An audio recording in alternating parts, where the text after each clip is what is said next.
Hey, Kapil, sorry, I don't know if it broke up or something, but So, essentially, I guess sorry. the question for you is that you separate the truth from the um, day-to-day or even worldly pursuits that one is having in their life. Yeah, And why do you do that? uh, I guess I feel like I've almost been chosen, like it's choiceless the way I sort of religiously read your work, but at the same time, I have to earn money. And I guess my question is like, how do people with that real obsessional desire to understand the truth behind things, how do they navigate the Yeah, but kind of working isn't world? 'Cause isn't I what can't you make said money that off truth, right? you're Go on, trying to sorry. make you're trying to make money, right? Well, yeah, I need money to survive. I'd like to make a lot of money, to be honest, but yeah. Okay. So are there not truths there? Is making money done through all lies? Is making money done through things that don't work? But isn't the true cause of kind of money is kind of devoting yourself to your talent or your true natural Okay, so if desires? you And if devote my yourself to your talent, is that not true? yes, that is truth, but So you have, and you're not alone. I don't think that this will ever be understood, and the reason is because of the conditioning and brainwashing. Human beings view truth as spiritual, and they should. And the reason that they should is because all they've ever, when they've even heard that term, that word, it's always been in the setting of spirituality. So I have no complaint that people would do that because that's all they know. But I'm not talking about truth because I don't believe in spirituality. So if I don't subscribe to spirituality, then truth for me can't be spiritual because I don't subscribe to the entire domain. So there's no such thing as truth over here and your pursuits over here. That doesn't exist. I mean, even if you open your door to your house and you have a key, that key unlocks the door. That's truth. A key which doesn't fit the door is not going to open the door. I mean, and that's as mundane and colloquial and worldly as it gets. Is opening a door. I understand that, but I guess I've heard you say that the kind of the true cause of success is a devotional pursuit of your passions, right? But if my passion is reading your work, how that's not going to equate to money in the real world, right? So the truth is that for whatever reason you have an affinity for the words that I write, Yep, and you also have an affinity to earn money in the world. yep. That's the truth. Okay? There's no right or wrong or good or bad with either of those things.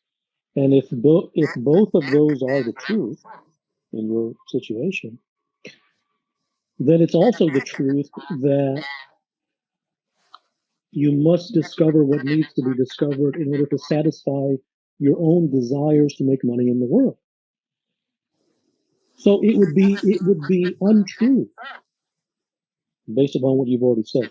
It would be untrue to say that um, you should only read my words and forget about making money. And the reason that would be untrue is because the fact remains that you do have a desire to make a lot of money in the world. So if you do have a desire to make a lot of money in the world, then how can attention not be going there as well, since it is one of your desires? He who chases two rabbits catches neither, right? Well, it's all about context, right? So uh, that's a contextual statement. It is you have to deal with reality. Human beings are not cardboard cutouts. if you have a desire for two things or nine things, then you have a desire for two things or nine things. That's not negotiable, meaning in the sense that exists for you. And if it exists for you, to try to turn one of them off is not truth, because that is forced denial. And forced denial is garbage. Yeah. Thank you. So there's no conflict in what you're saying. You have created a conflict for yourself because you felt like you have to choose. I mean, do you not eat and drink? Do you only choose one? Do you not go multiple ways to work? Do you not? There's 7 million things that you do that are not based upon choose this or that. So you have to abandon anything that you've done to turn my work into like prescriptions, which everyone does, and it's never going to stop, and it is what it is, and like, but that's what you're doing, and everyone does.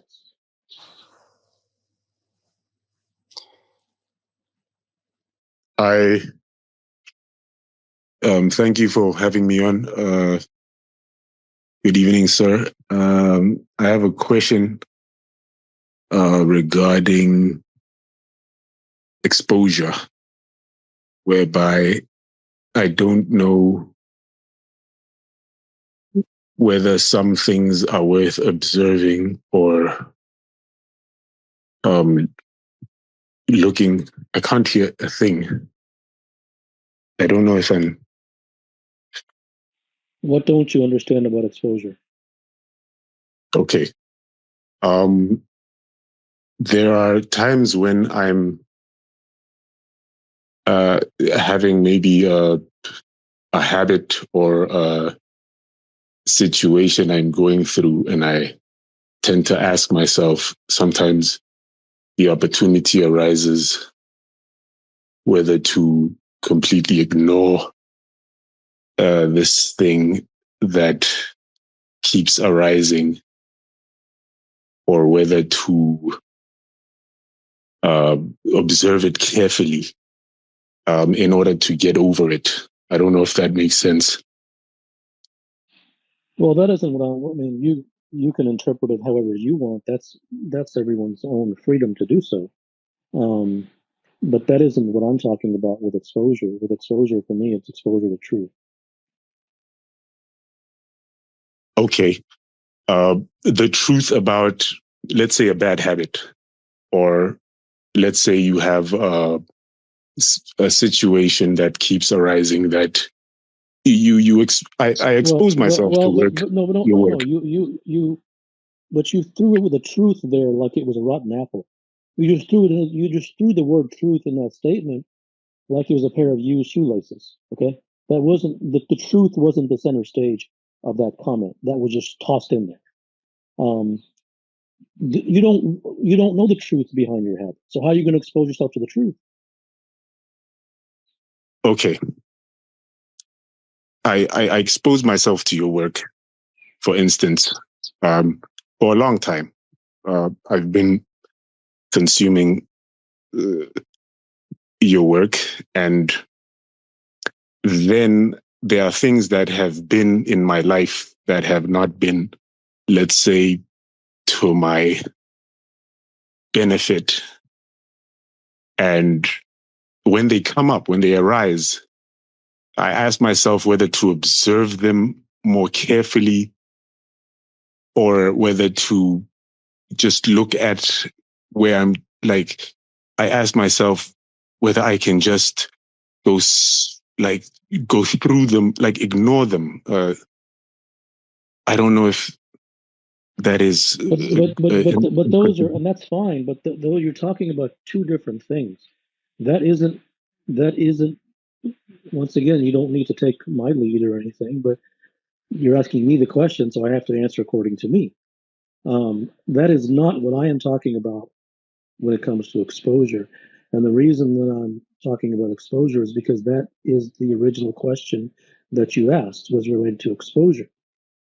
To me, when I speak of exposure, I'm talking about the human being is constantly exposed to the world. And the human being is constantly exposed to the world, therefore he's constantly exposed to lies. And therefore he becomes a lie.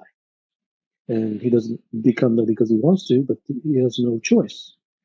So wisdom lies in exposing oneself to the truth, not to follow something or to do, 5 steps or to do none of that garbage. I don't have any respect for any of that stuff. I'm simply talking about exposure. You didn't do all the, you did consciously, even though you've done a lot of stuff, the way that you are, the things that you believe, the things that you think, those are not the product of you having done a bunch of stuff. Those are the product of your exposure. And because your exposure, not just you, but all humans, is to lies, not intentional lies, but lies nonetheless, then you have no choice but to become that, and you don't have to try to become that. That's what you're exposed to. Whereas if you expose yourself to the truth, in all honesty, if you expose yourself to the truth 1% of the time, and 99% of the time you expose yourself to the world, there's not even a competition there. Now, the only thing that can be said about that is fine. 1% is better than 0%. So yes, you can. So that is true. Okay. May I just when my mind then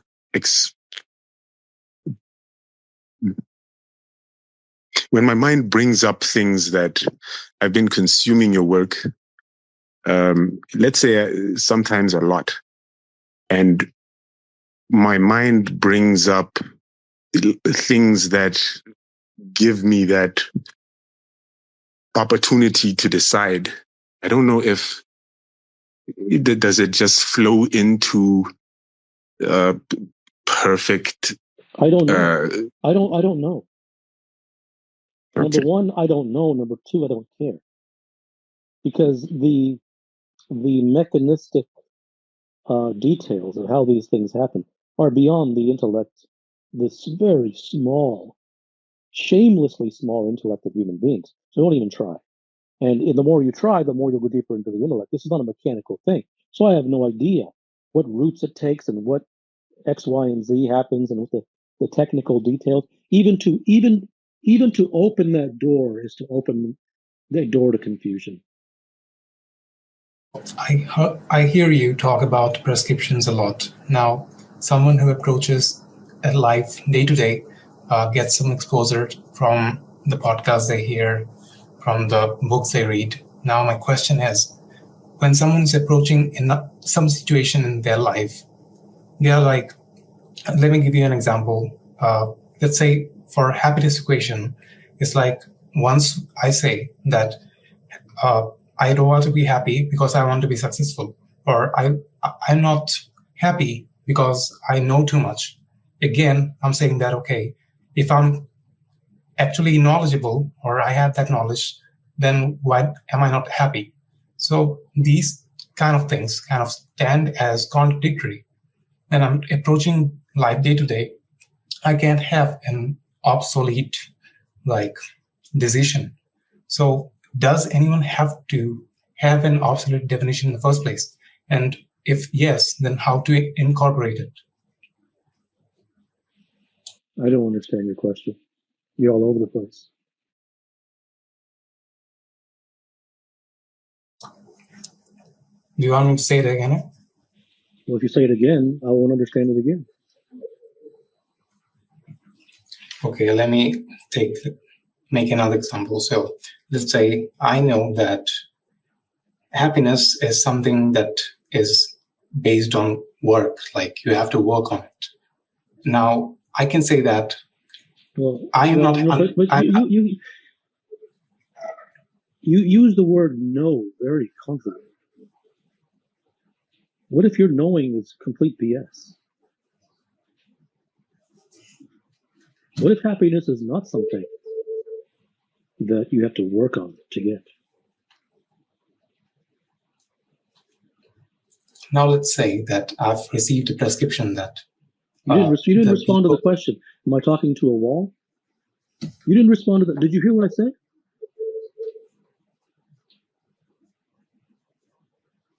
Hello? Yeah, you said like... Did you hear what I'm asking? Did you hear what I said? Because it seems to me like you're only responding to yourself. And that's fine, but then why are you calling in? Did you hear what I said?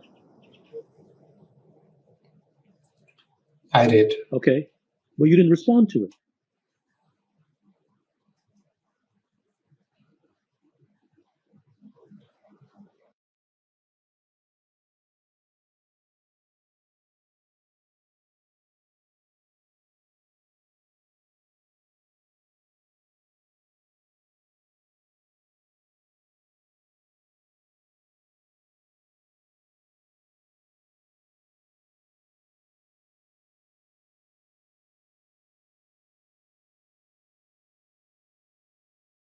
In consuming your content and many other so-called spiritualist content, but I've realized that nothing I've learned, nothing I've experienced have got me anywhere. So I just had this thought that maybe I'm not ready, maybe I've not had the moment to say that enough is enough. And after watching all those Krishnamurti videos and your tweets, I realized that I've got nowhere. So should I keep on suffering, or should I know you don't like the shoulds and should not, but I don't know what should I do. I should just stop consuming content and be what I'm and keep on doing what I'm doing, or should I do something else? I mean, it's a fair question, and it's actually the thing that everyone suffers from.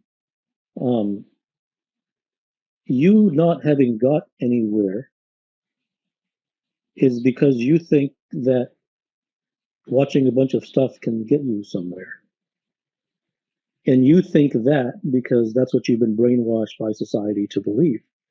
That if you do this and listen to this and follow this and read this, that that'll get you somewhere. No one's getting anywhere in this world. No one. No one. No one. And they can read, and it doesn't mean they shouldn't do it. It doesn't mean that they shouldn't read and listen to, well, they can listen to whatever they want. It's fine. And there's no, like I said, there's no evil in doing that. But the belief that that's going to get someone somewhere, well, that's fine if what they call somewhere is they just enjoy it and it gives them a sense of, enjoyment or pleasure to listen to it. And if they call that, quote, somewhere, then yeah, then maybe they do get somewhere because that's their somewhere. So if it's just enjoyment and you like it, just like listening to, some nice soft music in the background, does that mean that nobody should listen to nice music? Of course not. Because it's enjoyable for them. But if the question is it going to get you somewhere of permanence, get you somewhere of lasting X, Y, and Z? No. Now, should someone believe me? No. They shouldn't believe me. They should examine for their own experiences. So if you ask me, should you listen? Should you do this or that? I have no answer for you because I have no interest in making you a student. I don't want any students. So I don't want to give you advice because I think advice is the whole problem. You have to deal with reality. And I think that the reality that you have come to without anyone giving it to you, without you having read it in a book, but by your own direct experience was the first thing that you said. You have read this and looked at that and whatever it is. and it hasn't gotten you anywhere. Okay, well, that's your reality. I think that's the lead that you must take, not my lead or someone else's lead. Kapil, sorry, my connection was bad earlier. I actually wanted to talk about conditioning. So, as I was growing up, obviously, I got conditioned based on my surroundings, my parents, whatever I saw, and whatever the situation was. But at the present, I don't like what I've been conditioned into, and I've been feeling very incomplete because of that. And I want to know how I can reprogram that conditioning, or is it even possible to change the way I think or the way I am? Um, because certain things have become part of my nature. Um, is it even possible, or is it just part of my bones now? You know, it all depends upon what's acceptable to you. Because if I tell you it's part of your bones, and then you go on with your life, then it's acceptable to you. If I tell you it's not, then you might do. If you need motivation to do that, then you don't really want it deep enough, anyways. And it isn't a good thing or a bad thing to want it deep enough or not want. It's not something that anybody should do. It's up to them. But the conditioning is something that every human being is suffering from. Um,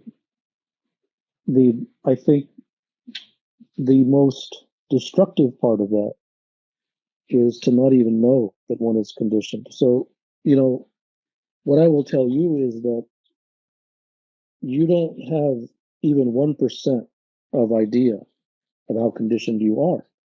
Now, a helpful thing in your benefit is that at least your mind is open to the fact that you are conditioned, which is far beyond the vast majority of humans to begin with. But that's a drop in the bucket compared to what's actually there. Now, if you wish to further explore that, you can, and if not, you don't have to. But it isn't a question of like, is it possible? Is it not possible? Should I do it? Those things don't go anywhere. Hello, I have seen a clip of yours. Speaker was asking about flow state, and you were saying you cannot reach it because you are chasing it. And you have also said that you will have what you cannot not have. The desire has to be there. So my question is, what is the difference between desire and chasing something?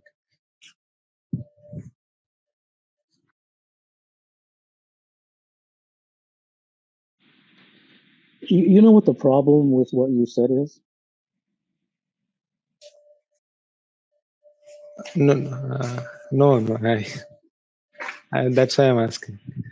No, you're not asking to know what the problem with what you said. Oh, okay.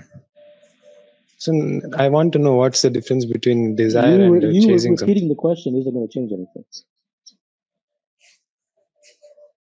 Do you know what the problem? No, you asked me if I want to know. No, I didn't ask you if I want to know. I asked you, do you know what the problem with what you said is? No, I don't know. Okay. That's an answer. Okay. Yes. The problem with what you said is that you so easily and concisely paraphrased what I said into a snippet. And listen, on a practical level, I understand. You cannot repeat the entire discourse, and I understand that. From a practical perspective, you must talk about snippets. And if it was just that would be fine. If it was just a practical thing. The problem is that it is the practical thing. You actually believe that it is a snippet. You actually believe that what I said, you hardened it into this quote. And you turned the quote into like this solidified thing, independent of the depth from which it came.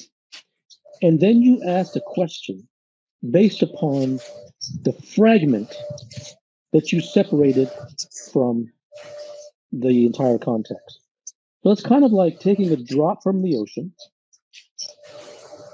and taking the drop and then putting it in the freezer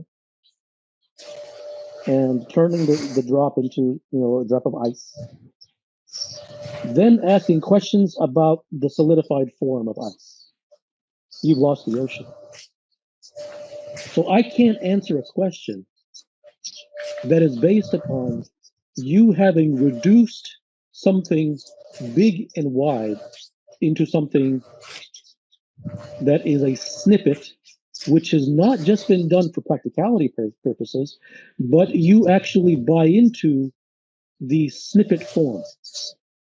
Kapil, I flip-flop between wanting to do more with my life and possibly taking on more stress versus, I don't know, retiring and, cutting myself off and no stress. How can I think about it or resolve it?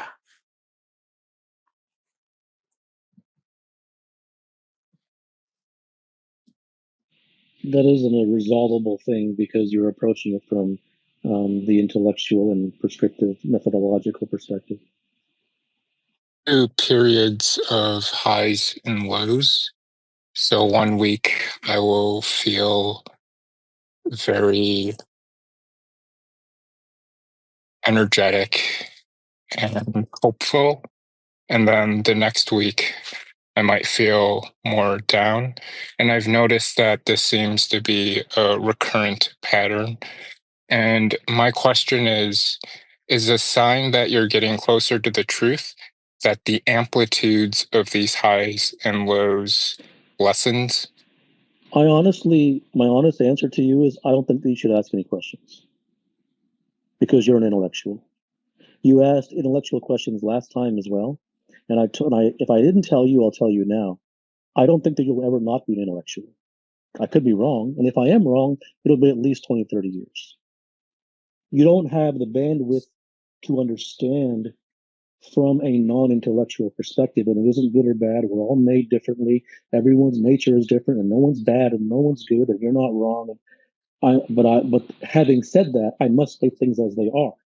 I'm not here to be nice or rude or what. I say things as they are. So what I will tell you is you aren't going to understand. Hello, Kapil. You spoke a moment ago about how 99% of people sort of waste their lives. And my question is, what is the 1% of lives of individuals that is not wasted? Thank you. I don't remember saying 99%, but if I did, then I did. I don't remember what I said. I think the person who asked me that said that, but I'm not going to say that I didn't write that somewhere, but I'd be more like 100%. I wouldn't even say 99. And if I may ask a quick follow-up on that, But hang on, I have to say something though. Hang on. Even though it's 100%, that doesn't mean that I'm saying that one should not. That has to be very clear. That isn't a springboard for me then to say, because you're wasting your life, then you should do this, or you should stop, or you should. I don't have a message for anyone. I just want that to be clear. The sky is blue, right? That isn't my way of saying the sky is blue, and if only the sky did this, it would be a better shade of blue. That has to be clear. Me stating something as the way that I feel that it is not at the same time me stating that it shouldn't be for someone else. That's up to them. On the one hand, I'm not stating it for them to change, but on the other hand, I'm not going to not say it.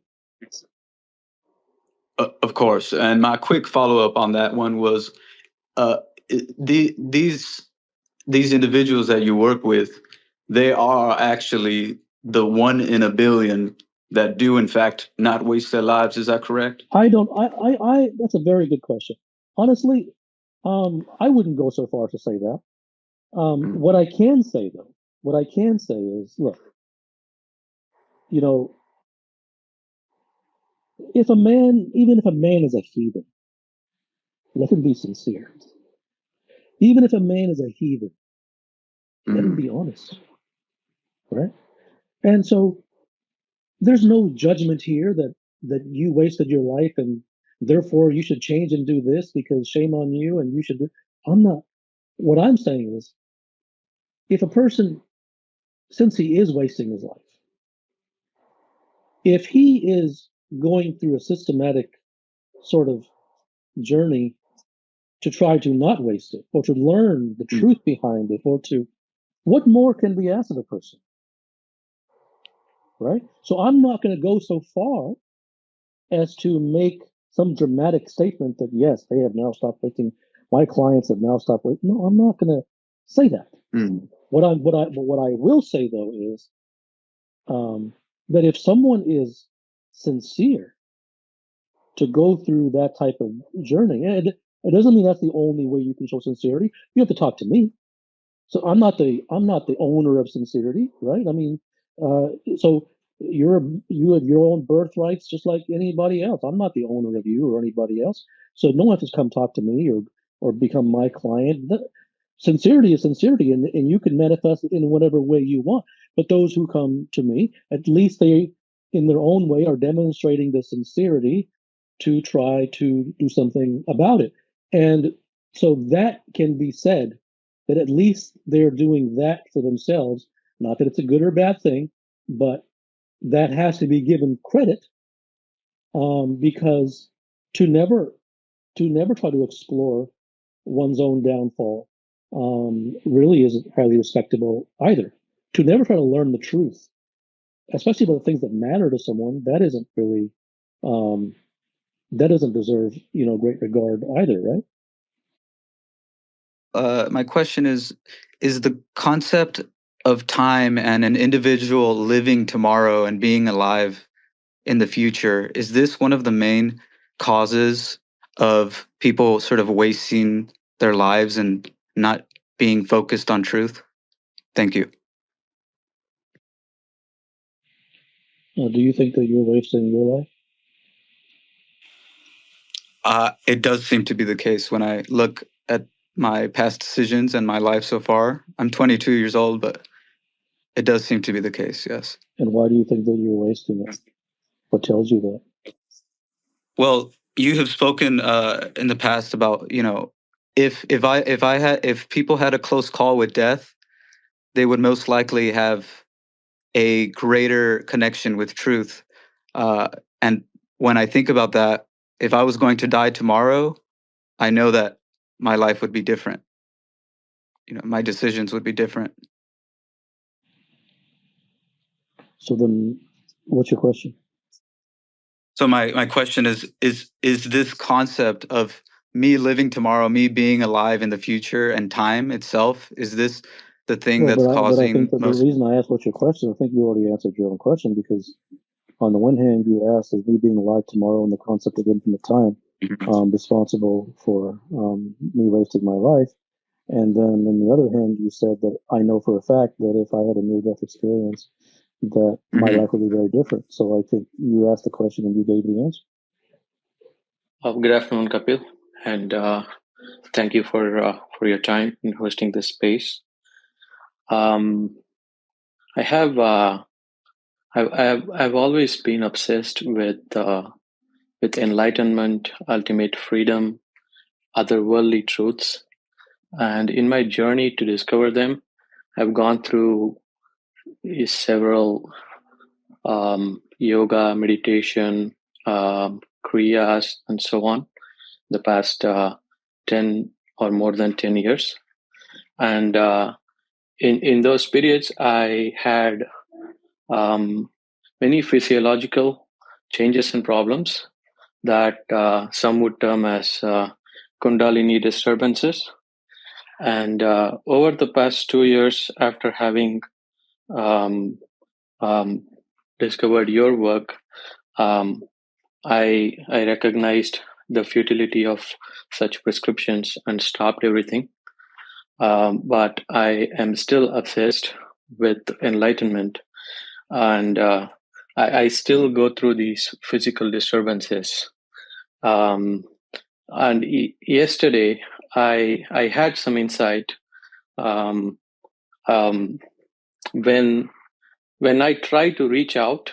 Like yesterday, I was listening to a podcast on enlightenment, and something within me is causing the disturbance again, and I had a miserable night last night. So this reaching out, could that cause such problems? Do you have any thoughts on these? Thank you. I have no thoughts on your physical disturbances. No.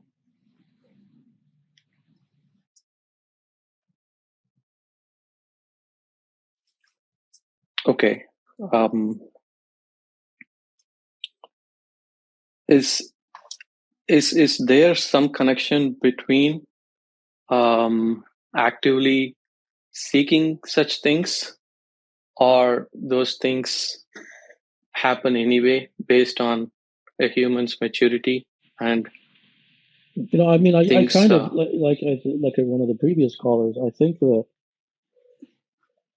you have discovered which is the best way to do it. Which is you have discovered for yourself that you have found, not you listen to me and believe me, but you in your own experience, after years of doing X, Y, and Z in the spiritual realm, have found that they were not fruitful, or to use your words, they were futile.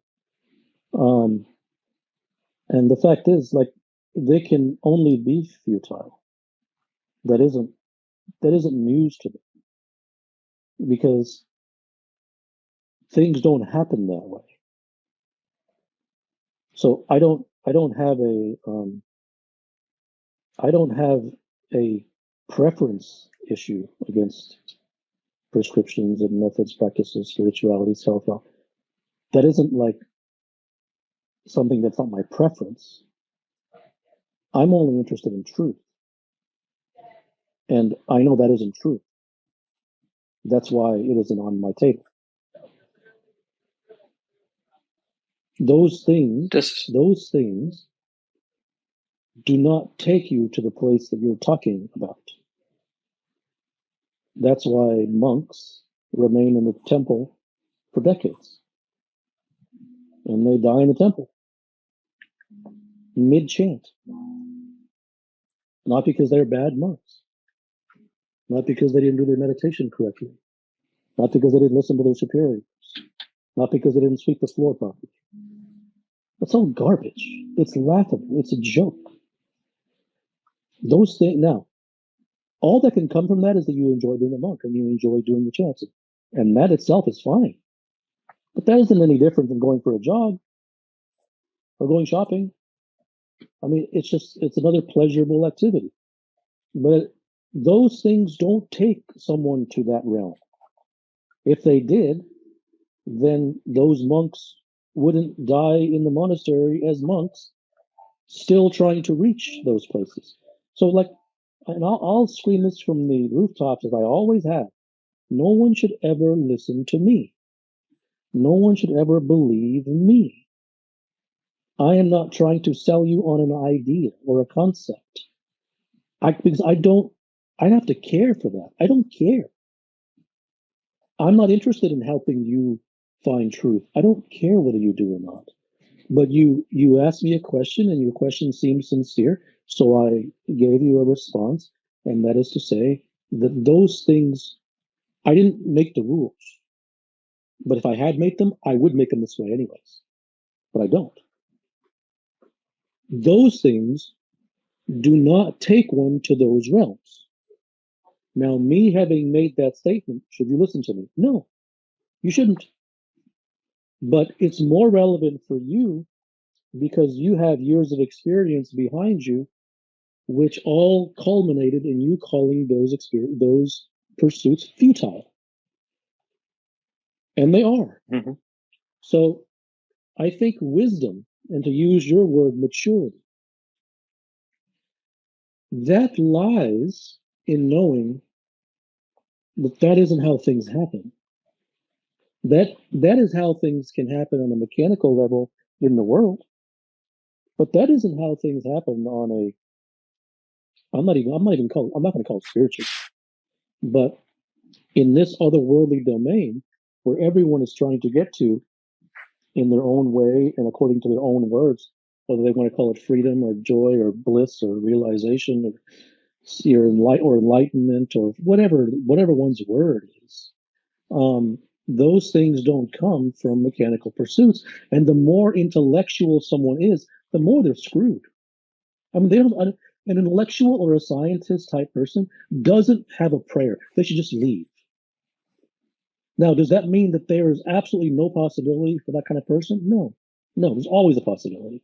But that possibility only arises if they are interested in not being a scientist anymore, not as a profession, but to recognize that that science abandons them at the door when they enter this realm. That requires maturity. That requires some degree of wisdom. But even that comes from one's own experiences. So that's why I always send people back to their own experiences. I never try to make anyone a student of mine. And it's now drop all those beliefs and then believe mine. No, no. What has been your experiences? And what has been your the things that you have gotten and not gotten from it? If those show to you that, I put in X, Y, and Z, I put in all these years, I did what the teachers said, I meditated and I did this and that, and I didn't get what I was looking for, then that is, I think, your greatest learning. Not anything that I said. Your words definitely ring true. When I hear people mention that the kind of physiological disturbance is in fact the burning of karma that is taking me to where I want to go, that is something very hard for me to validate as true or not. Well, that's the problem. That's the problem with all these things. You can't verify them. So you can be told any kind of story, and it may be a nice story, and then society begins to parrot that story, and they put it on bumper stickers, and soon the story becomes a perceived reality. It must be stated that it doesn't mean that that's wrong. It doesn't mean that the story is wrong. It could be true, but that isn't the point. The point is not it could be true or it could not be true. The point is you don't know. And if you have no way to verify, then that can't be the way. Now, even that's a strong statement because I can't speak for you. I can say that can't be the way for me because I'm interested in truth. I'm interested in verifiability. I'm interested in evidence. And if it's just a story, that can't work for me. It doesn't mean that someone else should. That's fine. Everyone's on their own. But if I can't verify, if you tell me a story that's burning up karma and that's why you're having the physical, okay, like my response is okay. Like, what do you want me to say? If I can't verify it, it doesn't mean it's wrong. But it also doesn't, it might as well not even have been said. Because then the only possibility is go down the road of faith and belief. And I have zero interest in that. Now, listen to the key word, I. Doesn't mean that you should have zero interest or somebody else should have zero. I have zero interest in it. It's all about me. This is about me. You know how everyone says, what about me? It's about you. No, this is about me. It's not about you. I am not speaking for anybody else.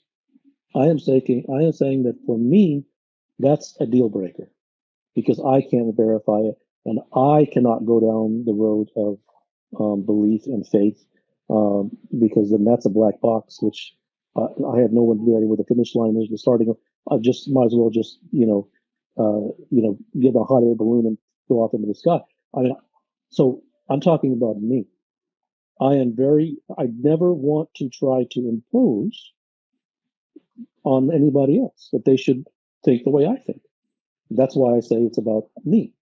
I almost don't want you to listen to me because I hate trying to convince someone.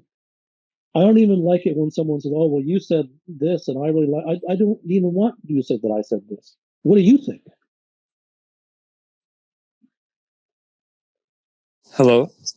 My question is a follow up from the 2 questions ago about different approaches to, let's say, pursuing freedom, where you spoke of that you're not interested in the faith approach, which I understand.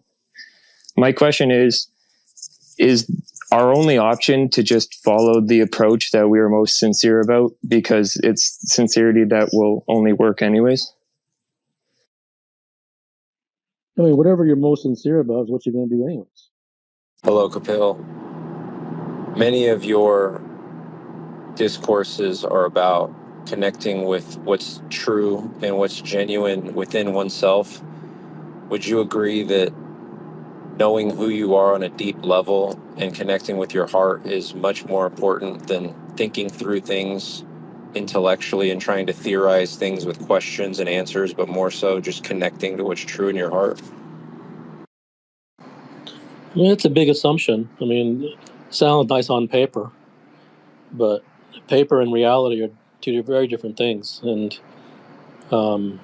something feels true to you, then if whatever feels true and sincere to a given individual, then that's that's what makes sense to him. But to have it as an open question for me to respond to, I don't know what you mean by that, and you can't really. Like a lot of times, words are correct, but the like somebody could say, "Well, go inside," when they like to do mindfulness for 20 hours. I mean, there's nothing wrong with that, but it could be some prescriptive pursuit, and they're going inside. I mean, technically, so these are just words, and the reality behind them.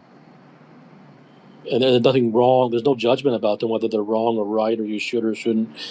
But for me to say, yes, that's better, would be to assume that I know what you mean and where you are coming from a place that's deeper than just what the words say.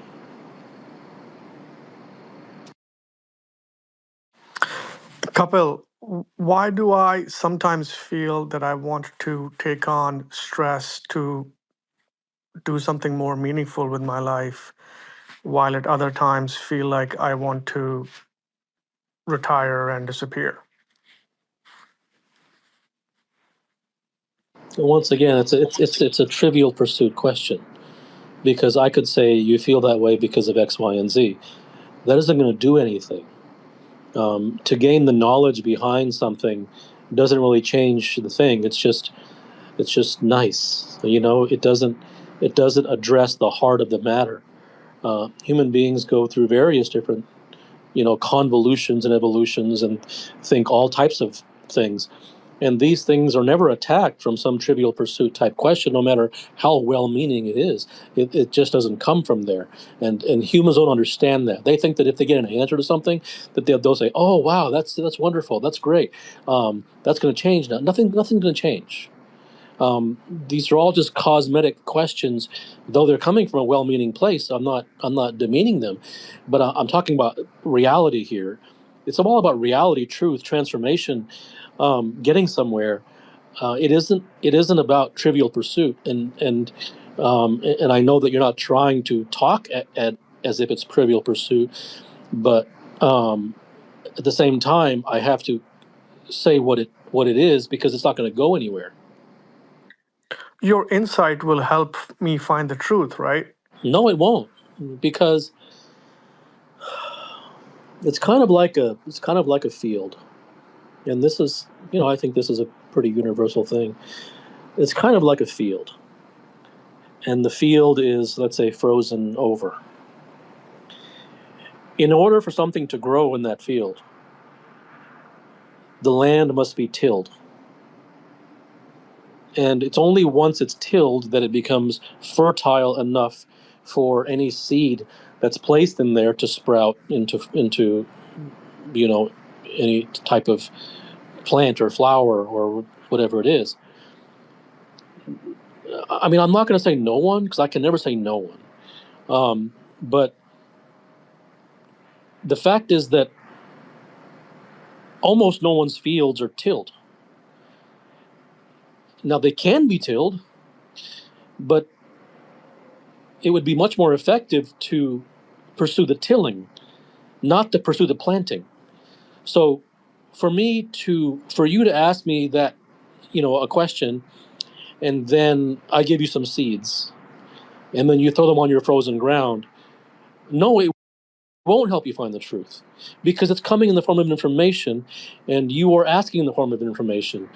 You a person has to, like, I'm not making a judgment as to what level you are or not. Like, I don't know, and it doesn't matter. Like, but a person has to be at a certain level of reception, a certain level of capacity, and that isn't done through practice, and that isn't done through knowing information. That comes from somewhere, okay? And without that, nothing happens. That's why humans can practice all their life. Nothing ever changes. It's just moving their arms and whistling their lips. I mean, nothing ever. That's why humans don't transform, because you can't throw seeds on the frozen ground. And first of all, the ground is frozen, and second of all, the seeds they get aren't even seeds. They're just more ice, because they're just nonsensical prescriptions. So maybe you can understand that. I don't know if you can or not, but that's kind of my best way to explain what my answer to your question. So, Kapil, so what's the path towards finding the truth about a thing? For example, if I have a problem and I want to find the truth about that problem, I try and think about it, or I write about it, but that doesn't move anywhere because I'm just moving Okay, in so circles. you're a logical person. Is that a fair statement? And if it's not, please be honest about it. There's no Yeah. judgment here. Okay, so if you're a logical person, then you apparently have discovered that if you think about it, it hasn't really found you the truth about what you're looking for. So then what can you do? Okay, well, if a person, it's because it's a very logical question. It's a very fair question. So if a person thinks about it, they have a problem and they think about, and then they can't find the solution to their problem. And I'm talking about like non-mechanical, non-technical, problems. Then they'll probably, find like a book or something, or they'll, ask an expert or a psychologist or a priest or whatever it is. And then that psychologist or priest or expert will tell them, oh, your problem is this? Okay, then you should practice this. Like invariably, right? It'll be some type of you should do or practice or, some prescription. Okay. And invariably, everyone's tried those too, including you. So then, if those had worked, you wouldn't be in the situation that you're talking about, which is where everyone is. So if thinking about it didn't get you anywhere, and then you asked some expert and did a bunch of prescriptions, and that didn't get you anywhere. So the reason that happens is because you don't know the truth, and the expert doesn't know the truth. Okay? Now, does that mean that you're dumb and the expert is dumb? No, it doesn't. What that means is that the reason that you don't know the truth is because either you don't have the capacity for the truth or you've never been exposed to. Because if you have been exposed to it, but you don't have the capacity, then it can't enter. If you have the capacity, but you've never been exposed to it, then there's no source for it, from where it can come to you. So the truth is found from a deep desire to, when a person, slams his fist on the desk and, has the overwhelming feeling that, look, I genuinely want the truth about this, whatever it may be, and that feeling is genuine, then there is perhaps a receptibility, and there's perhaps a capacity, there's perhaps a desire to go on a journey for exposure to truth. And then he must find a source which gives him the truth. So those, as you can see, this is like a perfect storm that must come together. Because if either one of those things is missing, then it's not going to happen. And so then you can also see why it is so incredibly unlikely for any human being to ever have the truth in their entire life. Because one, the chances of them having the exposure to it from some place or person or source is very small. And then the chances of them even having the desire to actually even, know the word truth, just as it is, that's unlikely, because all of their exposures have been in the form of prescriptions and how-tos and hacks and 5-step plans. So you can see what tectonic shift must take place and how unlikely that tectonic shift is in a human being's life for those two things to even happen. So it happens almost by accident. Does that make sense? Yeah. Okay. So if that makes sense, then this is, my work is for mature people, right? For like really serious people. It isn't for the drivel and the masses. It isn't. It just isn't, because no one. This is like 475 million layers deep. No one stands a chance. So you have to have some level of depth to even get to the front door. Because the truths, like if someone goes on the journey to find the truth, the things they will be exposed to and the things that they will hear will be so wildly and unimaginably contrary and heretical and antithetical and opposite and off this planet, different in every possible way from what they have been exposed to. They have to be ready for that.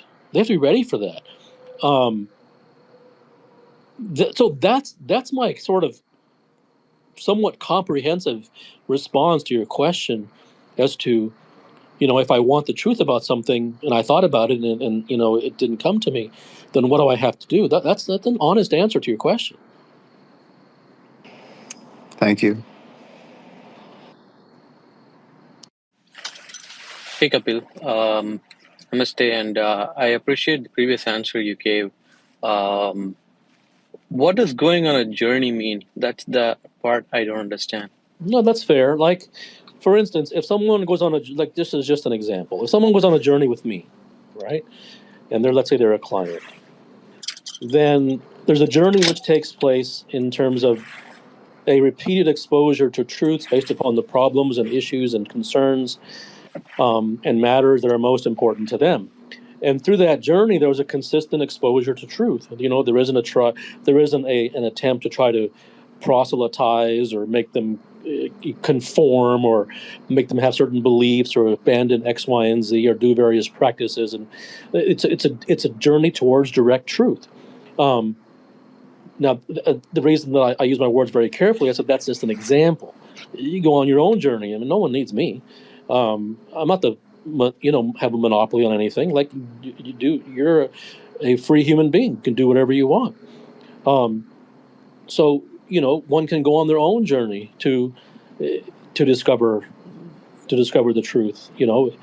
Is it easy? No, but like nothing worthwhile is. But the problem is that there's many roadblocks, and the biggest roadblock is one's own conditioning. And, unless there's some form of guidance, it tends to be very unlikely. But by no means is anything impossible. So that's just one example of what I mean. Under no circumstances do I mean that anybody needs to come to me. No one needs to read my work or read my books or come. I reject that. Like, you're a free human being. You're free to do whatever you want. You can create whatever you want in your life through your own desire and sincerity. No one needs anybody else. So I do this because I love to do it. That's it's nothing more complex than that. But that's an example of what I mean. Thanks, Kapil. Business, and obviously there's a lot of like gurus and information and like stuff online to learn from and evolve. And I'm curious, like, is that just going to slow me down and just be prescription versus looking at the business myself through first principles? Is learning from like better founders who have solved all the problems I'm going through speed up the process for me? Or I don't understand your question. So I'm running a business. Obviously, I want to become a better entrepreneur, grow a better business, and improve. And he's learning from superior founders to me, listening to podcasts, reading their books, asking them for mentorship. So I'm sure that you've already done those kinds of things, right? Yeah. And and how has that been highly productive for you? Honest question. In some areas, yes, but I feel like as I dive more deeper into the nuance and go further into it, a lot of the rules become almost like limitations and not as productive. So some cases, like a tip on hiring, for example, or running meetings with employees helps me, and I feel like it does get a good result. But I'm not like an A+, 10 out of 10 player. Right. And other times so it's been bullshit. The more superficial question that you ask, the more experts there will be to answer your question, and the more deeper and nuanced and specific and depth related your desire is, the more those will all fade away, and no one will be left. So 100%. And so, given that that's been your experience, which is typical, you could, like, I'm going to say this, and you shouldn't listen. And the reason that you shouldn't listen is because I don't want to preempt the experience for you. So I'm going to say to you, you can listen to every podcast in the world. It's not going to do jack. Okay, I'm not going to say it won't help you on some. Once again, I always come back to this underlying thread in my work, which is on a mechanical and technical level. There are things that you absolutely can gain from people, from experts, from books, from podcasts. Like you said, give me a tip on this or a tip on that, and it's relatively surface level. And so the more in the mechanical and technical realm it is, the more within the purview of experts it will be. The problem is that most problems and sufferings and most of the things that makes them a world class are not on the mechanical and technical level. They're much deeper. As a result, from that standpoint, podcasts are a waste of time. Experts are a waste of time. Books are a waste of time. And the reason I say you shouldn't listen is examine for yourself. Maybe I'm full of it. Maybe you'll find that, no, I was wrong, that those were wonderful for you. That's why I began with asking your experience. So nobody should listen to me. They should do their own thing and then find their own conclusions. They might find that, no, this helped me wonderfully. Great. Then you'd be a fool to abandon what helped you. So, but I don't have any use for those things, because I find that all of those things are surface level. Because, once again, am I talking to a logical person? Am I talking to a reasonable person? If I am, he will acknowledge the fact, and he will agree that, what do podcasters want? They want audiences. Who are audiences composed of? The masses. They don't want one person in their audience. So the masses, do the masses become anything? No. The masses fail. Do the masses become great? No. Are the masses unusual? No. Are the masses unique? No. Are the masses anyone to be followed? No. Hell no. So if podcasters want and experts and those who want big audiences, which obviously people do, understandably so, then what other source do they have to gain those numbers than from the masses? There is no other source. As a result, if once they get X% of the masses and they have their thousands of followers, whatever it is, in order to, first of all, entice them, and secondly, in order to keep them, they have to give them drivel. They have to give them things that are on the level of the masses. Otherwise, the masses will say, "What the hell is this crap?" and they'll leave. And they don't want them to leave because how are they gonna make money? So it's all a shell game. It is the masses produce experts to teach the masses. The masses are in control of everything. As a result, everything it shouldn't be any type of frustration that all of the information in the world is drivel. It has to be drivel. Because if it wasn't drivel, there'd be no audiences. And if there's no audiences, then nobody could make a living on anything. The podcasters need to give junk because junk is what their audience wants. If the podcasters said, "I'm only going to speak the truth," first of all, they would have to have the DNA and the bandwidth in themselves to seek the truth, number one. Number two, they would only want to put out information that is the truth and risk not having anybody of an audience, but a very small number. And that's a deal breaker for most, which understandably, on a practical level, it isn't a reasonable business structure. So you can see how the entire game is rigged. It has to be that way. So that's why if you go into the world and you look in the podcast and the mastermind meetings and the X, Y's, and Z's and everything. There's no good stuff and bad stuff. Yeah, there's better advice that's technical advice and there's worse technical advice. Sure.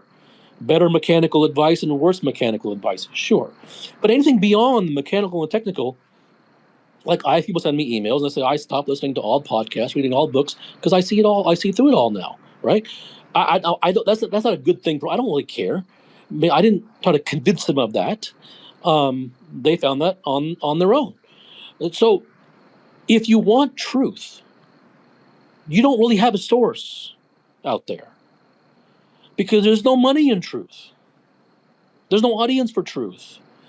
No one has the capacity for truth. No one wants the truth. Everyone is conditioned to seek nonsense. Everyone is conditioned to, tell a joke every 7.5 minutes and then make it entertaining for the audience. It's all drivel. The world is all, if you look outside your window, look on your balcony, and you look outside, it's all junk. There's nobody there. There's no audience. There's no real audience. There's no real people. There's no real podcaster. There's no real expert. They're all junk trash talkers. It's all they are. So it is all making a business upon trash. Do I blame them? No. What's wrong with making a business? You make a business on whatever you want. That's fine. No harm, no foul. But in all honesty, there isn't a market for truth. It isn't even wise. If you want to make a business, you don't make a business on truth. That's stupidity. It's not wise. So that's the reason why. It isn't because of some conspiracy. That's the reason why you shouldn't find any truth out there because nobody wants to starve. So if you really want the truth, you have to understand where it isn't, because then you save years of your life. Does that make sense? It's an honor, Kapil, to ask you a question. My question is, if I'm in the journey to seek the truth, but I hit a roadblock, a wall, and I can't quite figure out how to get around the wall. I'm stuck behind that wall. How can I get past this wall?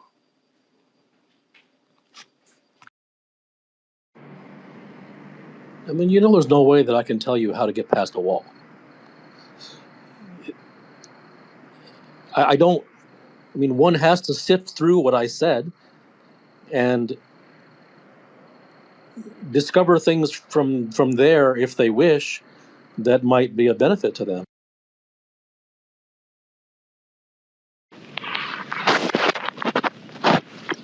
Hey, Kapil. So, you just said basically to not follow podcasters. No, I didn't. No, I didn't. You didn't hear a thing I said. Well, I did not say that you should not follow. No, no. You might call this semantics. You yeah, might think this is like word. I'm being picky. No, I went out of my way to say yeah, that you should do it for yourself if you want to. Don't yeah. listen to me. So don't. I know you're not doing it on purpose, but don't say. Be very careful with your words, like I am. Okay, Don't say I that I understand. said that you should not follow podcasters. No, I did Yeah, not. yeah. The reason I'm asking this is because there are some truth seekers. Well, in the tech space that I follow, and I really find like what they talk about, it's truthful, and it's very helpful.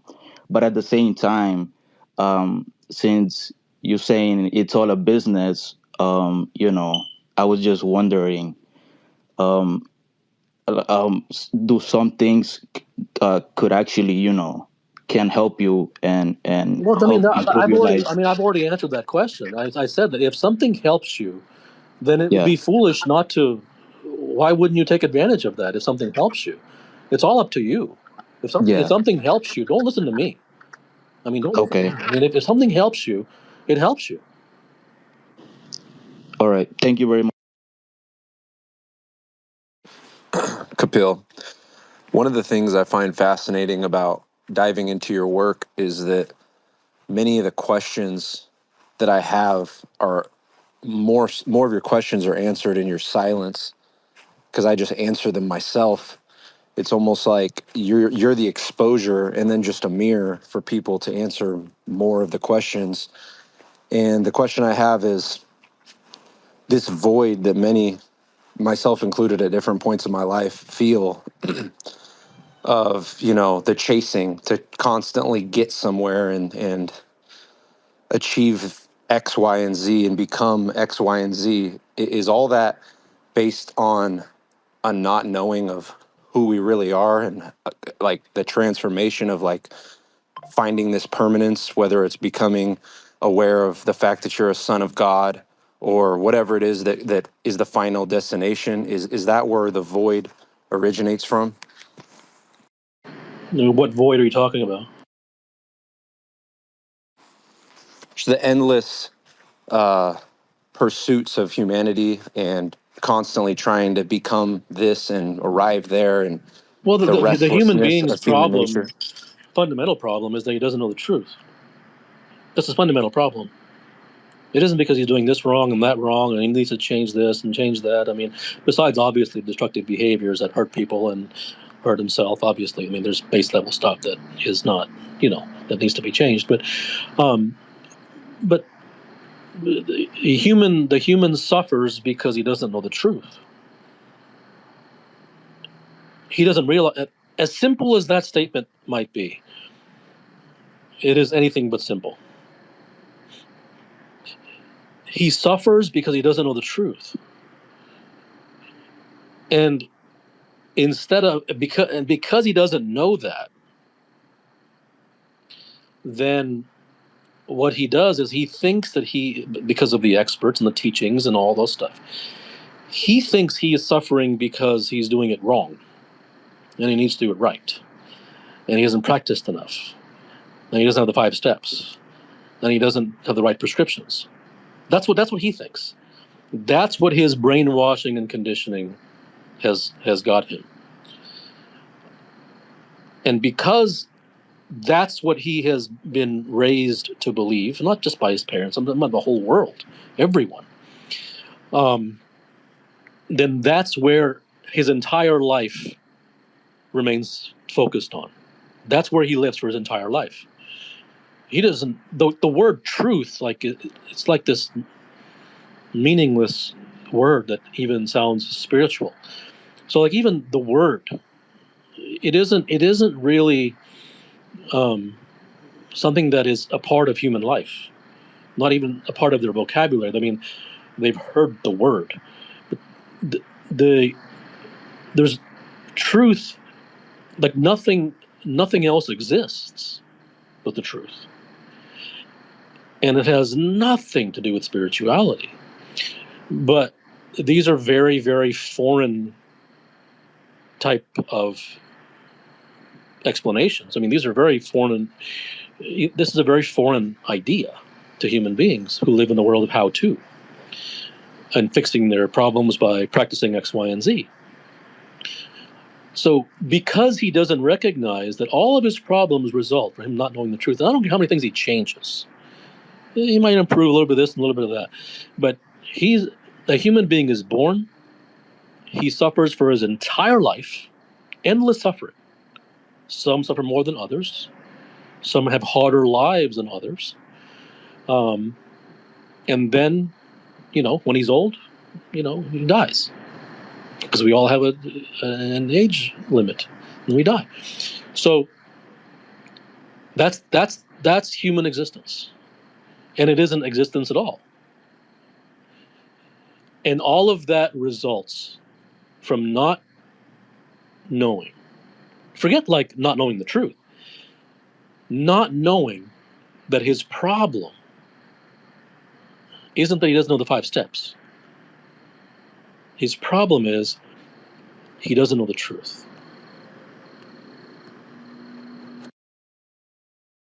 Kapil, how do you overcome the fear of truth? I think somewhere I stop myself because I'm just afraid of what I'll find.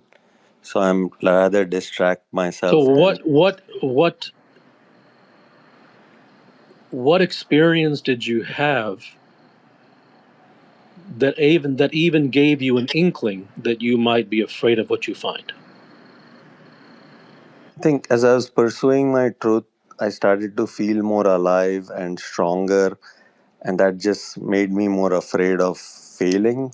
And then I just simply distracted myself with simple stimulations or pleasures. So I feel like I've done this cycle many times. And then so I don't know what you mean by, and not that I'm saying you did it wrong or you need to do it right, but I don't know what, like, once again, these are just words coming from you. I don't know what you mean by, when you tried to find the truth. I don't know what that means. I think for me, it's what's living fully, what am I here for?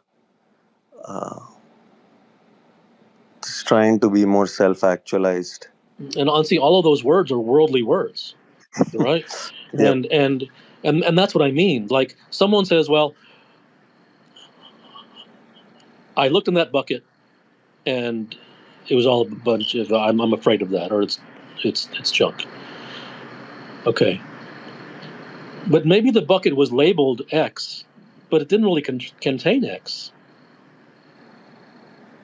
And I can say for an absolute fact, I mean, I think it's safe to say nobody, even though I know it probably isn't true because there probably is one guy or 3. But the likelihood of meeting them are basically almost zero, not zero, almost zero. That actually has gone on a journey of truth. No one knows what that means.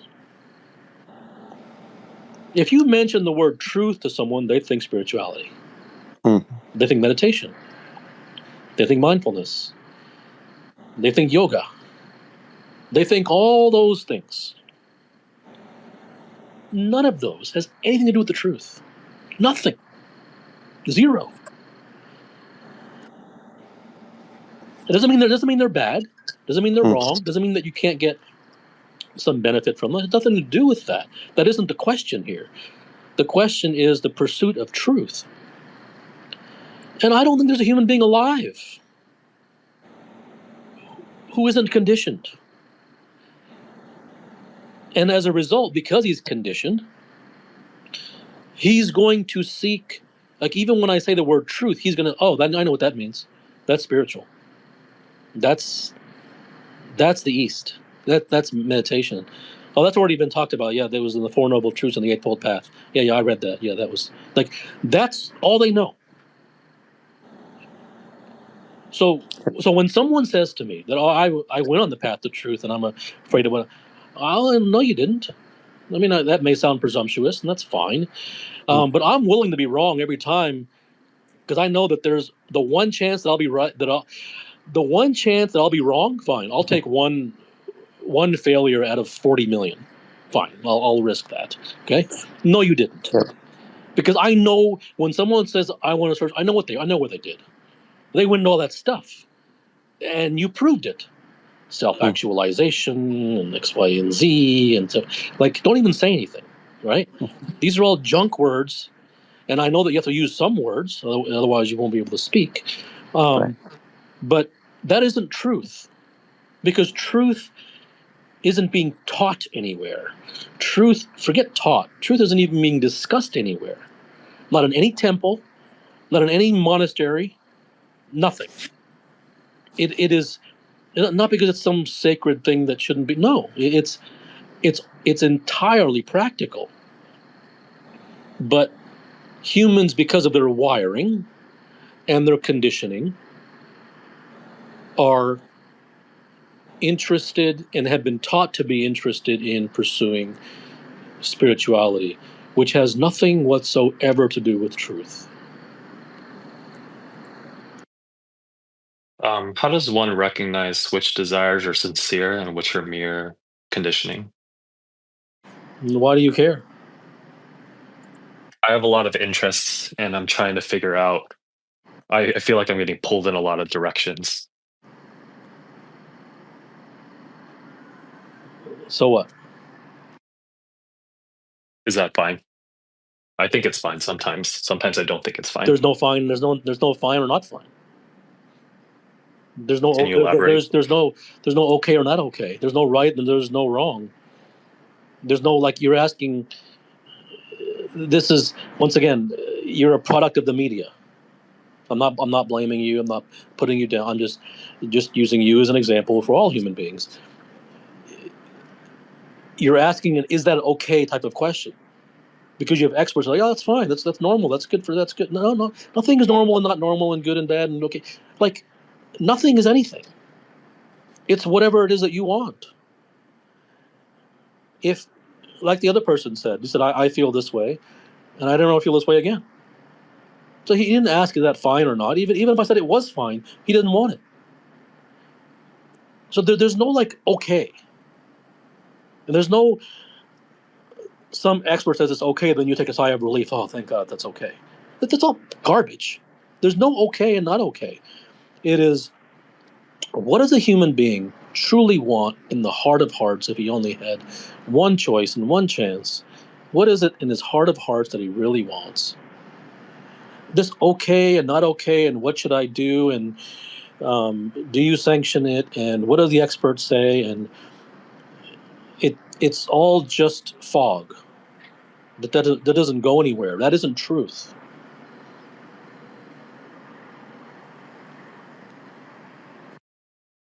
I read a lot, read hundreds of books, philosophy books, the Bible. And of course, I'm trying to seek the truth, but sometimes I don't even know what that is. I feel sometimes that I'm running in circles. Is it possible that I'll never know the truth? Or is it something I have to keep on working at it to get to the truth? Because I feel like I'm going in circles. Well, you're going to go in circles because you don't know what you want.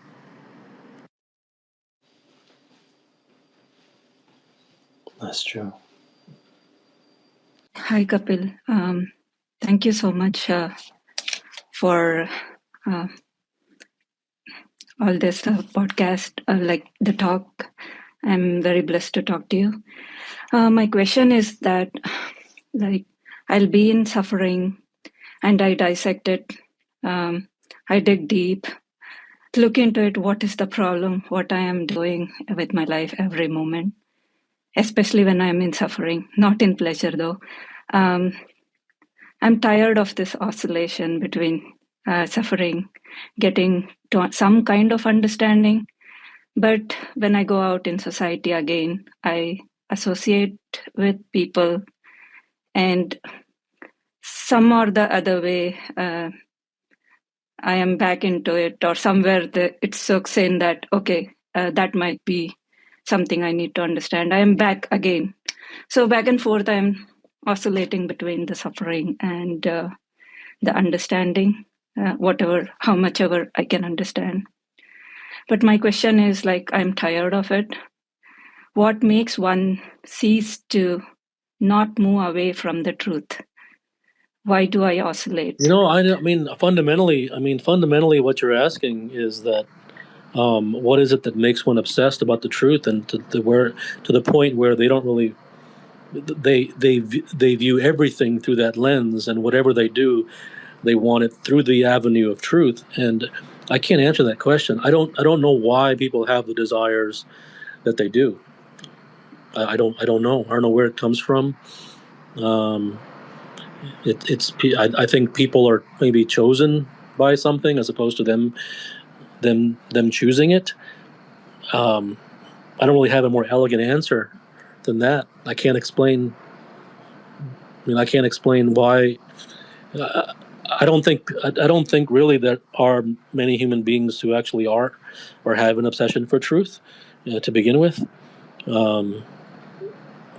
But whether they, why even the few that do, I don't know. So I have a similar question as to what someone just asked. After uncovering certain truths about the mind, why is it that I continue to fall for the tricks of the mind? Like, is there, like, what remains to be seen? Because you don't know the truth about the mind. Then an hour later, whatever it is, obviously it's going to balance out and be sad. And I want to ask, is that like a rule or a law where I guess your happiness levels are always going to be equilibrium? If you're too happy, you're going to feel shit, and chasing it's never, there's no such thing as being like slightly more happy on average. I'm not sure if my question makes sense. Well, I think the foundation of your question is not based upon truth. Not that you're lying, but the foundation upon which your premise is based is not based upon truth, because you believe happiness to be a thing.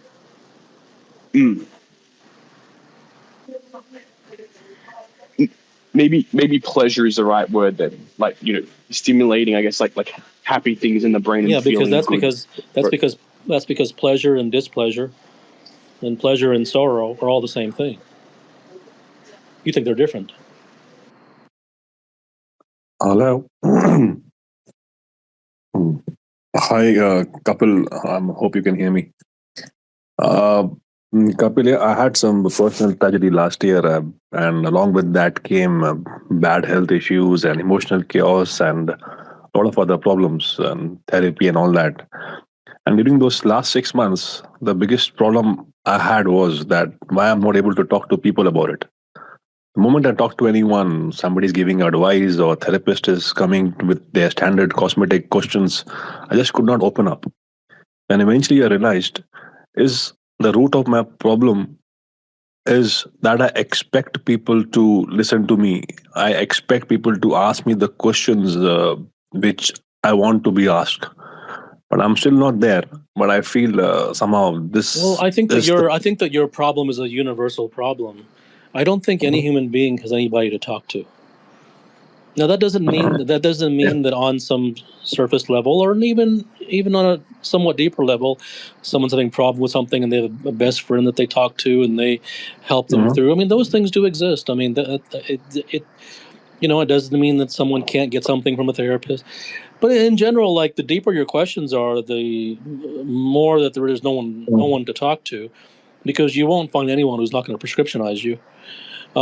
So that what you're expressing is a universal problem. I think that's one of the fundamental problems that human beings have, that across the world, is that there really isn't anyone to talk to, because they're all going to throw stuff on you, and it's all going to be out of a desire to help. It's not coming from a bad place; it's coming from a good place. But the fact remains, the human organism is not a thing that needs to be told that they need to do X, Y, and Z. A human organism is starving for truth, whether that human organism realizes it or not. Now, the experts certainly don't realize it. That's why they do what they do. That's why they prescriptionize all over the place, because they have a complete lack of understanding of how human beings work and how the human mind works and what humans fundamentally are and are not. So what you're describing is actually a fundamental, universal human problem, that there really isn't anyone to talk to, because no one's going to give you the truth. Not because they don't want to, but because that's not where they live. And with the capacity for mastery, do they lose it through conditioning, or is true greatness inseparable from the seriousness needed to actually achieve it? You're asking questions at arm's length. You're using a bunch of words that are worldly concepts, and then you're throwing them on me. These words that you're using, they don't really have any acute desperation to them. They're just like it's like a science podcast. That it seems as if it's like a science podcast to you. Myself, what do I want? I'm always thinking about that. I question that, but I can never arrive at an answer that lasts. Is it really possible to know what you want? Yes.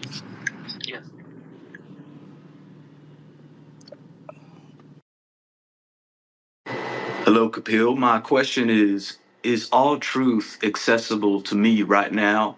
Just in general, all truth? Thank you.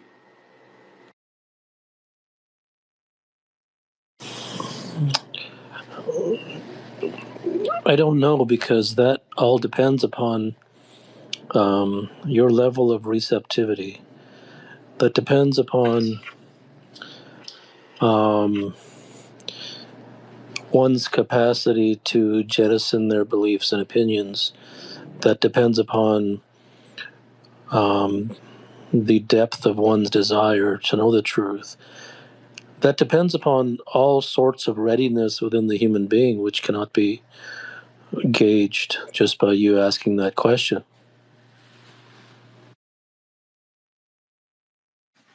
Hi, Kapil. Do you think it's necessary for someone to experience the truth for themselves, or is just hearing or reading about it often enough for someone to be able to imbibe it? Why do you ask? Because I feel like I've read about a lot of things that seem like the truth, but I don't know if I've necessarily been able to imbibe all of it. So, is it important for me to just live more and experience more things so that it would depend. It would depend what you mean by living more and experiencing more things. Because if you live more and you experience more things, but what you experience is untruth, then how would that bring you closer to the truth? On the other hand, if you experience more things, and the more things that you experience are truth, then one could see how that might bring you closer to the truth. So it just by experiencing more, I mean, if you examine every person, who's 90 years old and 100 years old who reaches the end of their life, do they reach truth? No. And yet they've experienced a lot more than you or me.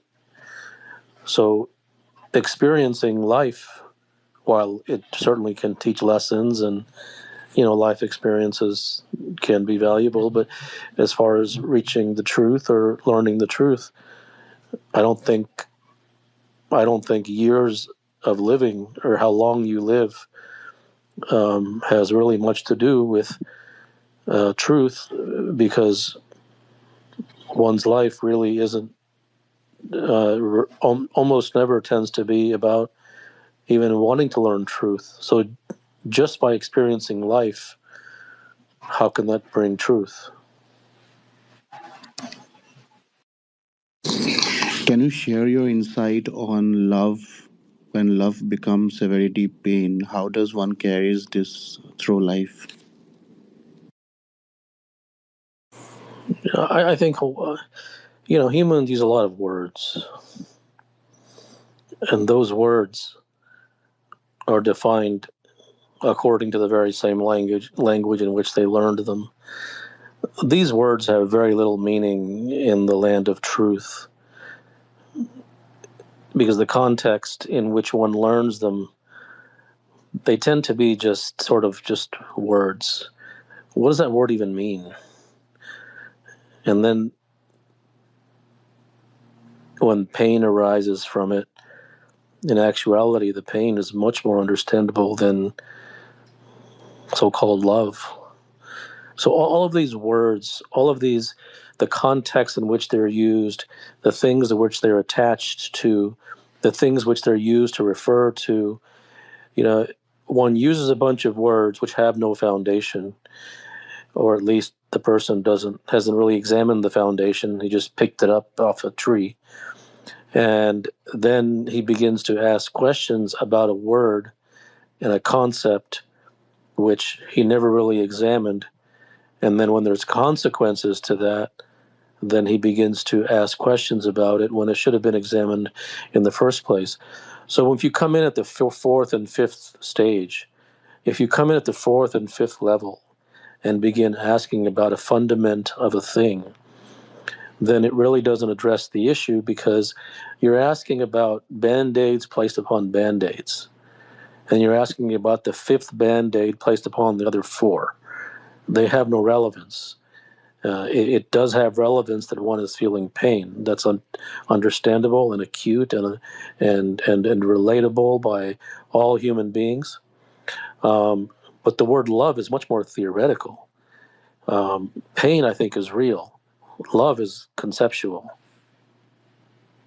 Doing it for short periods of time, and it's been prescribed many times as a way of being in the moment or trying to find the moment. And I found it to work sometimes, but it's not reliable. Why is it that it's been prescribed so many times as a way of... I mean, why wouldn't it be? Why has everything been prescribed so many times? I mean, why would you ask a question as if you believe that the world is going to give you that? First of all, the prescriptions even work, and number two, that the world is going to give you anything that's effectual. Why would, like, you're acting as if the boogeyman tried to scare you and you're outraged that the boogeyman tried to scare you. What else is he supposed to do? What do you expect from the world? Why would you think? I mean, you're asking a question, why would the world give me things that don't work? Like, as opposed to what? That's why it's the world. I don't understand why you would wonder why the world would give you ineffectual things, why the world would prescribe. What else is it going to do? Give you truth?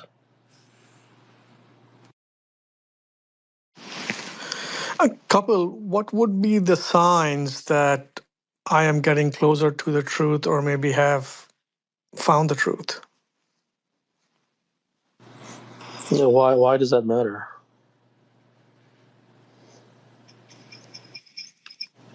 Because of the quest for truth or the understanding of,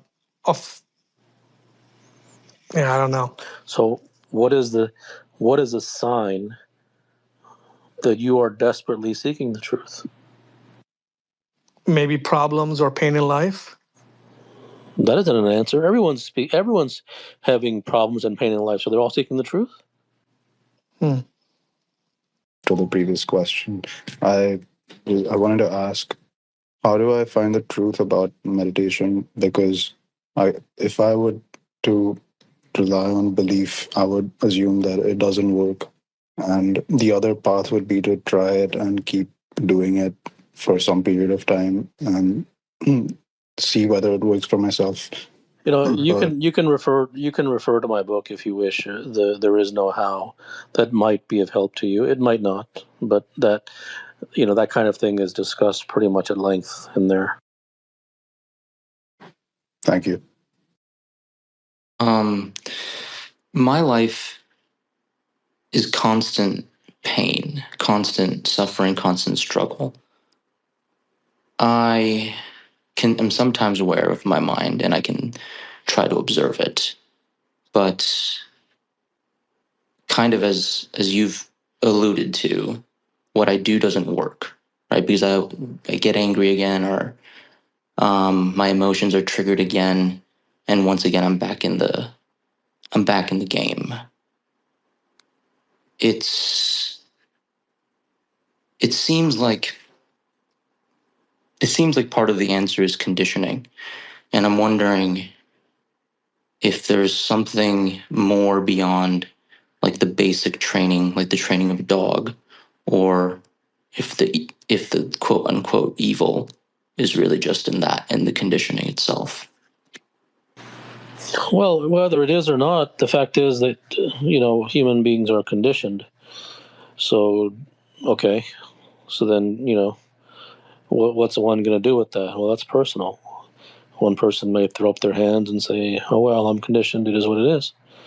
Somebody else says, "Whether I'm conditioned or not, I don't really care. I'm going to, find a way out of this." Well, that's fine too. See, human beings are. You have to understand the human creature, including yourself. Human beings are fundamentally unserious. They're just cardboard cutouts. That's all they are. That isn't the potential they have. They have potential for great things. But as they live and as they've been conditioned and as they continue to live as they are, they're just cardboard cutouts. They're not serious. They, in these forums and not, and all over the world, I'm hurting, this is bothering me, I wish this wasn't happening. I have conflict over here, I have unhappiness here, I'm in sorrow over here, I'm in pain. And all of those things are real. All of those things, deeply affect human beings. But human beings are unserious. They're not going to do anything about it. They're just going to complain. They're not going to. They'll happily do nonsensical prescriptions. They'll happily do those because they're garbage, and humans love garbage because they don't want to get anywhere. So the same human who says that he's in sorrow, which he is, which is understandable and respectable, and it perfectly is it's a real pain that he's experiencing. He's not making it up, and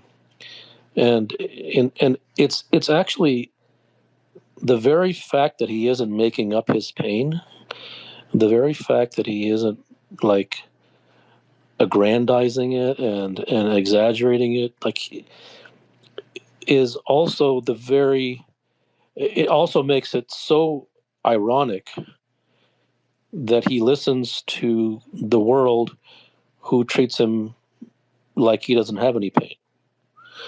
See, the world, if you you go to the world and it's prescription givers, they may not use this tone, but it's still the same message. Oh, you got some pain? Okay, don't worry, but just go over here, do some meditation, it'll be fine. Just go over here, go to see a therapist, and then he'll give you some stuff, and you'll be fine. Oh, just next time, if you don't want any more like pain and conflict, just next time when you talk to that person, just say it in a nicer way, or say it like this, and then you'll be fine. See, those are not only those are insults. Those are insults. They might as well call you a 4-letter word, because those are belittling your pain. Those are making fun of you. Those aren't taking you seriously. They're just marginalized. They're saying you're full of crap with your little pains that you make up. So I'll just give you a little Band-Aid over here because I don't take you seriously, because you aren't worth it. and take this Band-Aid and go in the corner and shut up and put it on, and it'll do X and Y for you. Of course it does nothing, but they don't care. The world belittles your pain. The world insults all human beings by their prescriptions. That is not taking it seriously. But the human's fine because the human's in the same boat. It's a blind leading the blind. The human himself isn't going to do anything about it. So that's why there's such a big market for prescriptions. There's a big market for cosmetics when all of those in the audience are looking for lipstick. So no one is serious while the pain is serious. That's respectable. The sorrow is serious. That's respectable. The heartache and the heartbreak is serious. That's respectable. Respectable. Life is difficult. Pains occur. And many of them are heart-wrenching. And because they are heart-wrenching, because they are severe, because they bother human beings on their deepest core foundation for all of their lives, it deserves respect. It deserves serious solutions, not nonsense. But the human isn't serious. The same human who talks about his pains is the same human who wants some 5-second thing on Twitter, and he doesn't want to get over his pain. He just wants some ointment. And that's fine, it's up to him. But nobody who really talks about their pain has any seriousness about wanting the truth to cure it. And that'll never change, because humans will always be humans. Hello, Kapil. Am I on? Oh, yes, I'm on. So I actually wrote this down just so I don't waste your time. My personal belief is that God is the silence of existence, and that's how God is omnipresent. Life is just a series of choices and experiences. When we aren't making a choice, someone's making a choice for us. But at the end of the day, we still have an experience. So, with that understanding, if there's any currency between us and the silence of existence, is the experience we provide the silence. I believe that. Do you have a question? Yes, I do. I want your opinion on this. Does God handles death? What we have to Well, focus there's on. no reason. There's no reason for asking my opinion on something if you already have an invested opinion in something. What do you care? Like, what does it matter if I say yes or no? I agree, disagree. It has no meaning. You've already come with your answer and your own solution. So asking me has no relevance. Is it fair to say that if I want to maximize my potential as a human being, I have to find my truth? I mean, the truth is the only thing that exists. So if what one is pursuing in the non-material realms is prescriptions and methods and techniques and things that are worldly, then he isn't pursuing truth. And not that that's wrong or right, it's up to him. But if truth is the only thing in existence, then unless one is doggedly, devotionally, in a heartfelt manner pursuing that, not because he should, but just for whatever reason he deeply desires it, then I don't quite understand, how he could in any way move closer towards his ultimate possibility. Hey, Kapil. My question is around, well, let me just start with it. So for quite some time, I've been trying to get into, like a meditative state. And I spent a lot of time reading this and watching that. And eventually I stopped all of that. And I think it lines up with what you talked about in regards to prescriptions. But anyways, long story short, a lot of frustration, after a lot of frustration, I've realized something somewhat ridiculous. And what that is once there's this effortlessness, there's something that arises. And it led me to realize that maybe meditation isn't a thing to do, but it's something that occurs. It's something that happens. But what I get stuck in is then I end up being back in thinking patterns, and I'm sort of stuck on the whole. I hate to use the word concept, but the idea, I guess, of watching thoughts. I understand it intellectually, but I don't really understand it. And so my question is, like, is this just a mind trick? And maybe it's my desire to see thoughts that's exactly what's keeping me from it? Or is there something else that I don't understand yet? Well, I don't think that you understand fully. I mean, you've just gotten a very minute taste of the ineffectuality of prescriptions, but then you've categorized them as some as um, not so good and others having some potential. So your lack of understanding comes from perhaps the lack of experience of having tested all the prescriptions in order to see through them all. You still think that some of them are actually going to benefit you in the non mechanical realms. Okay. Hello, Kapil. You have mentioned before in the past about Buddha reaching a state of sort of enlightenment in a sort of singular moment of uncompromising sort of devotion to truth. My question is truth understood in a sort of singular, uncompromising, devotional sort of experience? Or is it something that is understood over many truths, over time, over many understandings? Thank you. No, I don't think it's conditional in that regard. I mean, I think human beings have had realizations, for instance, that after having gone through an experience, they had a deep realization about it, and it that part of them changed, and they never went back because it was realized and it was done.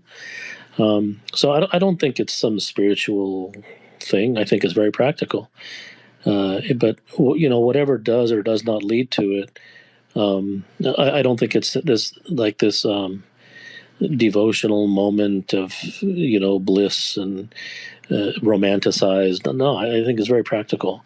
But what is required is to realize truths is a devotion. There's no sitting under a tree and going to the forest. I mean, you can if you want, but there is a seriousness that is required. I don't think things have to be. I don't even like the story of the Buddha because too much of it is romanticized. Walking on lotus petals blossoming underneath his feet. It's it's all just romanticized. A lot of it's just hyperbole, and that makes it a story. So one has to keep their feet on the ground. If something isn't practical, it's nonsense. That's why spirituality has no meaning. It isn't. It's on the one hand, something can be practical in terms of it can be practiced. That doesn't make it effective. On the other hand, it can be spiritual and pie in the sky. That doesn't make it effective. So it isn't about the romanticizing of things. It's, do you want it or not?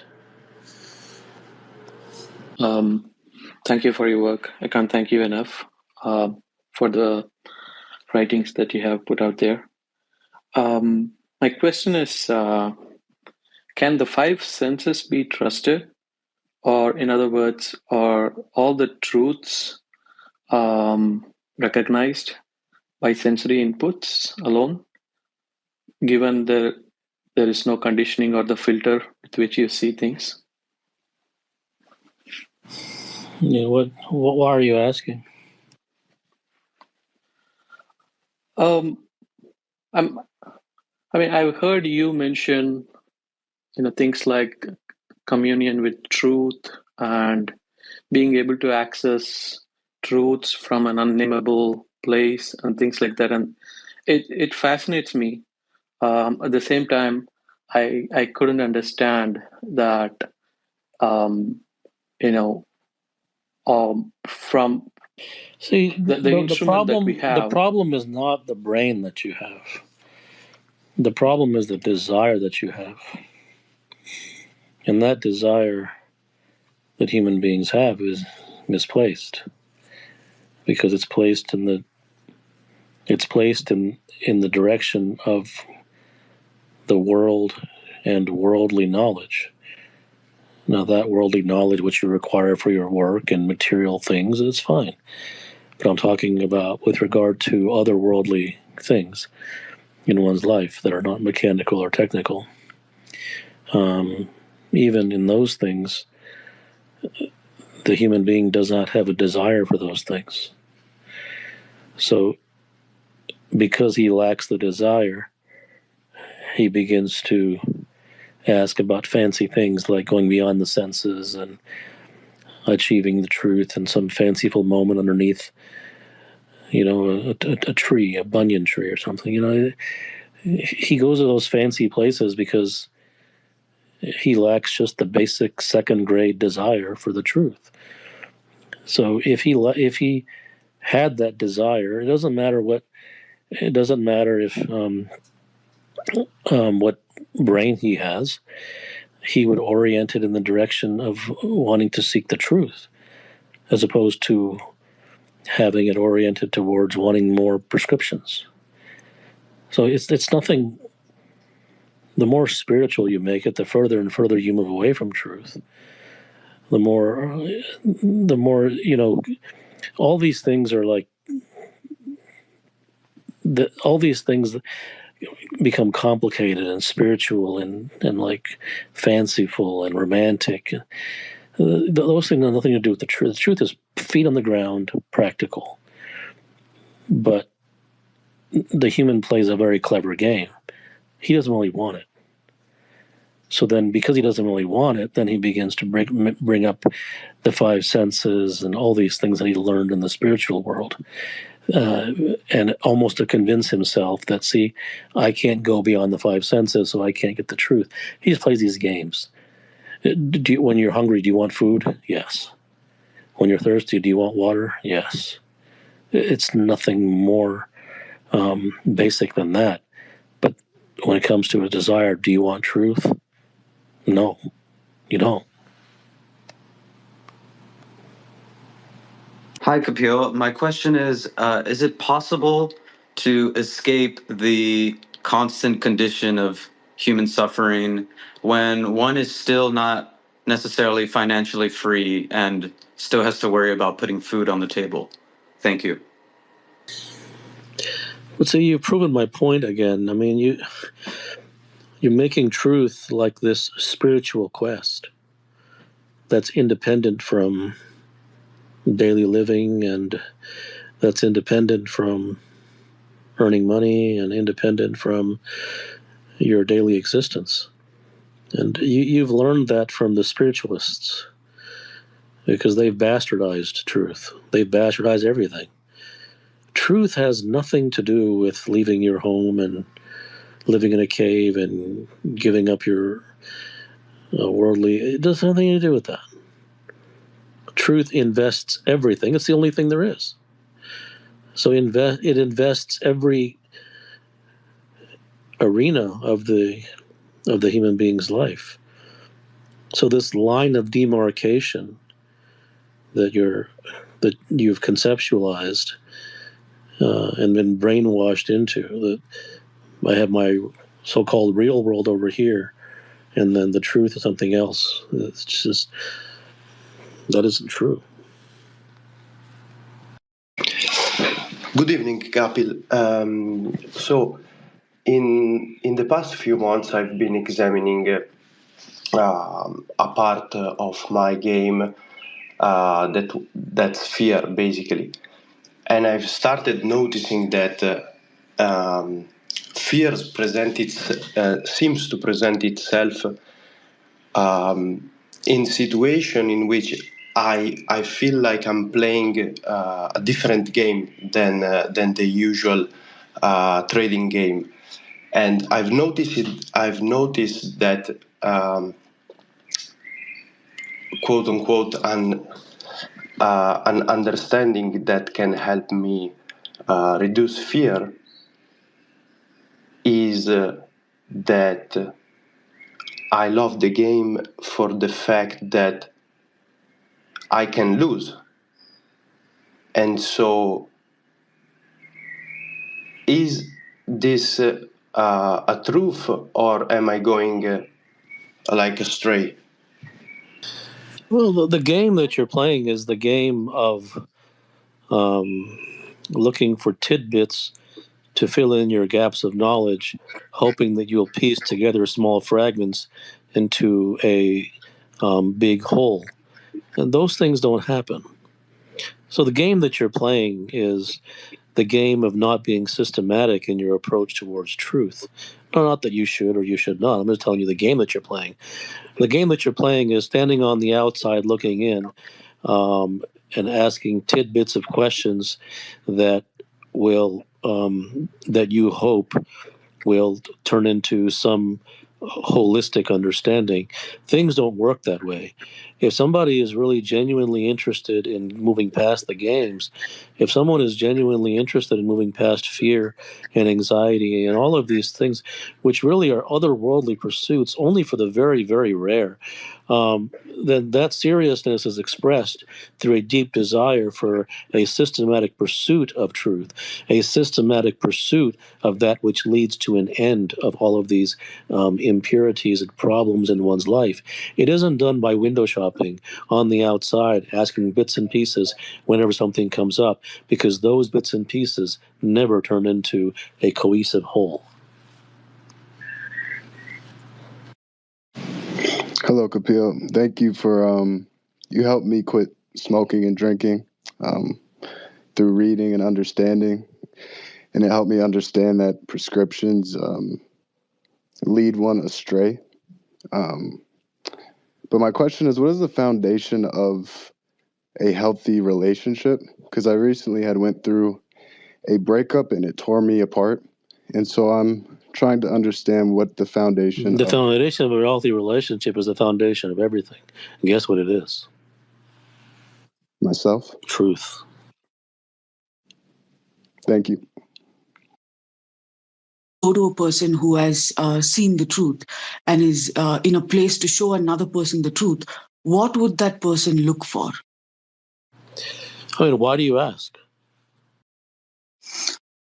Maybe because I have this belief, I don't know whether it's true or not, that it's possible for a person. The only way to get to the truth is for somebody who's already attained it to show it to you, and there is no other way to get to it. I don't like. Okay, so like,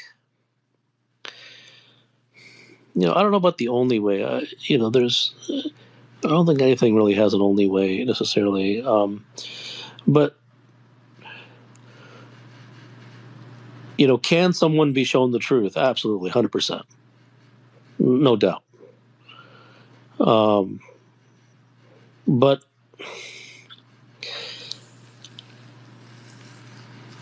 I mean, where are you going to go, right? And that's the issue. Like, where are you going to go? Because if someone, that's the problem, really. Because wherever someone goes, they're not going to get the truth. I mean, I can't say it any more plainly than that. While at the same time, I'm saying that wherever they go, it isn't that the person's going to try to lie to them or deceive them. And while that may happen, but many times, no, there's a genuine desire to help. And,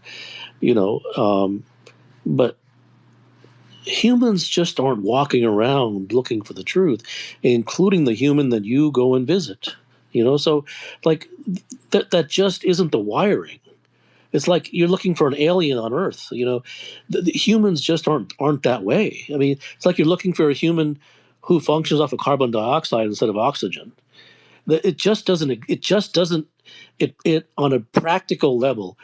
I'm not going to say it's zero, but it's not much. So that's my question. Where are you going to go? Where are you going to go where you're not going to get meditation?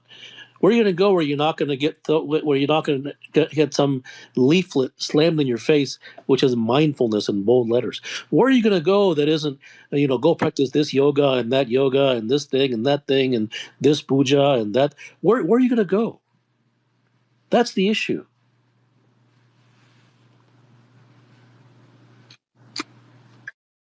Is it possible that people might develop a sense for those who've seen the truth, in the sense I'm sitting here, and it's a sense. I can't explain it. That I feel that you've seen it, and there's something So won't that sense be there that someone's got it? I mean, yeah, but I'm not talking just to you, right? I'm talking you as a part of all humans. So let's say that there are 100 humans, right, in the world, that or 1,000. There's not, but let's just say for discussions like that there is. That's fine. You know that I exist, but the other 99 or 999 don't. And so and I'm not anything special, right? But I'm just answering your question because you asked it. Where are they going to go? I don't think this is. I don't think the direness of this is really realized. And one thing that isn't realized because no one's really in dire straits to look for the truth. So that's why it isn't realized. But if they were, let's say that they were, there really is nowhere to go, because everywhere you turn, there's no direction that you can turn. There's no guru that you can go to, no matter how holy, who isn't going to prescriptionize the hell out of you. That doesn't exist on the earth. That isn't, and even if it did, even if such people did exist, they would eventually cower to those who came to them, because those who came to them would demand prescriptions. Buddha gave prescriptions. Jesus gave prescriptions. And these are the two shining emblems of mankind, of what a human can become. Glorious beacons of inspiration for all humans. Jesus and they were prescribing left and right. Once again, they didn't have any negative intent, obviously. So where are you going to go? I keep saying that because those are the words which keep coming to my mouth. It's like everywhere you turn, there's no truth. Not because there isn't a desire to want to help you, but it just isn't there. It's all been bastardized. It's all been the human brain is twisted. The student and the teacher, they're both, the brain is twisted in their head, meaning that they are oriented towards prescription. They aren't oriented towards raw truth. Because if the teacher gave raw truth, guess how many students he'd had? None. They would understand him. So that's my answer to your question. Even if, by some cataclysmic event, 100 people in the world wanted truth, where the heck are they going to go? What if they came to you? Would you help them out? I don't try to help anybody, but the situation has to be correct. And I don't, but even if I was, I guess I'm using you as as sort of a bouncing board to, to show a bigger picture, that just the state of affairs, right? I'm using your example that you're bringing up just to reflect a bigger, more holistic light on the situation. Um, the fundamental question you ask: can truth be shown to a human being? Absolutely, absolutely, no question. No spirituality, no woo woo, no nonsense, no robes and crap. No, practical, down to earth, 100%, absolutely, all the time. But the human who really wants that, just they're not walking around. Firstly, I would just like to say thank you for sharing all that you do. And I don't mean to be an opposing force here, but assuming we're in a forum of direct truth here, I just want to say that I wholeheartedly disagree with the previous speaker's premise that the only way we can get truth is from somebody else. Because despite you sharing truth with us all day long in these forums and in your discourses, what is very clear to me, at least, is that I can be exposed to truth, but if I don't choose to see, that sight doesn't become an understanding of my own bones, and therefore. So as I told the other person, I would never say that one way is the only way, but at the same time, having said that, in response to what you said,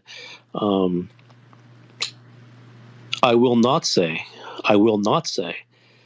that if you are not exposed to truth, that you will never, that you can never have any truth. I will never say that, because some people can just come upon it intuitively, through their own ingenuity, through their own desire. So that's 100% always possible. But having said that, if one does not, and yet at the same time, they're not even exposed, and they don't get it through their own intuition or desire or whatever it may be, then it may be the only way, that if they get it through exposure or through somebody else. If I can now lead into my question, I've noticed in myself a almost lifelong addiction to chasing the next insight and breakthrough to transform my life into something that is more congruent and pure. And I didn't always see that as a chase. I saw that as a sincere pursuit of truth. And recently I've come to recognize it more as a chase. And what has emerged in my mind as a result is that what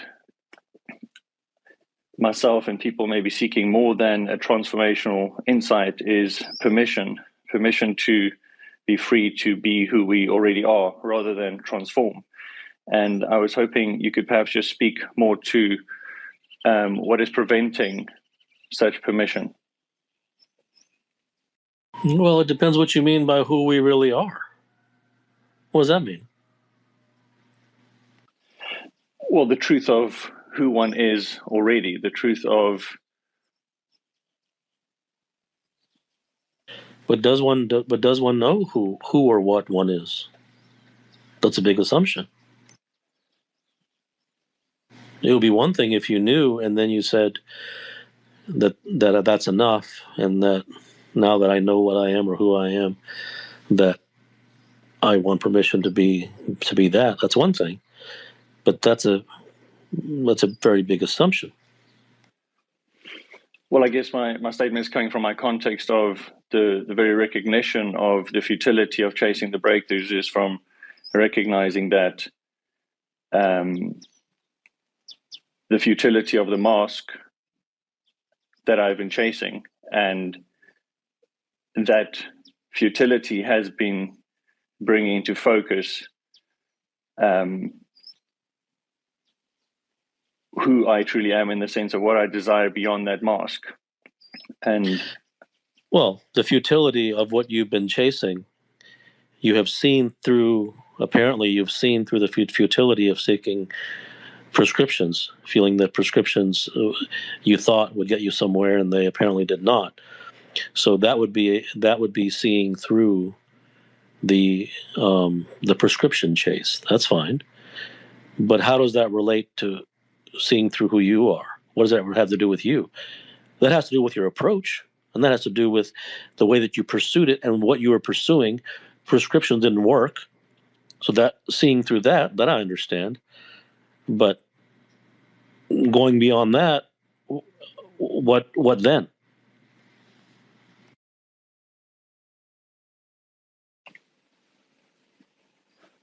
I guess in my case, it's been primarily seeing through the chase of prescriptions that would lead to, let's call it, various forms of validation. And recognizing that all these different forms of, let's call it, validation or success milestones leads to a place where the emptiness never leaves. And upon recognizing that more and more through my own experiences, I'm simply suggesting that it is bringing to my awareness what I'm genuinely have the capacity for devotion to, what feels more like a devotion than a And for you that is what? Well, in my specific case, for the last 18 years, it has been seeking to understand the truth about human fulfillment. And I don't have unfortunately, I don't have a better word for guiding or coaching, but that has just been what is spontaneous for me. But that's after you saw through your chase of prescriptions. You said that gave you a clearer picture that you were more devoted to what?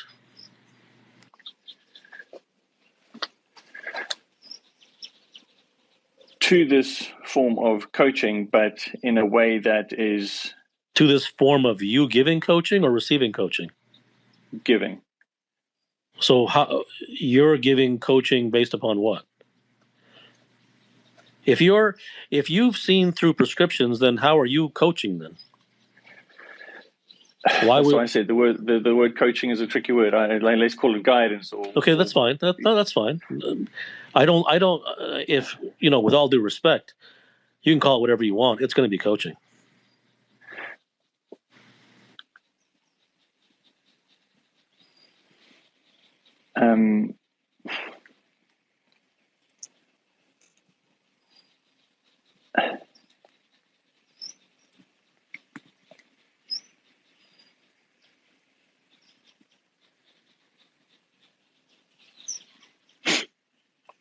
I don't articulate this. I hear what you're saying. It's just I'm trying to articulate that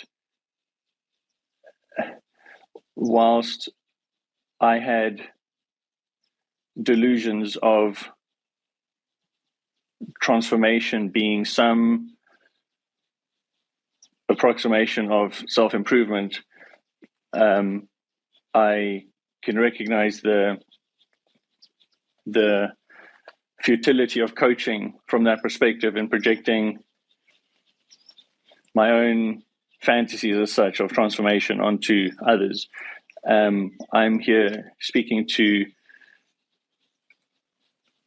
the systematic realization of the difference between the empty chase of transforming myself into some better version compared to the I don't know what the word here is, like the different definition of transformation of no. What I am saying, what I am saying is whatever word that you're using. Do you think it would be wrong to call what you do coaching? However you wanted to, whatever word you want to dress it up as.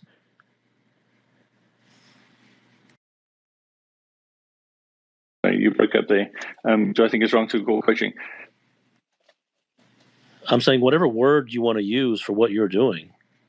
I don't know what you're doing. I mean, that's all up to you. But my apologies, I lost signal there. I'm saying whatever it is that you're doing, whatever you want to call it, I think you're going to have to look at it and see, is it really not coaching?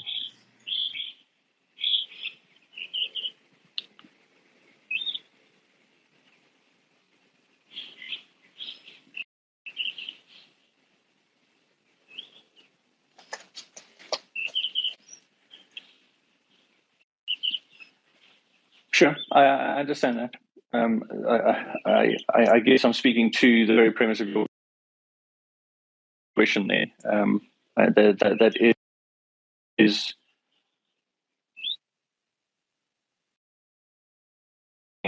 my understanding about like what is prescriptive and what would you call the guidance that you give your clients? Yeah, that's a fantastic question. Your I mean, you can sincere stump me clients. there. I have no idea. I honestly have no idea. I don't know. But I can, with every drop of blood in my veins, I can tell you, I coach no one. I don't come within 1,000 miles of it, and that isn't good or bad. And I don't recommend it to you that you shouldn't do it or it's wrong or whatever it is. I just have no interest in it. But if you ask me what it is that I do, I have no idea. It's just kind of, I don't know. But I absolutely abhor coaching.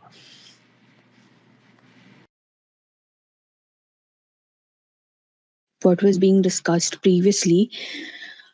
So I think what I received from you was a lens to then filter out the truth in any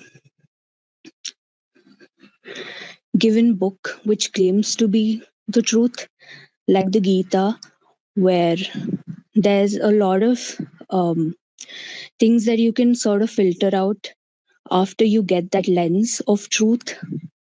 So I think what I got from you as a truth seeker was the lens to sort of filter out the prescriptions and to almost like predict what exactly Krishna would have said in that moment. So yeah. So yeah, I'm grateful for your work. Um, Coming to my question, it's sort of related to surrender. So I know one cannot bring about surrender, and I would just be playing mind games if I wanted to bring about surrender. But can a human being exist in a permanent state of surrender? The problem with these things is that they're all conceptualized. These are concepts, and they're not good or bad or right or wrong. They're given a name after the fact, and the problem is that when you give them a name before the fact, they become left as only the name. They become left as only the concept. So at the end of the day, what happens is that you begin chasing concepts and ideas of things as opposed to the thing itself. So can a human being live as surrender? I guess, yes. I mean, but the problem is, no sooner has the sentence been spoken that the person begins to go start practicing it. And as soon as he starts practicing it, he fails.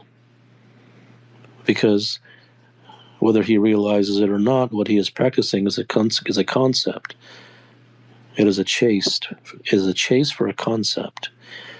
It is a chase to do things correctly. As a result, it isn't real.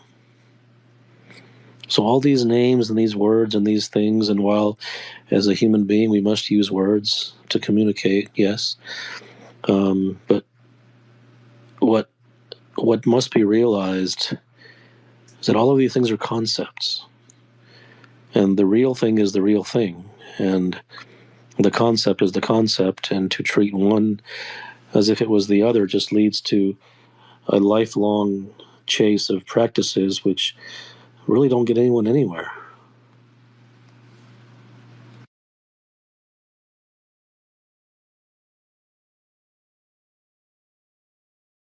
Hello.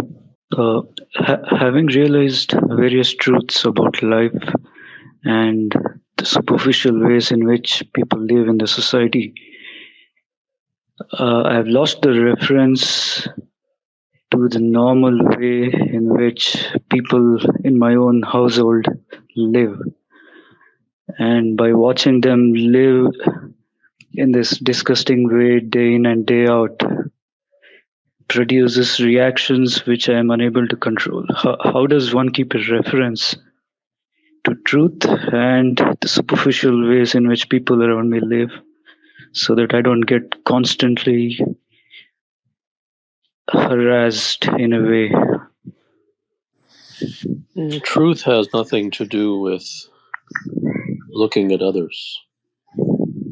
Truth has nothing to do with how other people act or respond. Truth is internal.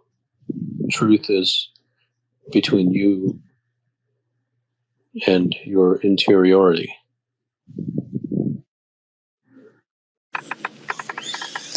Hi. Firstly, thank you for all of your work. I don't think I can express the depth of my gratitude for it, so I guess I'll just leave it at that and move on to my question. Thank you. I guess my question revolves around my relationship with my parents, and it's not a question completely dissimilar to the last question.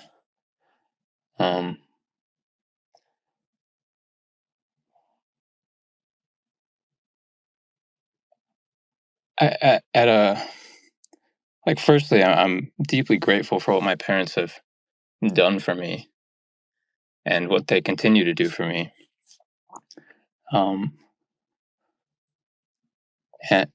But at the same time, I don't even, I have no interest in talking to them. I have no interest in being around them because everything that they do and say is fundamentally untruth. The things that they are interested in. I mean, I guess the most direct way to say it is that they are societal, hook, line, and sinker in every single way. Almost everything that they say is, virtually everything that they say is rife with conditioning. And while I'm deeply grateful for what they've done, the fact that they've raised me, I guess I'm not exactly sure what a peaceful relationship with them would look like, because I don't even really want to talk. It is very similar to the last question, and I don't think the answer was truly imbibed, not just the words, but the essence of the answer. And you speak as if they're conditioned, they're conditioned and they're societal, and nobody else is. So according to that logic, then you shouldn't talk to anybody. The truth is, they're virtually the only people I have contact with, and that's also just because we live in the same household. Right, and so at least, at the very least, I mean, it is a distraction and it is time waste to try to find truth in others, or to try to expect that others will even have interest in truth. It is not about anyone else. So at the very least, when one associates with the world, one gains pain from the world. And the majority of that pain comes through the exposure to conditioning, which extends and deepens one's own conditioning. But at the very least, your parents have given you something. While I'm sure they have, most parents, create pain as well as benefit. So that's how everyone is. No one is Jesus. So at least you have gotten some benefit from them. They have done much for you. So, as you have stated, so, then that is the realm and that is the lens through which you must view them, as opposed to viewing them as conditioned and societal, and though it may be, then that is the case for every single human being. So in the end, it isn't about if others are societal and others are conditioned, of course, but the greatest elephant in the room is that you are societal and you are conditioned until you no longer are, and that is the focus of one's attention, not upon others being so. I've read in one of your private, I think, discourses that there are many ways to get rid of the mind, and that when you work with your private clients, that you try to sneak up on the mind. And I was wondering if there is a way to do that without your guidance. Thank you. Everyone is a human being unto themselves. Everyone has the ability to do whatever they want for themselves.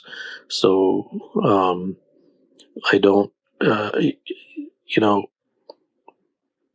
I cannot tell you how, because I don't know how. There is no how to it. It's, how does the wind blow?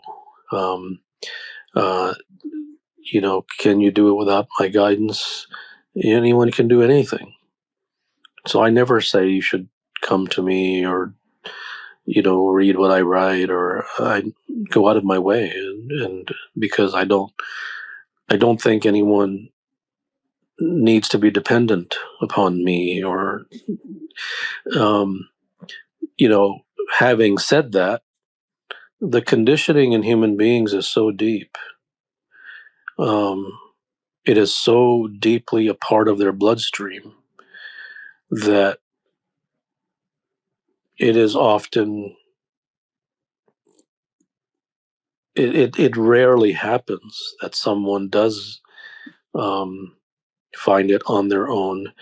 So I have to state both. I have to state that the truth is that one absolutely 100% can do it on their own. It is also the truth that the conditioning is so deep that it is not surprising that almost no one is able to do so on a practical level. If a person has the DNA and the body mind is ready to some extent, or they've done whatever they could do, then what decides whether the person sees the truth? I cannot tell you what decides it. Either one does or one doesn't. If it's like anything else, if one has a deep desire for something, then they go off and try to find it. Naturally, they will, because they really want X. If they don't, then they try to find someone to help them. Or they find something they can read that can help them, or they have to get it from, if they don't have to get it from somewhere, but if that desire is deep enough, then they will want to desperately get it from somewhere, whether it is from themselves or from another source. If neither of those things, if one despite multiple efforts has not gotten in on their own, it doesn't mean that more efforts won't work. They could, but humans are unserious people. That they call themselves logical, but they're not logical. They don't behave in logical manners. So if someone wants X, this is basic as it gets. If someone wants X, and they try and try and try, and years go by, and they don't get the X, but they still desire it, then they have to try to get it from a different source through some kind of guidance. If they don't do that, and they're not able to get it on their own, then all they're left with is their desire, which isn't getting fulfilled. And that's fine too, but that's up to them. The assumption was that the desire is deep and they really want it. So if you're not getting it on your own and you're not getting guidance from it, then everything else is philosophy and chit chat, right? It's just chit chat. It's just talking about it. This is one day, and then asking a question, and then it's all philosophy. It's about getting somewhere. To me, everything's about getting somewhere, whether it's in materialism and money and business and success in that domain, or getting somewhere and finding peace or freedom or the end of conflict, or in those domains. Whatever it is, it's completely and utterly up to whatever the person wants. But if you aren't getting it, if you aren't able to do it on your own, and you're not seeking guidance in a serious way, then you're not really serious, and that isn't a crime either. That's not a crime. But then what are you doing? Hey, Kapil. Um, First of all, thanks for all your writings. They're very insightful. In discovering your writings, I have been able to tap in a lot of truths for myself. However, I find I struggle with prescriptionizing some of your words.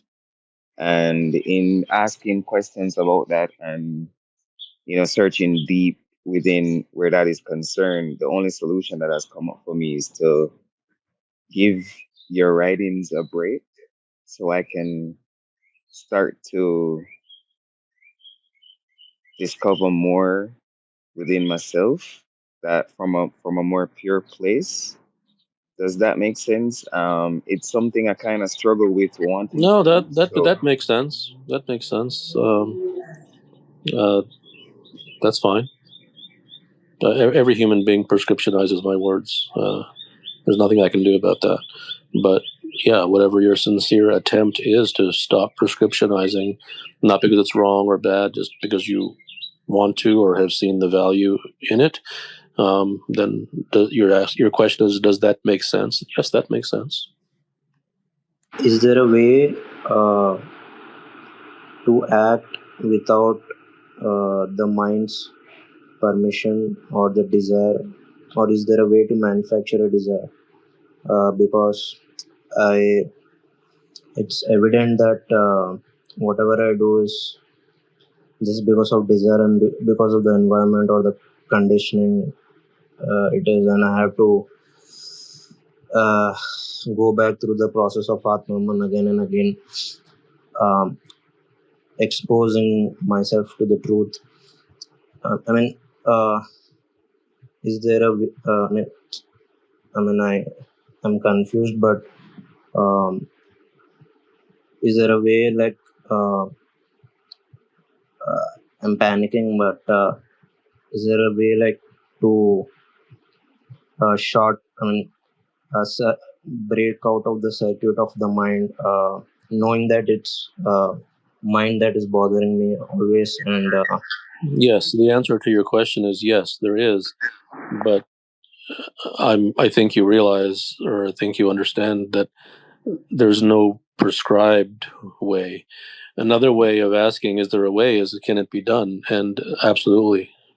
But not through the realm that tradition has taught people, not through the realm of do X or Y or Z.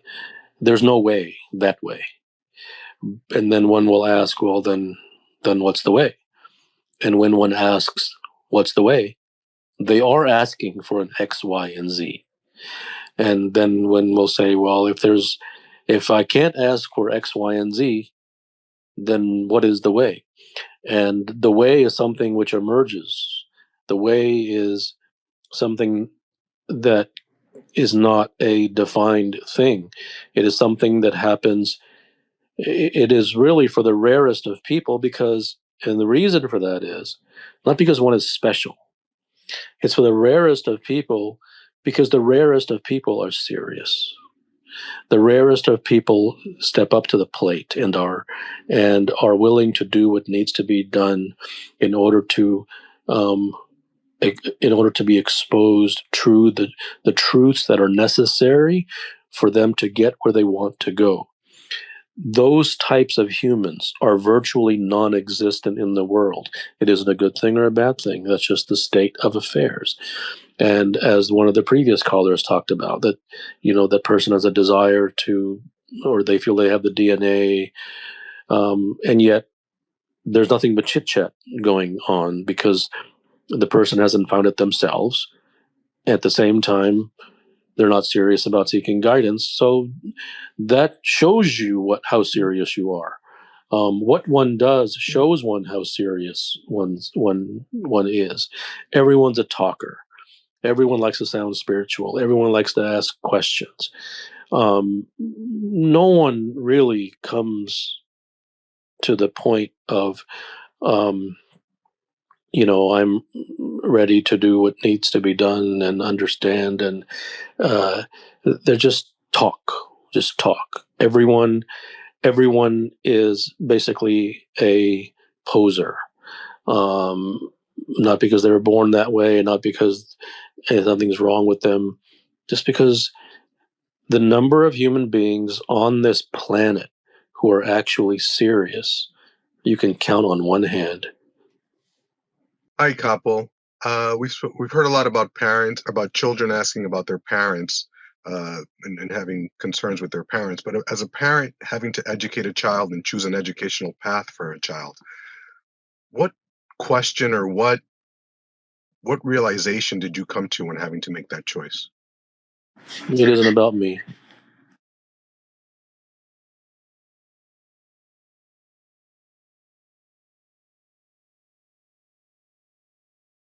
It's about the child. I understand. But in the world of Ivy League schools, in the world of SATs and all this other nonsense, it feels that what I have to make a choice for my child. What path or what question or what realization do I need to get to be able to make the right choice? That's a fair question. It really is about swimming in the current of societal conditioning. And, one has to navigate the notion of what the child wants and will ultimately want. Some, parts of that cannot be known necessarily. So I think one has to move with one's greatest convictions, and not that their convictions are necessarily correct or incorrect. If you swim in the soup of what's the right thing to do, I don't think that one really is able to keep their head above water in swimming in that particular pond. I guess one has to go with whatever their own convictions are. If I'm not mistaken, I think I have a secret writing in the lineup that speaks to some of that last question. Hi, Kapil. Thanks for doing this. I've been a product designer in tech for about 8 years now, and I've been having trouble understanding if I have a talent for this or not, and whether or not I'm being true to myself about, if this is the career or the craft for me. And I've been, I guess I wanted to ask you for some sort of if there's for clarity, or if there's something I'm not understanding about what I do and whether or not how much I like it or not. I can't tell you that, but the very fact that you're raising the question means that there might be something there to be explored. Hi, Kapil. Sorry for the delay. Sometimes you say that truth can be achieved through a systematic endeavor or a systematic inquiry. Is that not a prescription? Is there anything that I say that cannot be prescriptionized? I mean, even that you're going to call a prescription? What's your point? That I shouldn't speak? No. When you say like systematic endeavor or systematic inquiry is needed for to arrive at the truth, maybe I think that okay, maybe I can do something systematic, because if there is no prescription, I just want to. But you can do something systematic. You can do what you want to do. Like no one has you in handcuffs and putting you, with a gun to your head saying you can't do anything. I mean, no one's telling you that. But that that is a universal response that I have, because it's true. I mean, I'm not going to go against it because it's not, because just to make it sound different. It's just true. Um, People ask questions. It's kind of like, I give the analogy that people ask the kind of questions that, they come on these forums, or they, whatever it is, and okay, well, like, they ask questions that are similar to this. Okay, you have 5 seconds. Tell me how I can become great. Okay, like, it's stupid, nonsensical questions. Because these kind of questions are entertained, and they're supported by the experts who give nonsense answers to nonsensical questions. I don't, because I don't get any interest. I have any interest in doing that. If someone wants to be great, if someone wants to achieve peace or freedom or whatever it is, something, these are not small things, and I don't believe in small things. These are not small things. And in order to achieve these are like generational things that virtually no human in the history has ever achieved. So there's no like podcast answer to these kind of questions, and they're fair to ask in terms of one's desire to achieve such things. That's fine. But well, how can it be that it doesn't require a systematic journey? It requires. I mean, I have clients that, uh, we've been going through this for years, and they still have only moved like 5%. Now that's 5% than anyone else has moved, but that's not a competition. But the point is, even after years, while they have gotten X, Y, and Z from it, uh, it requires a systematic journey. That's what we have been on, in a repeated exposure to truth and diving deep into their mind and disassembling all of the conditions, the conditionings, and the poisons that have seeped into their bloodstream. This is serious stuff. I mean, I I'm really annoyed by unserious people. I don't like unserious people. They annoy me. I don't think they're worth talking to. They're not. So serious people are worth speaking to. Serious people are worth having a journey with. Everyone, like I said before, everyone's a poser. So how can something, once again, you're an intelligent human being. You're not dumb. Okay. So how can something that is so rarefied not require a systematic journey? Whether it is, like you said, by oneself, perfectly, absolutely, or by seeking guidance. Either way, there's no right with one or wrong with the other. But if neither is happening, that's fine too. But then if neither of those is happening, then the desire must not be there, which is also fine too. But the person states that they do have the desire. So either they're lying, or that the desire isn't great enough. Something's got to give. And having said all of that, nothing is one. There's not even any evil in being a poser. There's no evil in that. That's fine. You can be whatever you want. But how can it not require a systematic journey? How can one possibly expect? Because if someone came on the podcast and they asked, like, okay, you got 5 seconds, tell me how to become a professional athlete and how to become the greatest in the world. Everyone, even the most unserious person, would listen to that and say, what a nonsense question. Everyone would say that. And yet, when it comes to these things, because everyone is supported and enabled by the spiritualists, who give easy, stupid answers to these things. Oh, do some meditations and mindfulness, Uh, because they actually, entertain these things. Then the human feels that they are not asking how to become great in 5 seconds, when that's exactly what they're asking. In fact, it's way, way more of a systematic journey to achieve peace or freedom than it is to become a professional athlete, or to become a great businessman, or to become rich, or to become. Those are actually more on the materialistic side, on the mechanical, technical side. They're not purely that way, absolutely not. But this is like, has nothing to do with that. This is like 10 Everests beyond that. And that's ironic that the spiritualists actually dumb this down as if it's the smallest thing in the world, when it's the biggest thing in the world. And what gives proof to that is even the spiritualists haven't achieved. Those who are prescribing these things haven't achieved anything themselves either, because it doesn't work. So, logically speaking, how can it not require a deep systematic journey? If one has accumulated years and years and decades of conditioning and poison and wrong things, and they've operated their life, and they have set up their entire foundation of their life, the fulcrum of their life, the foundation of their life is based upon things that are not true. I'm not talking about beliefs here and there. I'm talking about the entire daily existence of their life is sitting upon a foundation that is a lie, that is not true. That doesn't require a systematic journey. That just requires some tips and tricks. Really? That doesn't require going into the foundation and breaking apart all the nonsense over years. That doesn't. There's no tips and tricks for that. There's no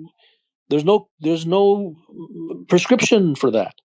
So if there was a prescription, then there will be no systematic journey required. Which is exactly where everyone is. Everyone in the entire world is in the prescription land, trying to use prescriptions. They don't even know there's a foundation of lies, right? Humans don't even recognize that their entire life is based upon a foundation of lies, of untruths, of things that are simply not so. They don't even recognize that. They're just seeking more prescriptions, and that makes sense, because when one lives upon a foundation of lies, when one's entire life is structured and sitting upon a foundation of fundamental untruths, that is going to lead to anxiety and fear and conflict and turmoil and disappointment and all these things. And no human wants to feel bad and suffering, and no one wants to feel that way. So they'll do whatever they can. So they'll seek the prescriptions. Why wouldn't they? The alternative would be just to be suffering all the time. And so they're going to do whatever. If a human being is drowning, he's going to do whatever he can to keep his head above water. That makes perfect sense. Why wouldn't he?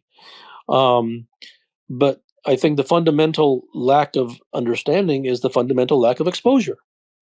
There's been an exposure to prescriptions and nothing else. There's been no exposure to truth.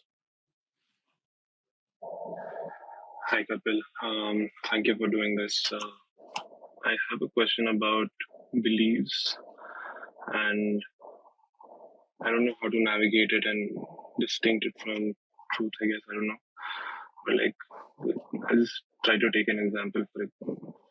We have these greatest athletes. We have Michael Jordan, who believes that they have to work hard to be, or they have a belief of doing a certain thing to be where they want to be.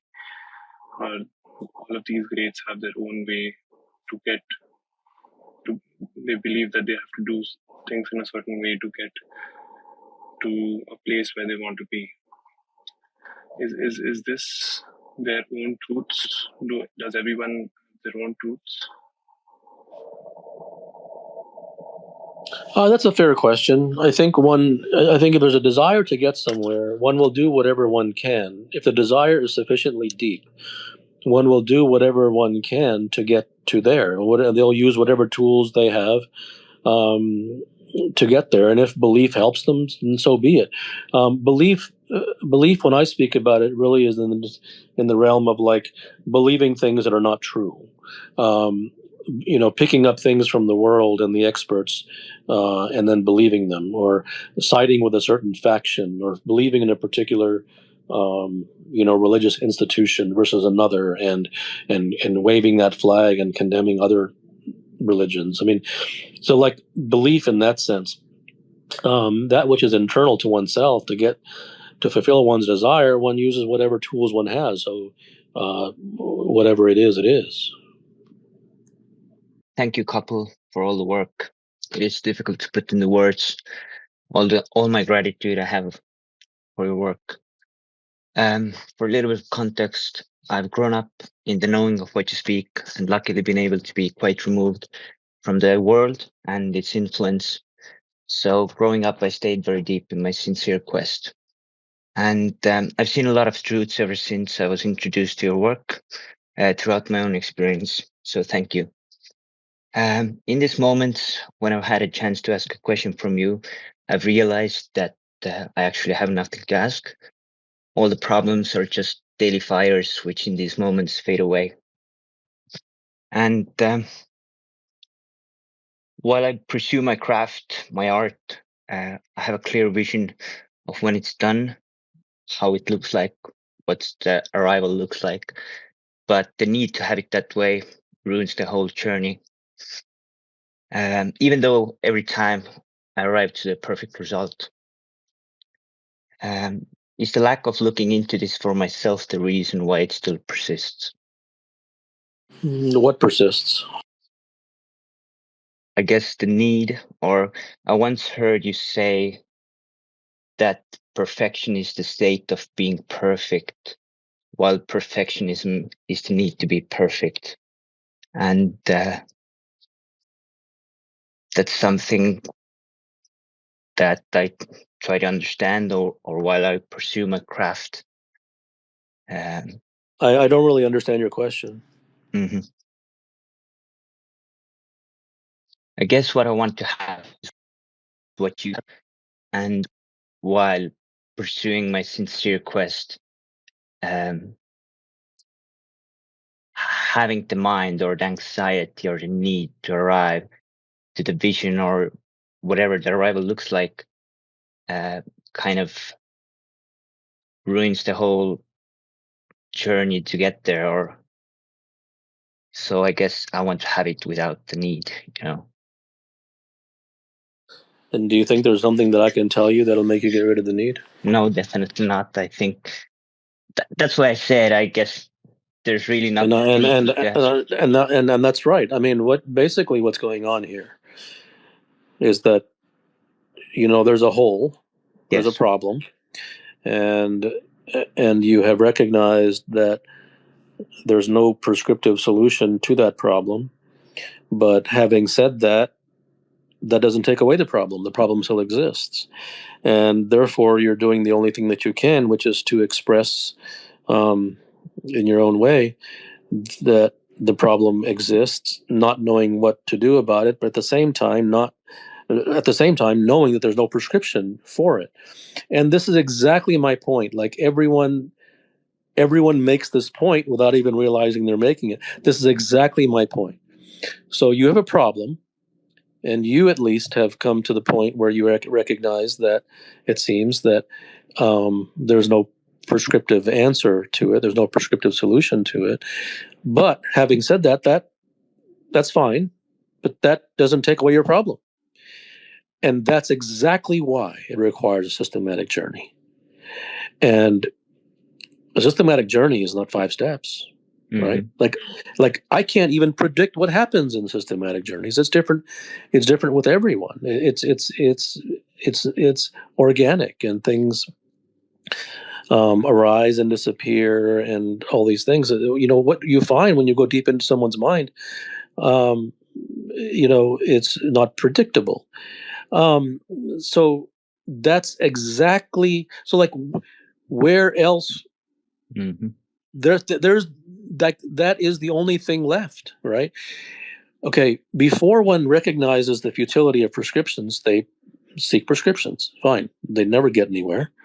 And then I'm talking about in non-mechanical, non-technical things.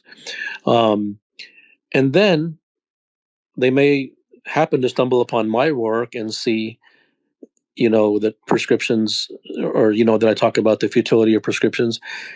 And then they might prescriptionize that and say, okay, well, you know, I'm not going to say prescriptions. Well, that doesn't do anything, because that's just prescription.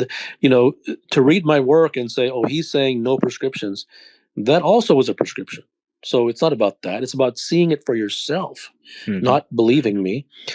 And so then one may realize that, oh, there are no prescriptions that can help me get out of this. So then one is at the crossroads. One is at a dead end. Okay, to the left, he realizes that okay, there's no prescriptions. He realized, but to the right, he realizes, having said that, my problems are still there. So there's only one thing remaining, and that's a systematic journey to go into the depth of these things in order to address them. Mm-hmm. That's all that's left, and just one must do. I'm just saying that's the only serious way. That is for serious people. In fact, that is the only way to arrive at the end of one's. That's the only true solution. And like that isn't even a solution. Like there's not even that isn't a solution in terms of you do this. You know what I mean? Mm-hmm. But that's the only thing there is. Everything else is swirling muddy water, putting on ointment, putting on band-aids. And while none of that is wrong, one must do whatever they can to get some relief. Sure, I understand. But to seek the end of one's problems, to truly unravel one's problems, that isn't for like I said before, humans aren't walking around thinking like that. They're walking around putting ointment on one's problems forever. Mm-hmm. I understand. I do my best to think my question. Can a person even not care that his mind is going like crazy? It's just schizophrenic and it's just constantly talking. Is it possible to even not care? Yes, yes, it is possible. I mean, things are possible that humans cannot even conceive of. The problem is like, okay, I said that it's possible, right? So what? So what that it's possible? Like, you're not going to like do anything about it. I don't mean to be presumptuous, but you're not. Like, I just, so what? Okay, he said it's possible. Okay, now let's go on with my life. Like, it's just it's Trivial Pursuit. Like, who cares if it's possible or not possible? No one's going to do it. So like, everyone's a poser. I mean, it's more like I'm trying to come up with a question. Like I'm trying my best. Why do you want to ask a question? You already asked your question. You already expressed, what your, the issue is. I'm trying to. I don't know. I'm sorry. I don't know. I'm trying. I don't know. I don't even know where to go.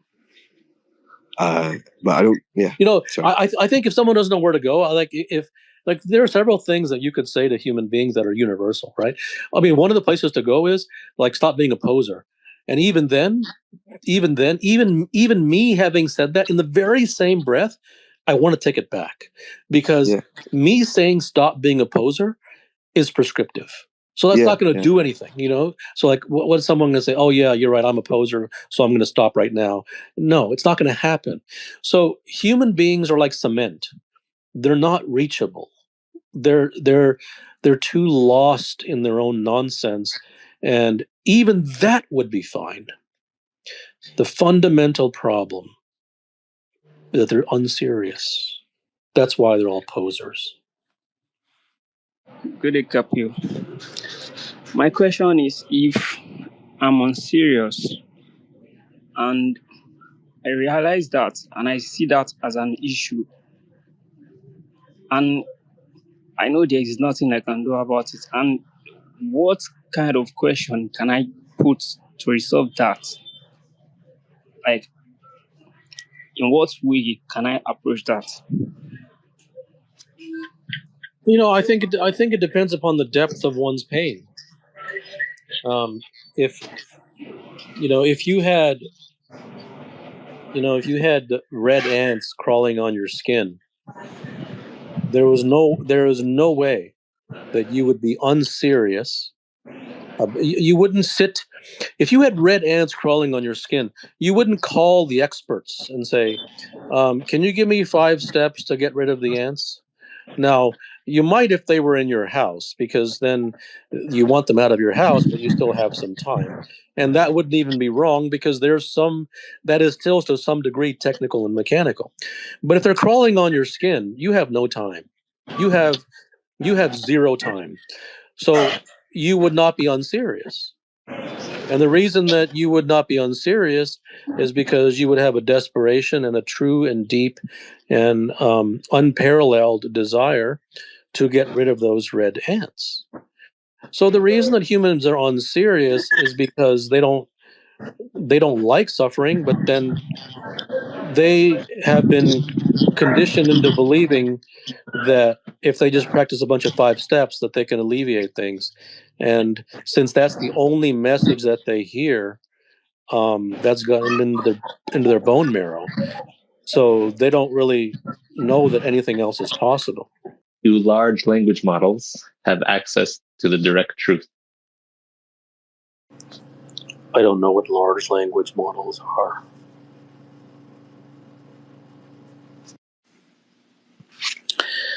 Is there a way for me to stop feeling like a bad boss? Yes, but it's not a prescriptive thing.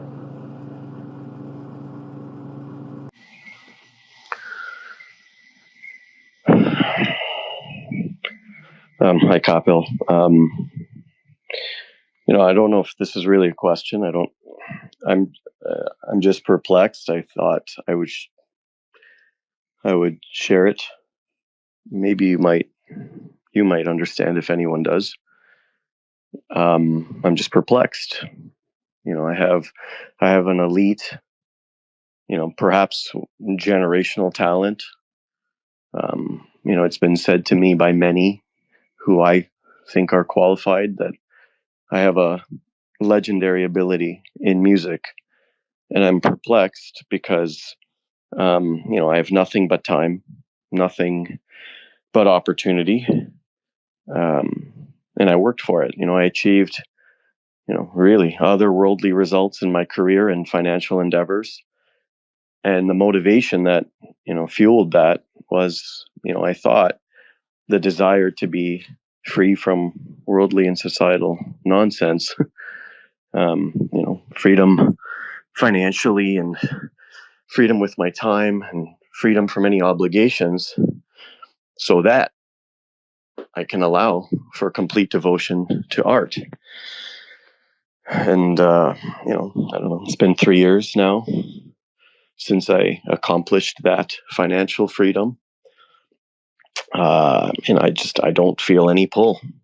I miss the days when I was a child and a teenager, and I just truly loved creating music, and I was like a willing slave to my unending inspiration. And I loved the learning, I loved perfecting, and I have what I think are incredible ideas, and I just don't have that pull at all. And I don't know, I'm perplexed. I don't have a question. It's not really. Well, what you're saying is that the pull, you don't have the interest in the music anymore. Is that what you're saying? I mean, it's there. Like, the idea comes, the inspiration comes. I hear it in my head. It's makes me cry. And then I don't have the pull to just find myself at the microphone, on the keys, at the guitar strings, and just there's nothing. I don't know why there's no motivation. So you don't have the passion for it anymore. Is that what you're saying? I'm not sure what you're saying. I think what I'm saying is that I expected myself to have that. That's what I was dying for so long. When I was working like a dog and had no time and had no obligation, or had just loaded obligations, it was like I'm dying for any free time to work on these things. And it's now I have none of those things, and I can't. I don't want to force I know I could. Like, I know there's a part of me I could force myself to do it. But if there's one thing I've learned, it's that. Or are you saying that? I'm still confused. Are you saying that you had the opportunities and the ability to perform and all those things, and now those things are not there? Is that what you're saying? And you're looking for those, or what do you spell it out? Second grade level, spell it out. Okay. I always felt I'm an artist at heart, and meanwhile, I was busy accomplishing financial endeavors that had nothing to do with my art. And my motivation to. Okay, so your financial, what you're saying is the opportunities and the financial freedom and all those things, they came from something besides the music, is what you're saying. They came from, they had nothing to do with the music. I parked the music. You have to be very clear when you speak in terms of like what, because the whole time I was thinking all your opportunities were from the music. So I see. You have to be very clear when you're precise with word choices. So you're saying that the freedom and the opportunity that you have were outside of music, and now those things are able to fund your music, but now you don't have the interest in music anymore. What you're saying. Yeah, that's about right. And it perplexes me that I don't understand, because the motivation felt so real at that time. Obviously it was to deliver the results that it did. I mean, I just made money investing and managing. I started small. It was, it was not, it was stock market, that's what it was. And it was just, that's where I made money. I worked, had my money, invested it masterfully, and did things that no one would believe. That's the truth. And my motivation for that was I wanted to be free from it all. I wanted to not have to do that anymore. I didn't want to have to go to an office, didn't have to work, and I didn't want to have to worry about money, so that I have free time, so that I have no interruptions and no obligations, and I can just devote the rest of my life to music and art and just allow it to be whatever it's going to be. And I'm allowing it to be whatever it's going to be. And 3 years later, I've done nothing. I'm just perplexed, and I'm trying to. Well, I think the perplexion is because I don't think you know what you really want, and to know what you really want is not a small. To know what you really want is oftentimes not a very trivial or small thing. So I think you on the one hand, there is this thing that you think that you should want, and that's fine. But I don't think that you know what you really want. Yeah, I think that's right. I've been through a lot of cycles where, if you had asked me 15 years ago, I would have said I want to be a world famous artist. And as time has gone by, and as I've lived life, it's become far less about entertaining or interesting anybody else, or playing for anybody else, or creating for anybody else. But I don't know. Have you been looking into truth for a while, or just for a short time? Looking into it, I think it's always been there. I've only started recognizing it and sort of labeling it as looking into truth for let's call it 6 or 7 years. But that the seed's always been how there. How long have you been following my work? Yeah, well, you know what, the truth, I remember finding your work maybe 10 or 12 years ago, and it rubbed me the wrong way. I was like, oh, this guy's insane.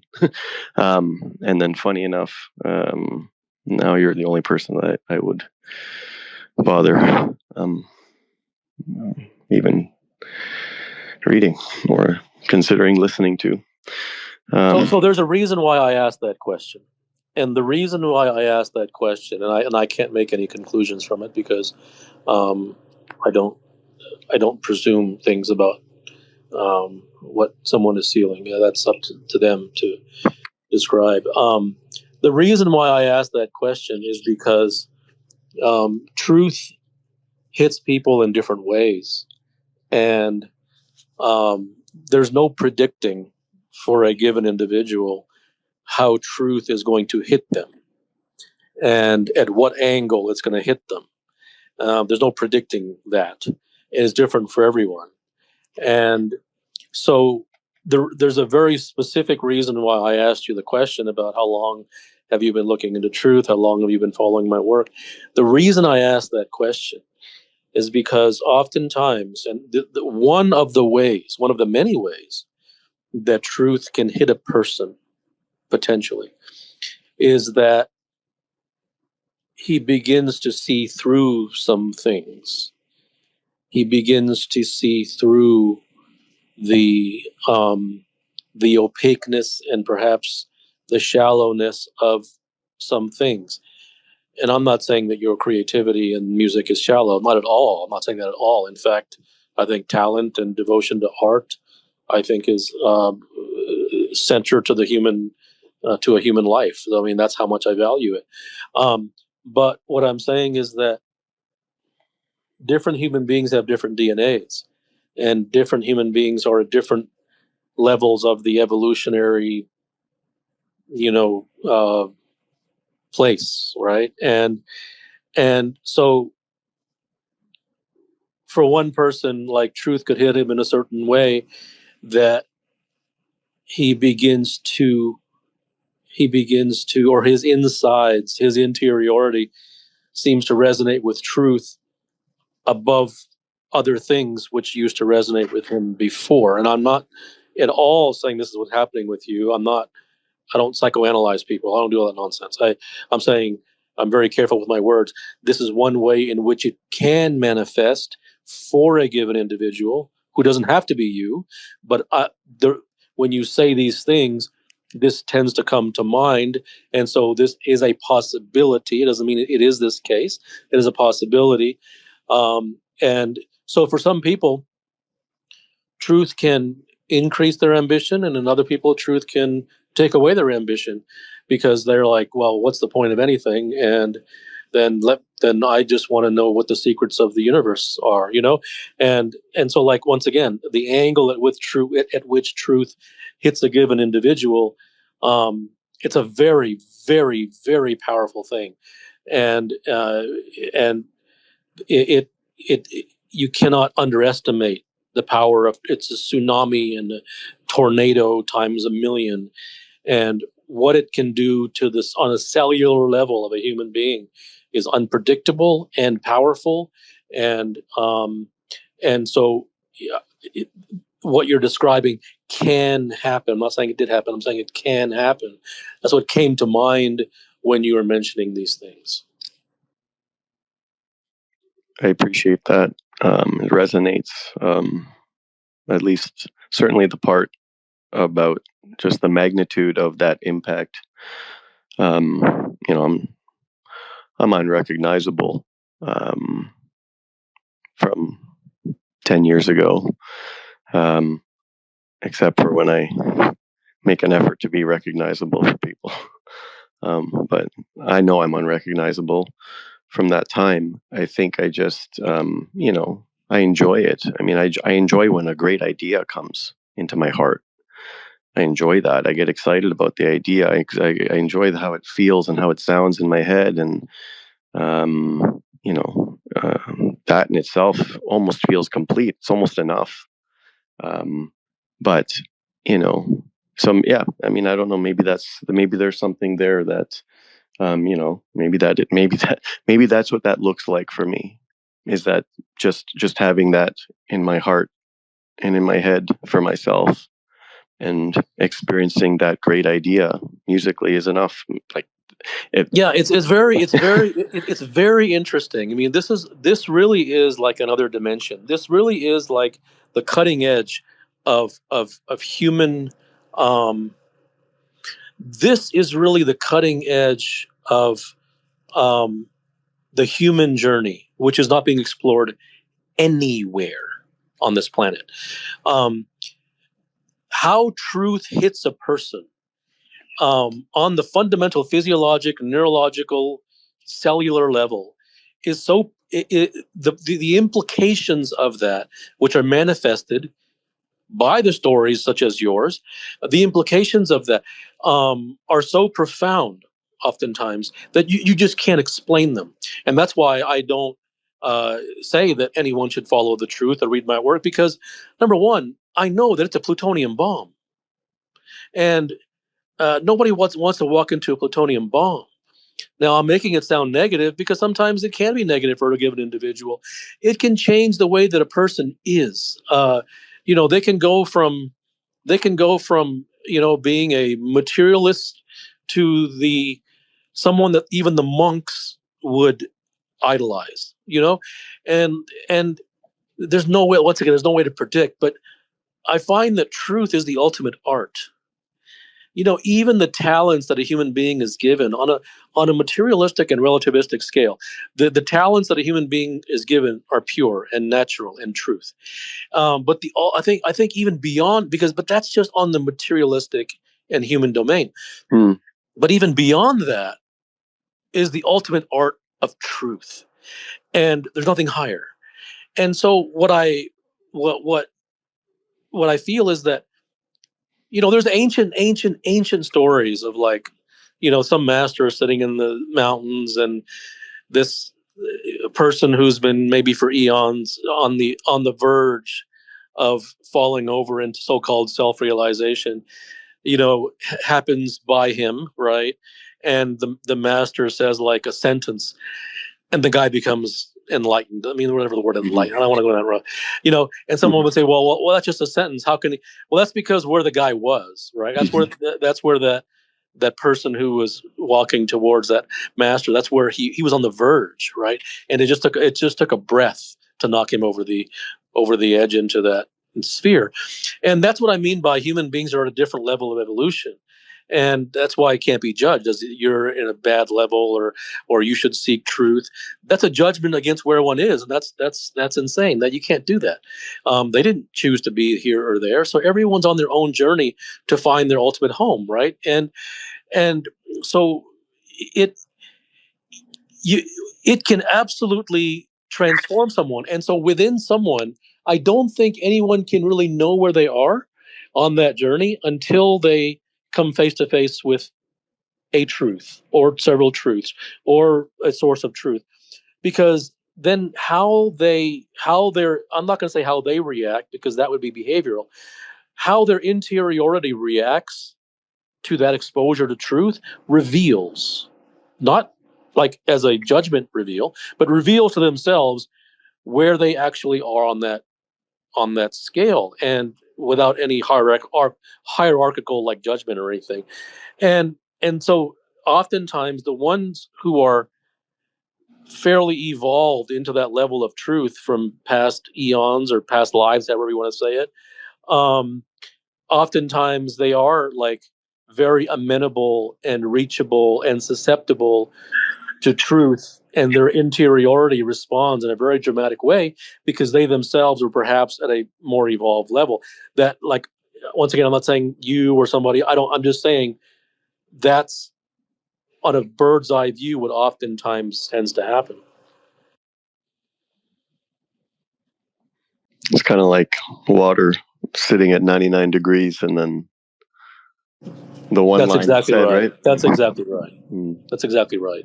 That's my point. And actually, and people, I would say that people who are like that,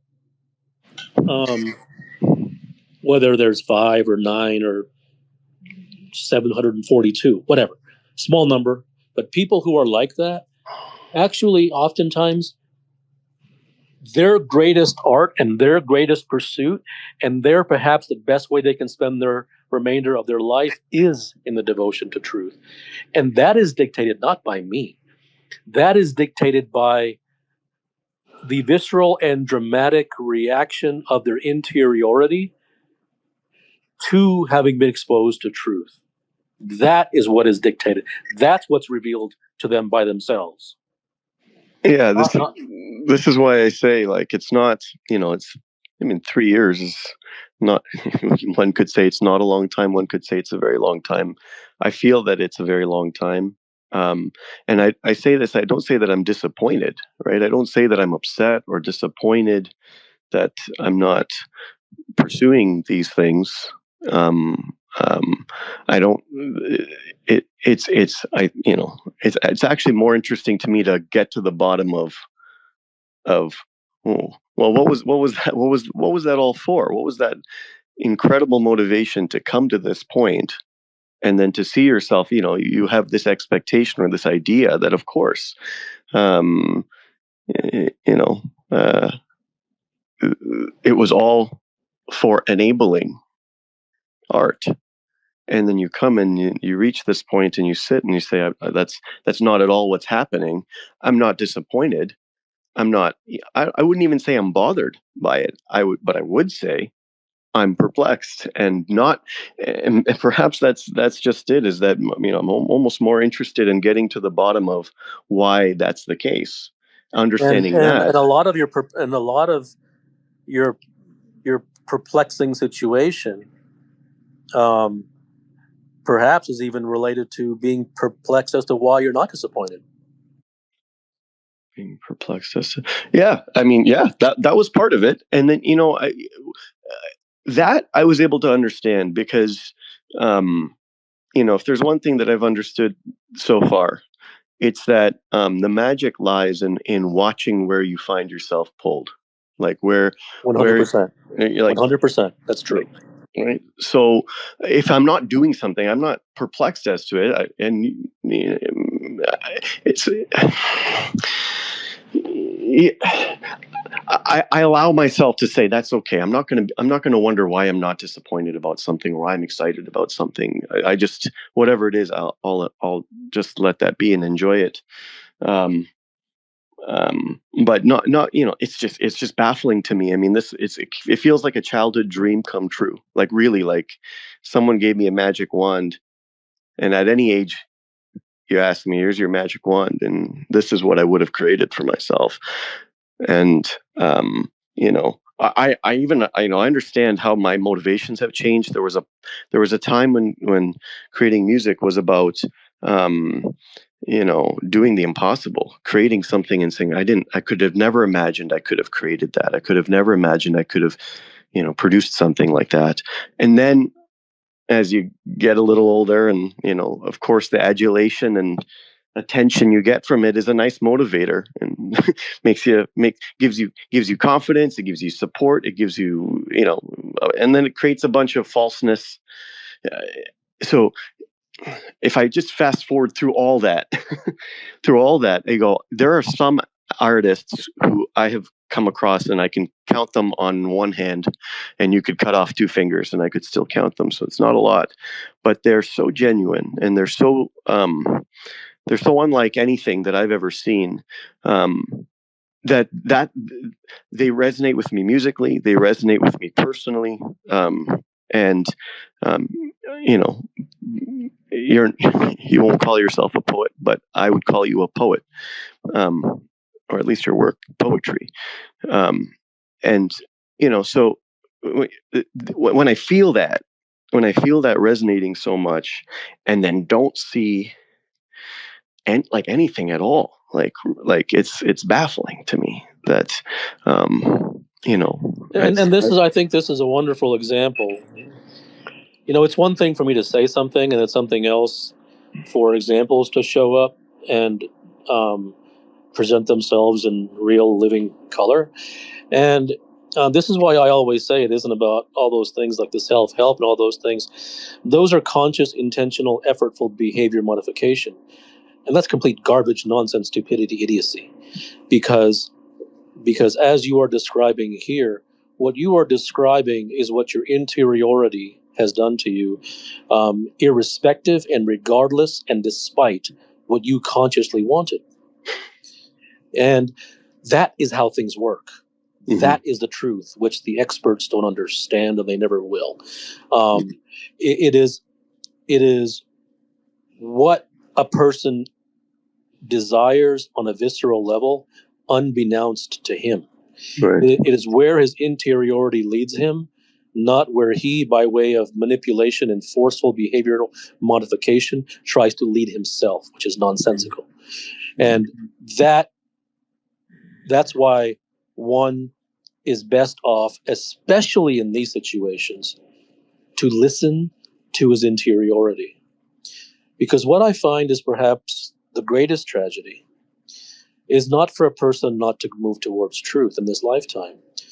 What I find is perhaps the greatest tragedy is the one who perhaps has the readiness for it, one who perhaps has the evolution for it, one who perhaps has the DNA for it, and that person specifically, not pursue truth because they have a real chance. Yeah, that is the greatest tragedy. Good luck. Thank you. I'm grateful to be here. Thank you so much for your work. I found your work about 1 year back. So at this time in my life, I had just finished completing something that I was chasing after for about a year prior to that. And at this point in my life, I was kind of in immense pain and suffering because that point, just before I got the success, I realized the emptiness of it in the sense that I could see that the motivations that the people around me were driven by was fundamentally different from what I wanted. And the very last mile of that effort, I had to kind of push myself through despite all resistance from my interiority, so to speak. And I think your work just came after that. And it kind of like, I was drawn to it so much that from like trying to hard work my way through life, which I was doing prior to reading your work. Now I became like, I was spending the entire day reading your discourses, basically. Okay. And as the months have passed, I find myself more and more interested in the truth. And so much so that, uh, like, I purchased your Direct Truth podcast recently, and I had to like stop myself from purchasing any more because it was just going to like, I was going to lose all my money kind of. So I had to stop myself from doing that. Uh, and that too, I had to kind of realize that I already had what I needed in some sense. So the place I find myself right now is that I kind of see that in the world, like I want something that is beyond the world. I don't want anything that is in the world, but I also recognize that the practical thing around me is for me to kind of do what is in front of me, so to speak, and not try to escape into some mystical fantasy about what could be. So I find myself kind of going back and forth here because I wish to I wish for something in the beyond. So if I could find something that could just take me there and it could not break.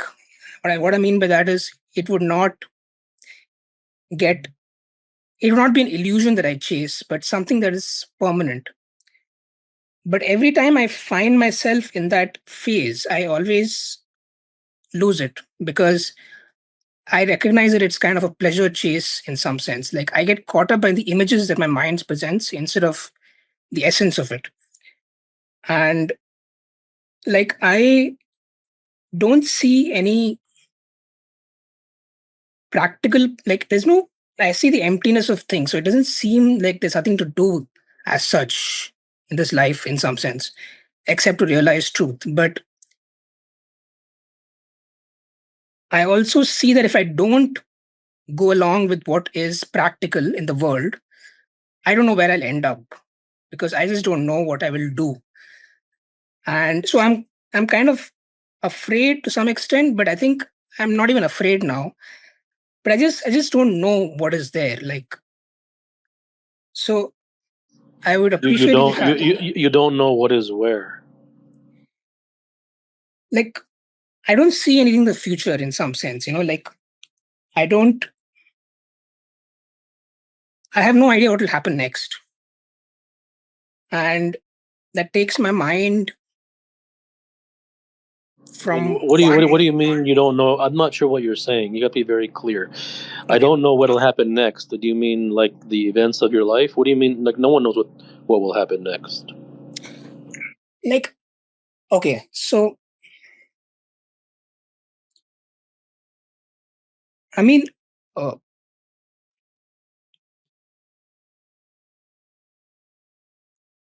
like there is a basic level of practicality I need to subscribe to in order to get things moving in the world.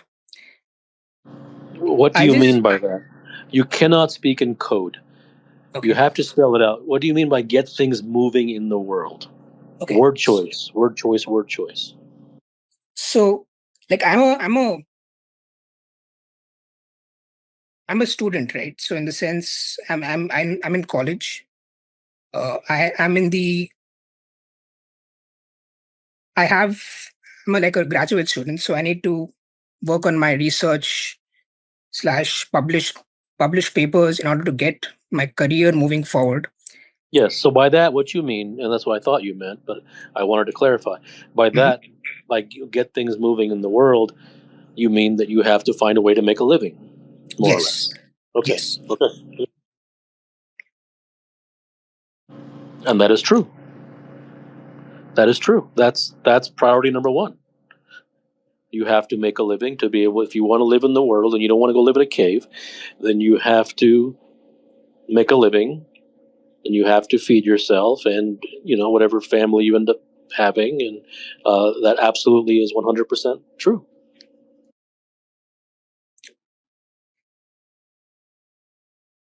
But I don't know how far I will go. So, like. So what does that mean? So I don't know how far I will go. Spell it out. Okay, so I'll give you like in a practical sense. I almost spent half my money on Direct Route podcasts. So, like, my desire for the truth is great. And I think I have verified that for myself. There's no doubt about that. Now, the question is, like, what does that look like practically, right? So, do I get do I look for an exit in some sense? Do I look for an opportunity which can take me somewhere else completely? So I think the problem with human beings arise on many levels. And one of the levels in which the problems with human beings arise is when they ask the question, what should they do? Because no one can tell them that. And there's no right answer. And so they have to, that's what I was talking to the previous individual about. A human being's interiority speaks to him. And oftentimes it is that interiority which is perhaps their only guide.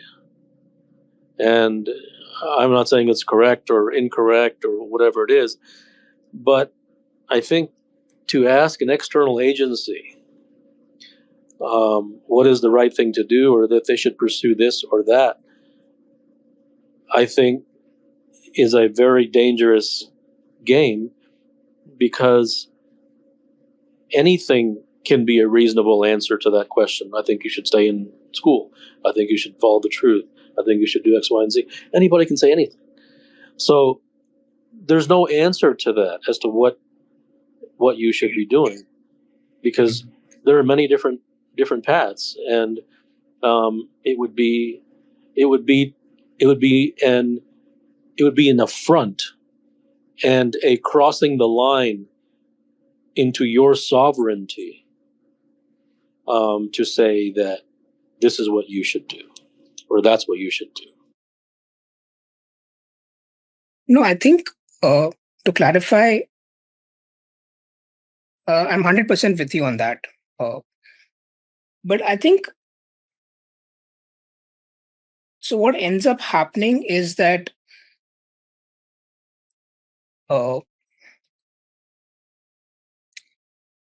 like in trying to find the untruths in the world, like I tend to go down that rabbit hole way too often. And my mind tends to go there. The first instinct is always to go there. Like what's the garbage, so to speak, in the situation. So what ends up happening is even the like small kernel of truth that may exist in the situation tends to be overlooked because my mind's attention is devoted to the finding of the untruth. And now this is a limitation on my part because like I've come with an assumption that I have to find untruth, right? And that itself is holding me back. But like the mind gets pulled there no matter what I do. So like I can't stop that.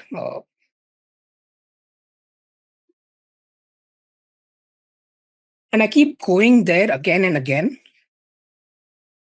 And I really wish I would be able to kind of zone it out completely and never have to look at it again. And everyone's journey is different, and everyone's interiority takes them on their own unique path. And everyone struggles with this or that.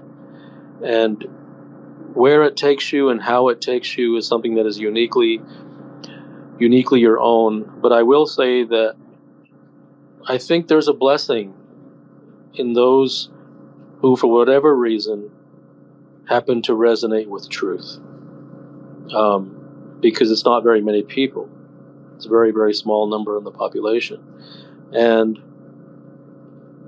wherever that takes them and however it takes them there is something that cannot be predicted, and I don't think that it should be necessarily manhandled either. So it's just a journey which unfolds, and one finds themselves going where they go according to where their interiority takes them. So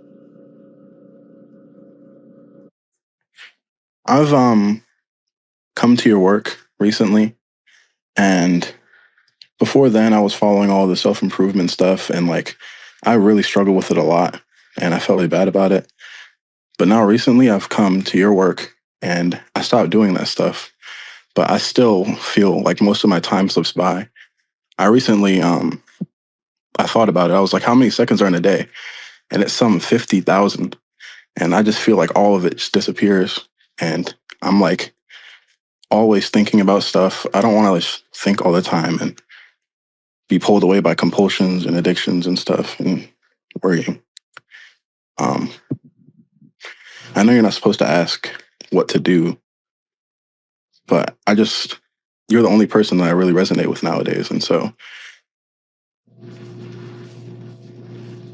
I don't think it's about presenting the problem and then asking for a solution to the problem. I think it's about recognizing what problems are arising within you, and because the precise problem with the self-help stuff is that it takes you on wild goose chases of doing a bunch of things, and those doings actually remove one from themselves.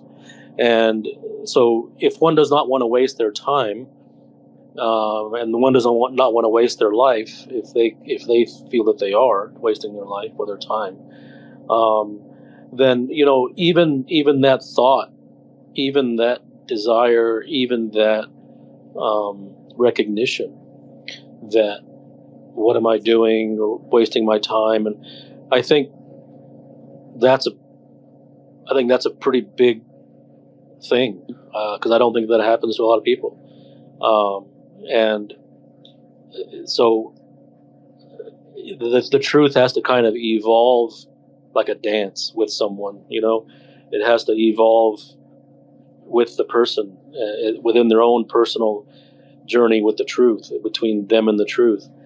And how it evolves is different for everyone. But what I can say, the fact that those questions are arising tend to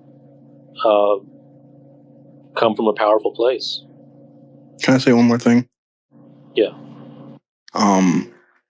Even with the self-help stuff and now your writings, I have a lot of apprehension. I don't know how to put it. Like, I don't trust myself almost. And that, I mean, I can kind of like tap into an emotion and try and figure out what I would want to do. But even then, I don't really like think it's going to work. Like this truth, like I know there's the truth, but like, I don't even know where I would.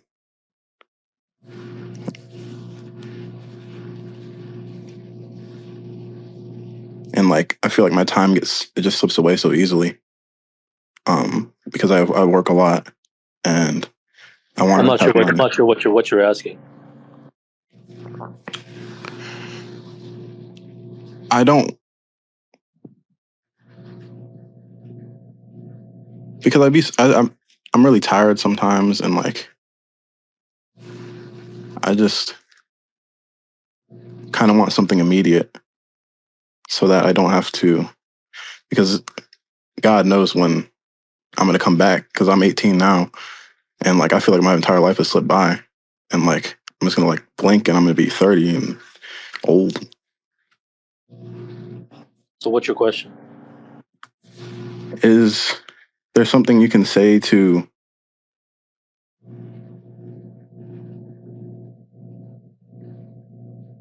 I don't know. It almost sounds like I'm asking for a motivational speech. I don't know how to explain it. Okay. Well, good luck. Thank you.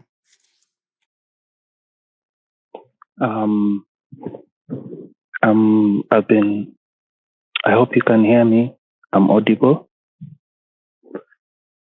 I have been an avid follower of your work, and I have also for years now, and I've experienced many transformations in my area of work as an entrepreneur. Many truths have come to pass, and first and foremost, many thanks to you for the shared work that you have had on your site. It has been fundamental in enabling me for the success of many things that I would have never met if it was not for your work. Not success per se, but of but in the sense of realization. And my question would be, I have realized in my personal life I do back to certain habits over time. But as I have listened to your work, the time that it takes to default back to what you would call worldly, or just the habit of being the typical person, or being nominal, or what would be the state of just living for to see the day go by. And I noticed that it plagues me with a lot of confusion. Especially this happens when I separate myself from your work, and this is not an intentional thing, but it is a life thing where family gets in the way, activities bog you, and I just wanted to understand a bit of that. Well, basically, the majority exposure in a human being's life is what enters his being. And the majority exposure for every single human being on Earth is the world and society and, all of the stuff. And so if there's no competing influence for that, if there's no other loudspeaker besides the loudspeaker of the world, then one becomes the world. And there's no fresh air to enter that stagnant room. So if there's no competing influence, if there's nothing, it's kind of like the person who goes and trains very heavily and then they never get worked on their body to get all the tension out, so to speak. So however one's body gets assaulted through training and through heavy workouts or sports routines or whatever it is, then that has to be undone, right, to some degree, in order to lessen or to ease up on the traumatic effect of that training upon the body. In the same way here, the world is a trauma. It's nothing but trauma. And so the human being just lives his life constantly getting assaulted and without ever getting a break from the assault. And so that's why I say it's always about exposure. And whatever one is most continually exposed to is that which he becomes, period. And so when one moves away from truth, not that they shouldn't or they should, whatever, but when they do, for whatever reason, they move away from truth, and then once again, the exposure to the world was already at 99%. And when they had the 1% of truth, 1% of their time was going towards truth. And then when the further they move from that, then the world becomes 100%. So it's just math in many ways. So if one recognizes it, and if truth happens to resonate with them, not that it should, but if it does happen to resonate with them, then the greater exposure to that provides a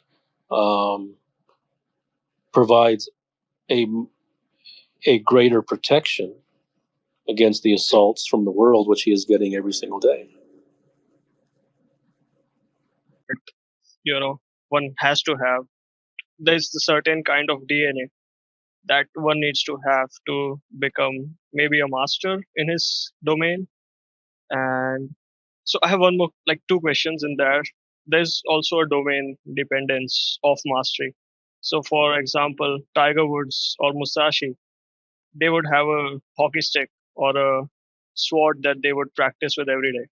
But let's say a modern day worker, a knowledge worker, a programmer, or a musician, he has to kind of ride a wave that keeps changing. So his practice has to be kind of different. So first, like the practice, how, like, what kind of practice is needed on a domain that keeps changing? And is there a need of DNA in there, or can this type of practice override the lack of DNA? Like, if you could shed some light on that, that would be great. Thank you. I think that your sensibilities are too much in the mechanical domain of practice and not really understanding DNA. To ask that, like, is the only way through? Like, I keep on seeing so many people talking about, the value of easy living, but like, is it only through struggle that we can achieve meaning, or is it that through easy living and through I have no idea what you mean by meaning. I mean, these are like spiritual words, and the self-help words. I mean, you sound so far with the words that you have used, you sound like you're bringing your garbage dumpster of self-help and you're dumping it in my lap and then asking me to sift through it. Yeah, I mean to say the meaning of life is what people talk about, like the feeling of satisfaction. People can talk about whatever they want. What are you talking about? What's your question? The feeling of satisfaction, I mean, where I'm just content with where I am. So can it be only achieved through basically through the hardships and coming on the other side? or can it be achieved? What do you really want to ask? Don't dress it up. Can I be content without struggle? That's too general. That's a trivial pursuit question. Ask what you want to ask. Do I need money to be happy? Because I do want to achieve these things, but I also know that at some point they don't give me that much happiness. So this is the problem. You see, I think, and I'm not picking on you. I'm using you just as an example of how society bastardizes perfectly good human beings. You see, first you asked meaning of life. Then you asked something about meaning in life. Then you said, do you have to have struggle to have contentment? Then you said, do you have to earn money to be happy? You see, you don't have a well-formed question. And it isn't that it's not properly scripted. That's not what I mean by well-formed. You don't know what you're asking.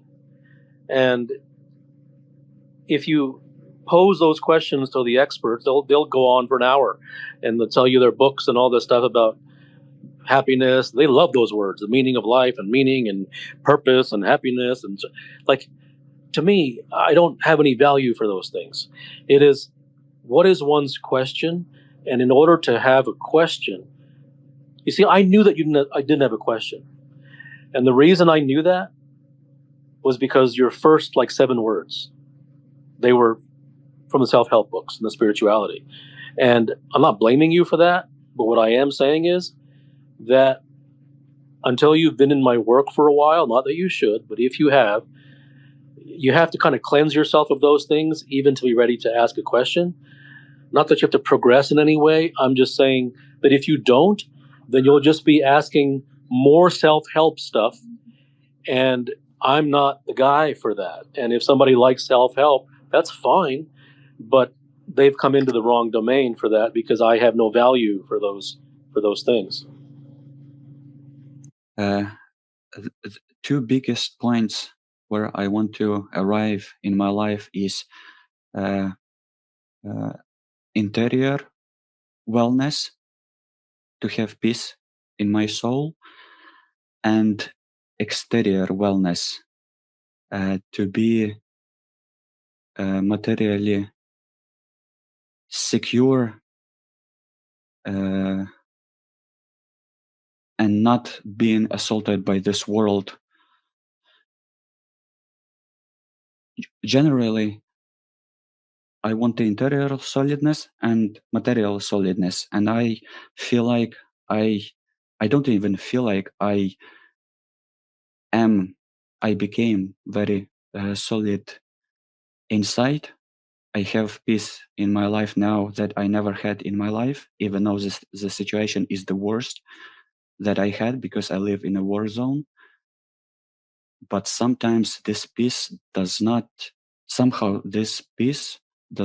transition to my material life. I still feel like for the heights that I reached with my understanding, somehow I should be more successful materially, but I am really not. I am doing okay, but I'm not. So what's your question? What is the truth? Do you have the lines of the truth that show what is the truth behind the material wellness? How am I going to go into that? I can talk for 3 hours about that. I mean, that's not a pointed question. I've done a whole bunch of direct truth podcasts about success and money and contentment and peace and all kinds of things. So, I mean, you should. That's why I put those things out there, because I felt like there was something to say. So, if you want, you can explore those. Okay, thank you.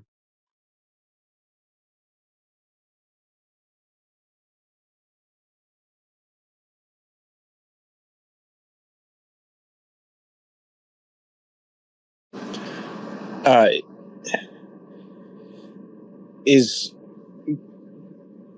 the belief of right and wrong, like the core belief, is that the root of most anxiety, depression, and problems in our? No, I don't think that you can. I don't think you can narrow it down to that. I mean, it's I think it's about holistic understanding. So I think if you pin everything down to one thing, it then depends upon how you perceive that one thing, and so it may not be that one thing. So everything contributes to everything. So they have belief in right and wrong, or belief in good and bad, belief in all kinds of things. They're all kind of interlinked. It just depends upon one's word choices and how one defines things, how one perceives things in their own way. But yeah, the right and the wrong and the good and the bad, a lot of these things are sort of societal definitions and societal concepts, and they tend only to serve themselves, and they don't really serve human beings. Hello, Kapil. Thank you for all your work. You shared some deep insights when you answered the first question, and my question relates to something very related to that question.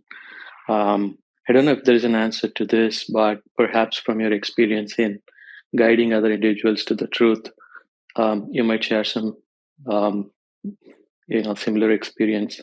So once an individual, in this case me, sees the truth, everything seems empty and pointless, and this is really burning, eating me alive.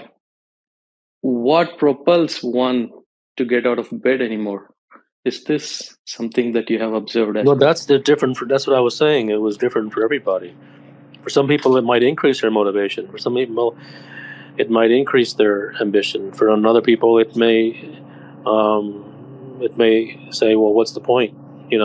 So there's no predicting things, and that's why I also say the truth should not be taken lightly. And so I don't recommend it to anybody. One should only do it if their heart is really into it and they're really resonate with it. There's no way to know, like I said, how it's going to hit a particular individual, how it's going to come across to them. So I can't predict, and I can't say that how it will hit a particular person. So if one says, well, what's the point of anything? Then I'm not here to tell you that you should follow the truth, and then the next day or whatever later on, it makes you feel like, why should I do anything? And that's between you and you. That's between you and the truth. I just write the truth. I don't try to say this is what anybody should do. And in fact, I probably go out of my way to say that you shouldn't do it. Just everything is an interaction between the human being and the words, and the words don't say that you should do this or that. One has to be, have agency over themselves. I'm not here to like guide anybody towards anywhere. I'm not here to like tell you that this is the way you should go. Just understand that the truth is a very powerful thing. It isn't light, and it can absolutely transform a human life. But whose life it transforms and in what way is not predictable. Only raise your hand if you have a question. Been absolutely captivated by the pursuit for truth, and I've seen in your writings that you are kind of looking for the one to share your discoveries of truth with, and that's always been like a source of interest to me, very much so. Well, I would say I'm not really looking for the one to share my discoveries with. I actually just enjoy writing about them. If a client happens to happen, those things kind of happen organically. But I'm not really looking. I'm not like waiting for someone to share my discoveries with. I see. I've just it's for my own kind of improving my own existence and my experience. I've been doing everything I can to, learn the truths about money so I can learn more content that you've put out. And I would like to just learn more. And given that you are kind of the only source that I could find that I resonate with, I do want to pursue. And I was wondering if you had any words for me at this stage where I am very sincere, but economically I'm not at a place where I can pursue. Is it just a time thing? I am working on that. Yeah, no, I mean, I understand. I don't know how much volume of, copious volumes of stuff that's out there for free. So, and I have Direct Truth podcasts, which are for sale. But besides that, I have many things for free that are available. So, you're welcome to, peruse that. Thank you very much. So even after me getting exposed to the truths that I read from your observations, but the thing is that at that time I feel that the state of understanding is there, but after some time that you see the mind comes in, and you see the default state comes again, and then Well, it it takes has over. to, right? It has to, because your primary and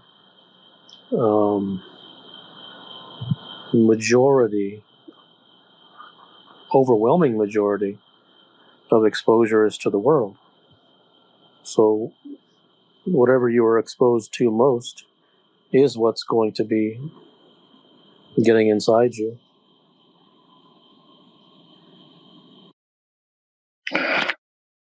Hi.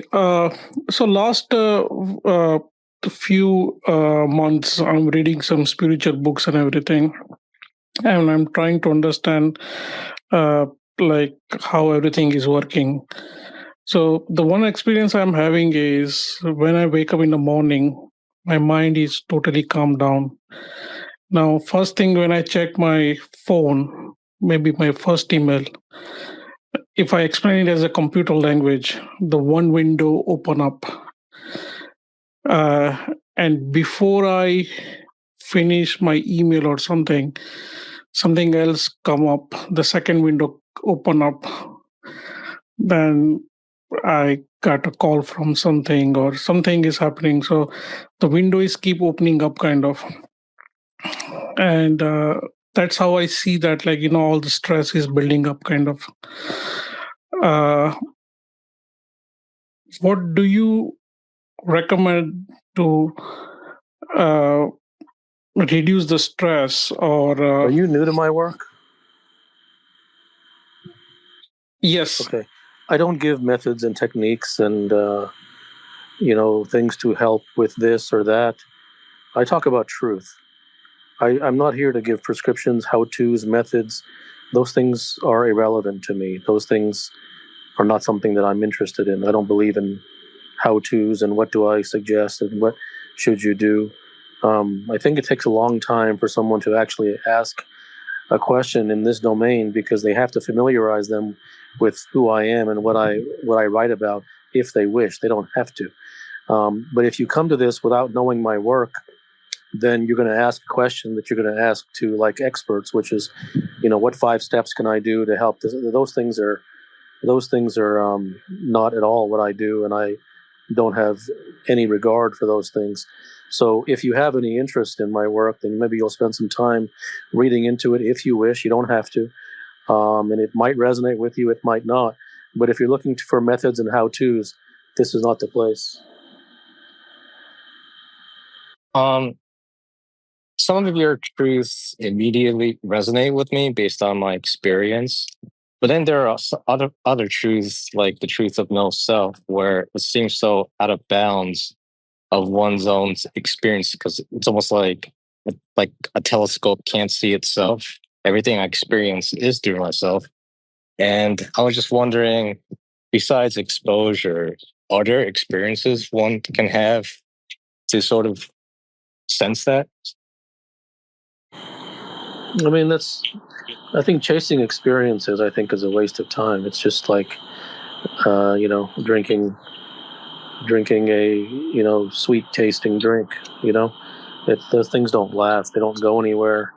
Everyone is chasing experiences all around the world. Those things, all that felt so nice. I mean, I think those things are a waste of time, in my opinion, as far as if one is looking for a lasting value of anything. And so there's nothing that I can recommend to realize truths. It's just through exposure, and I'm not even going to sit here and tell you that if you expose, then this will happen. I don't know what will happen. Everything depends upon where you are, not really where I am. So, if something happens to resonate, it tends to catch hold immediately, as you have mentioned yourself, and the things that don't, they don't. And so, it isn't like you're failing the class or anything like that. It's whatever happens to resonate at the time that it resonates. Everything is very organic. Everything has to be very natural. And I think the attempt to push something into understanding it doesn't work.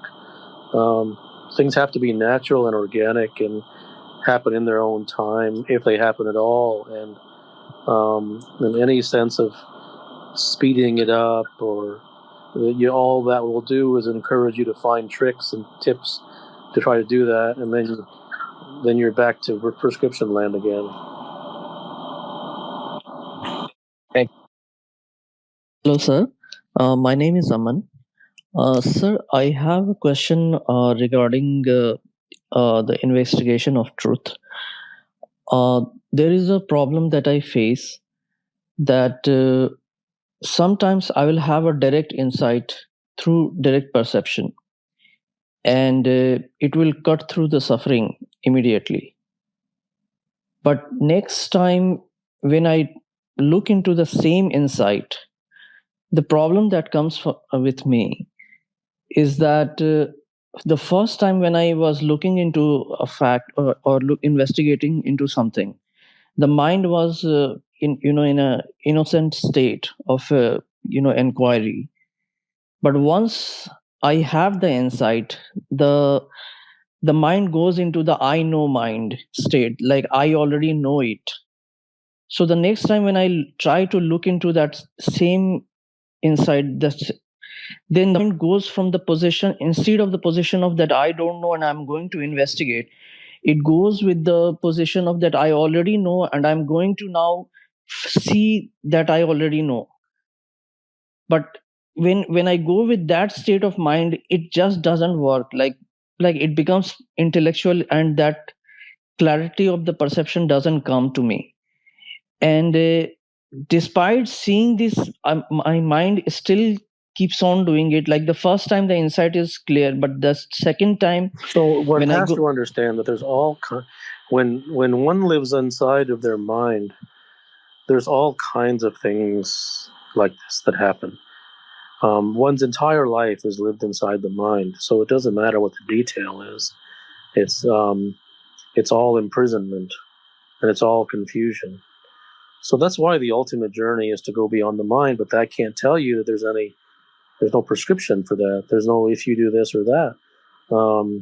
And so all things are about systematic journeys towards whatever the goal of one's person is, whatever moves him, whatever he's heartfelt about, whatever he's driven by. And the unfortunate reality is that the vast majority of human beings, with the exception of maybe 3, will spend their whole lives living inside the mind and never really knowing the truth, just playing games left and right. Not because they want to play games, but because of conditioning and not being serious enough to go on a journey, and all manner of reasons. And so, like, to raise a specific question, well, this is happening with my mind, it's kind of like sitting in mud and saying, well, what do I do about this speck of mud? It's all mud, right? So it's all just different manifestations of the same problems, and because it's all a manifestation of imprisonment. I just want to say a few years ago when I was kind of 20 years old, I listened to you and I left home. And, I very early on, I was exposed to your work, and I did some bold things, and I relied on my instincts a lot. I would listen to you, and things kind of worked out for me. And somewhere along the way, I kind of stopped listening to you, not because anything, but just because I was going through life, and I'm in a space again where at one point I left home on a hunch, and without anything, and things worked out. I am at a point again where I'm about to do something kind of which isn't very practical, and I wanted to know if it's always worth listening to that instinct or the inner voice. I don't know. I can't make blanket statements about that. It really depends, and I can't really give a bunch of conditions as to when to listen and when not. I mean, it depends upon where one is, and it depends upon the situation. It depends on so many things. I can't make a blanket statement like that. That you should always just do that.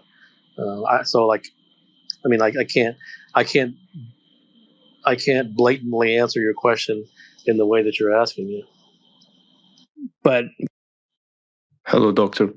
My question is, when your socially constructed identity burns away and you struggle to find meaning, you realize it's an illusion, is this collapse the end, or is it the beginning of a journey? That's a too general of a question. I mean, it depends. It could be a temporary thing, or it could be not temporary. I don't know. It depends upon the person. I can't come in from the outside and knowing nothing about you or where you are and say it's this or that.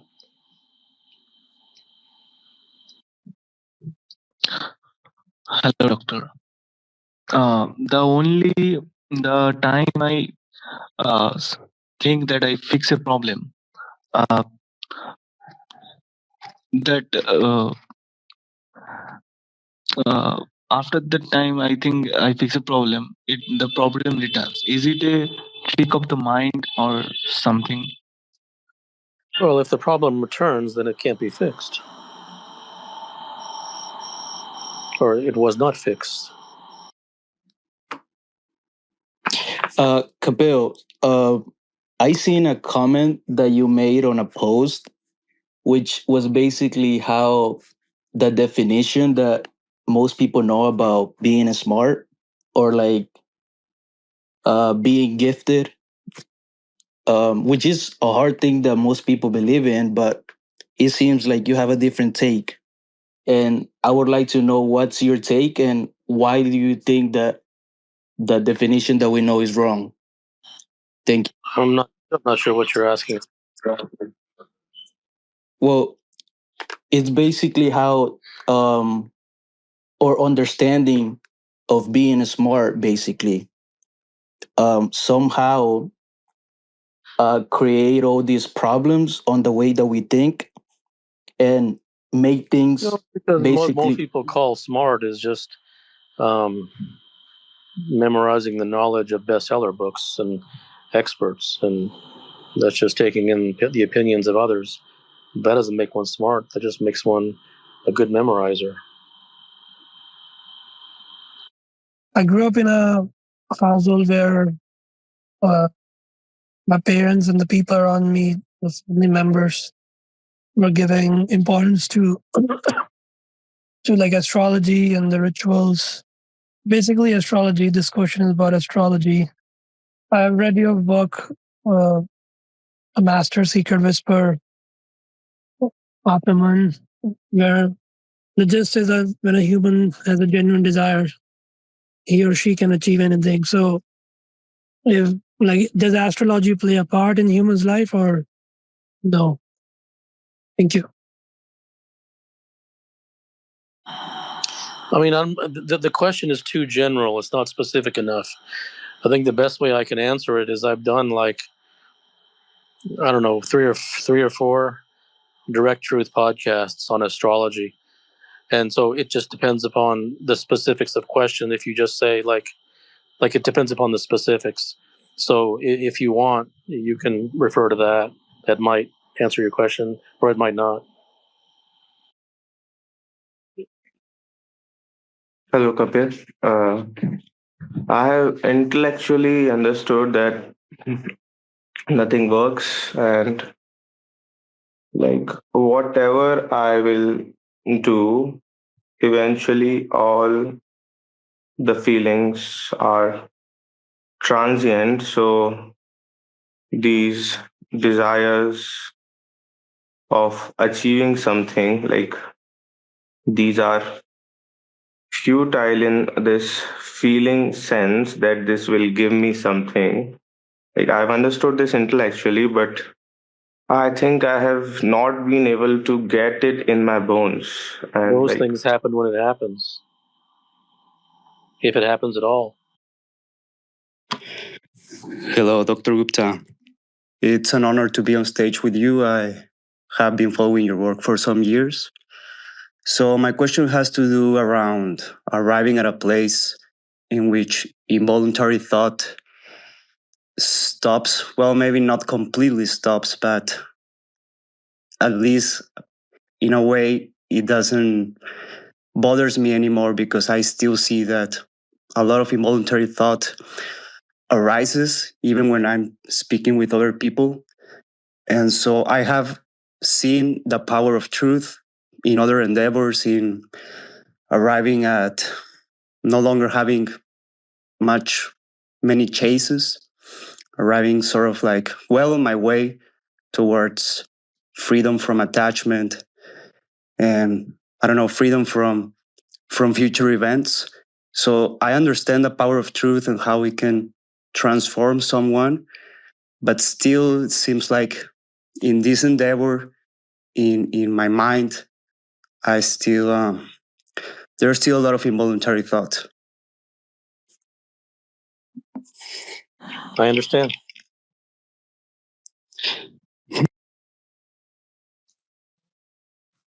Hello, Dr. Gupta. Thank you for the opportunity. So my question is about given the fleeting nature of the mind, where feelings just arise and disappear. Is it truly possible for a conflict-free relationship to exist without having any need or any expectation, or is that just another never-ending chase that I'm after? No, it's Thank you. absolutely possible. And I've written extensively about these things in relationship. I think I've written extensively about relationships and directory podcasts and secret writings and all kinds of things. It is absolutely possible. The problem is these things are not possible by way of prescriptive methodologies. That makes nothing really possible aside from mechanical and technical things. So anything that's heartfelt and anything from the emotional level or the mental level or the life level, that is not, obviously those things are not mechanical or technical. It is absolutely possible, but they aren't possible according to the realms that the human being has been exposed to, which is the world and society and the experts and the 5 tips and tricks and hacks and methods, techniques. It isn't possible through that. It's only possible through truth. So is it possible? Yes. But one will have to approach it by way of truth. Only then is it possible. Thank you very much. I've written some about that too.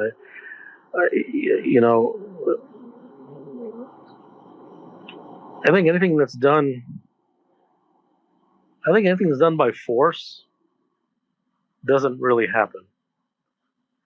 But if a person genuinely wants to be sincere, um, I think they have the seeds for it. Otherwise, they wouldn't even want to be that way.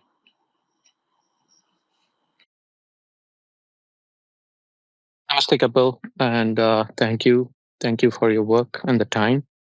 Um, so when I hear you speak or read you write about truths that are very very relevant to my situations. For example, things like need or success or attachments. Um, and when they resonate with me, and they do resonate a lot, it absolutely affects a lasting transformation in me. And I have seen that in real life. And um, however, when I hear or read about some of the otherworldly things, such as enlightenment and no mind, transcending the mind, or no self, I I feel like, since I do not have any direct experience with it, they seem nothing more than beliefs to me, even though I have a very sincere longing and to pursue them. But in my mind, they are still concepts, because I have no way to relate to them. So, uh, is is pursuing such things in such a state that I'm in, um, is that nothing more than a chase at this point to me? I think you have to stick with the things that resonate with you, and the things that the things that you're able to understand on a deeper than intellectual level. I think that's where I think that's the direction in which people have to go, and um, not try to chase things that are only at the conceptual level for them. And everyone's different, and it's not one person's good and the other person's bad or better or whatever it is. It's every human being must approach things from their own level of understanding. So if something's at a conceptual level, then that thing is not your thing, at least not at that particular moment in time.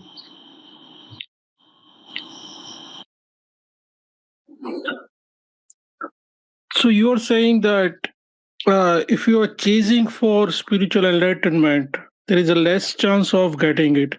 But if you stop chasing it, there's a more chance of getting it. No, like I told you before, I don't. Nothing that I say is going to make sense to you. Not because of any lack of intelligence. It's just it's too far away. You're looking at things in an and or, if and or, but, this or that, black and white, left or right. You're just it's not going to come across. What's the best way to approach it, considering I think that, I think that's a very fair question. I would say, first of all, that, like, I'm not here to tell you that anything that I write or say or speak about or whatever it is good, or whatever it is. I mean, it's everything's just whatever about what resonates with one particular human being, and if it resonates, it does, and if it doesn't, it doesn't. And so I think the one thing I'll say, which really is not going to be heard, it has to be experienced, and that is that the human who comes to my work comes to it from having been exposed to the world for his whole life, and society, and the experts, and the blah blah blah, and the podcasters, and the influencers, and the media, and all of the worldly dogma. And as a result, he's coming from a place of assault. He's been assaulted, and he doesn't even know he's been assaulted. He's been brainwashed, and he doesn't even know he's been brainwashed. He's been conditioned, and he doesn't even know he's been conditioned. And he's been brainwashed and assaulted and conditioned into believing that if he does X, he will get Y. That's a complete lie. Those things can work in the setting of mechanical and technical things, but the human will then come to my work because he's used to 5 steps to become happy, 6 hacks to become this, 12 how-tos to become this, 19 steps to becoming more this. Those things are complete and utter garbage, and those are just tabloids, and they don't work. That's why they keep coming out, right? I mean, there's millions of them. That's why they're just throwaway paper. That's all they are. They're just content to keep the content coming, right? They're just for the masses. It's not for anybody serious, and the humans of the world are not serious, so it's a perfect fit. It's unserious things for unserious people. So, and that's fine. I have no problem with that. The problem is that when they come to my work, then they come and say, okay, well, what is your 5 steps? I have this problem. All these experts are recommending this. What do you recommend for what things do you think I should do? Do you think I should brush my teeth in the morning or 2 o'clock in the afternoon? Because the science says, and the experts say, and the industry says, that's what they come with. And very, very, very understandably so, because that's all they've been exposed to. If all you've been exposed to your whole life is French, and you come to a place and they speak Swahili, all you can do is bring French, right? That's all you know. It's not your fault. But that doesn't change the fact that you're in a land of Swahili. So that has to be understood, and that's not going to be understood, because why would you expect that you're about to enter a new sphere and new domain, right? Because every other sphere that you've entered have always been the experts, the 5 steps, and the how-tos and the hacks and all that stuff. So why would you expect that coming in here would be any different? That's all you know. And so I think that's the shift. And either it does take place or it doesn't. And what people will do for years, not to be blamed at all, because you can't blame someone if that's all that they've been exposed to. So what they will say is they will then say, okay, so what you're saying, they'll read something that I write, and there won't be even a shadow of a prescription within miles of what I write. But they'll turn it into one, right? And they'll say, oh, so what you're saying is I should do this. It's not at all. I didn't say anything about doing anything. But that's all. That's the only language they know. What is your tip, right? They will scour my work to find, okay, what's this guy's tip? So what's the take-home message then? Just tell me what do I need to do then? So you're saying I should do this? No. Okay, so then I shouldn't do that? No. I'm not saying you should do anything or not do anything. And that I think is such a disconnect that I don't think most get over that, because it's too much. It's too much of a going to Mars, right? This is Mars compared to the Earth. Mm-hmm. And that shift is too big. It's too big of a chasm for most people. And they will prescriptionize for years. They will see in my work things that I didn't say. They will turn it into something that they can turn into 5 steps. So I didn't give the 5 steps, but they'll make their own 5 steps out of what I said. And so it's like the book that I wrote a couple of years ago, whatever it was, There Is No How. It's the how to, I think, is so deeply in the water. It's so deeply in the blood of the human, because of the exposure and the conditioning of the world, which is one giant how to. It's all the world is. Then you can't expect someone to abandon their language, abandon their conditioning, abandon everything they know. That's just impractical. But having said that, I'm not going to teach how-tos. Well, I'm not going to do something that to me is completely the wrong way to go to begin with. It's nonsense, right? So on the one hand, I understand, but on the other hand, I'm not going to, that's not what I do, right? So it doesn't mean that you need to come on board with what I do, right? It has to resonate with you. So I think that's probably the most apt thing I can say, because I think that is the trap that every human is inevitably going to fall into. Is there a distinction, I guess, for the newer person as far as the work that you have that's behind a paywall, and I guess not, trying to buy your way into development that you're not quite ready for? I think it all depends upon resonance. I think all things depends upon what grabs a human being by the heart, and to whom it grabs by the heart, they want everything, right? They want to hear everything, and they want to read everything, and they want to read it for years and expose themselves for years. And I think that can be a very productive thing. But I don't recommend it, because it's not my recommendation that matters. What matters is, and not even in what matters for the individual himself, is that it grabbed him by the heart for whatever reason, and because it did, they don't want to leave anything on the table. And for other people, it doesn't grab them by the heart, right? It doesn't make sense to them. That's not, that's not, doesn't resonate with them, and so for them it's not. So everyone is different. So it just depends. It all depends upon you, right? It all depends upon the human himself as to what resonates and what doesn't, and not that it should or it shouldn't. But from what the pattern that seemed to keep coming up is that those people, for whom it resonates, for whatever reason it resonates, I don't know why. You'd have to ask them. For whatever reason why it resonates and it touches their heart or it grabs them by the throat or whatever it is, then they want to go all the way and they want to read everything and the free stuff, the paywall stuff, whatever it is. That's a completely personal, heartfelt thing, and so that's what one has to go by, is what resonates with them.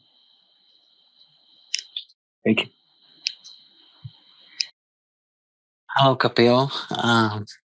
Thank you so much for your time and for your work. I have a question around a natural desire. I feel like I had a major shift in my life quite some time ago, and a period of time that's felt like a huge sobering out of many things, like spirituality and many different beliefs that I've held my whole life about the world and my place in it. And I find myself in a state of what feels like just a lack of desire to create, and I'm wondering from your perspective whether when one is to some degree beyond the conditioning of the world, whether that state is more akin to a state of desirelessness, or perhaps just I think you're already just describing that's how you feel, is a state of desirelessness.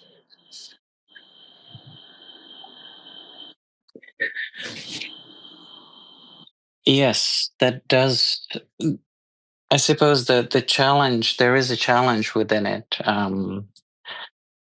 And perhaps it's part of the conditioning that that makes me feel that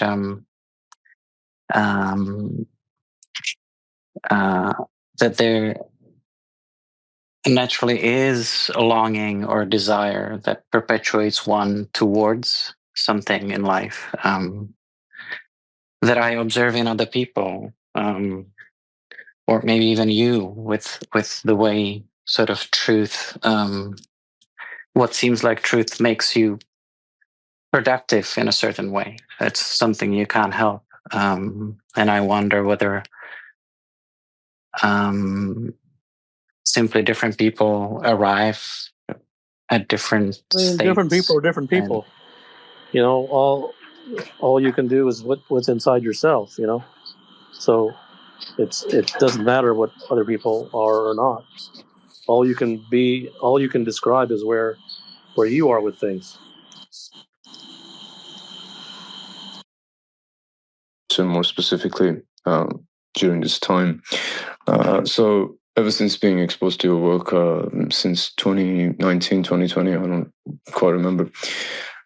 I basically, everything clicked. I put all the noise away, the media, the conditioning, the world, and I went searching within my desires and what I want from the world and what naturally pulls me towards itself. Up until a few months ago, when this situation started in the Middle East, and where I'm from originally, and I thought, well, maybe this time I could sort of do some research and understand and this and that. And now 3 months after, everything feels like it was the same thing. Like it's so hard to put it in words, because when I sought within to keep my peace, to continue searching for truth, and to devote myself, I was undisturbed by religion and politics and what this person says about that idea or this ism or this 5-step or whatever, all that nonsense. I was free from it. But after this situation started again, I was like, hold on a second, there is still a part of me that is pulled towards the noise. That this nonsense, this constant fight, there is some attraction that pulls me towards itself and enables enables a sense of curiosity in me, where I'm thinking, is there something I can Well, that's do? what I keep talking about. That's what I've said a million times. Is because of the exposure, the bulk of your exposure is to the world. That's And right. if the bulk of That's your right. And that, exposure is to the world, then that's what's going to seep in. Well, that's not a exactly. mystery. And so, really, you know, for instance, I have clients who say, I'm not going to, I want minimal exposure to the world. And they devote themselves, through our conversations and investigations and explorations into truth. So, is that a good thing or a bad thing? I don't know. Like, I don't know. Exactly. But what it's not is not an exposure to the world. There's no good or bad. Even like exposure to the world is not bad. Like there's no bad. It's whatever you want. There's no Whatever you bad, want. yeah. So, if you expose yourself to, if you expose yourself to, a room full of oranges, you'll smell like oranges. It's just, and that's just what it is. And so, I think Yes. a human has to get serious, and serious. Here's what seriousness is not. The majority of my exposure is to the world, but I don't want the world getting in, and I want truth. I mean, it's kind of, I can't say it's not going to happen. Anything's possible, but uh, to me, truth is the only thing that it actually exists. So it's the only thing to expose myself to. So I don't say that you should, but what I can say is expose yourself to the world is what gets everyone into problems to begin with. And if that continues to be, for whatever reason, one's major exposure, that is what's going to be inside them.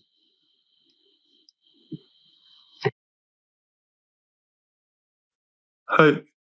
So I have two questions about truth. The first one is, how do you define truth, even like the word, how do you define it?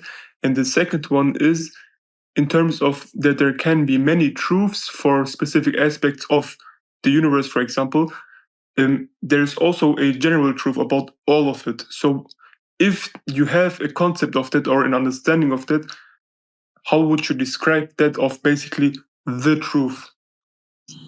It's not about definitions.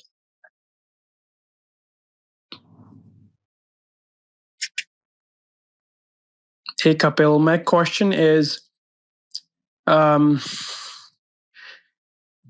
when you are in very close relation to somebody, for example, your spouse, you are somewhat dedicated to the truth, or you want to find out what the truth is about the situations, but your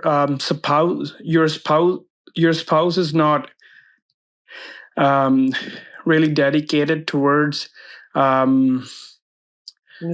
finding truth. How many people out of the population of the earth are even interested in truth? Forget dedicated. Yes. So sorry, my question was, so you're gonna have children, and you don't want your children to get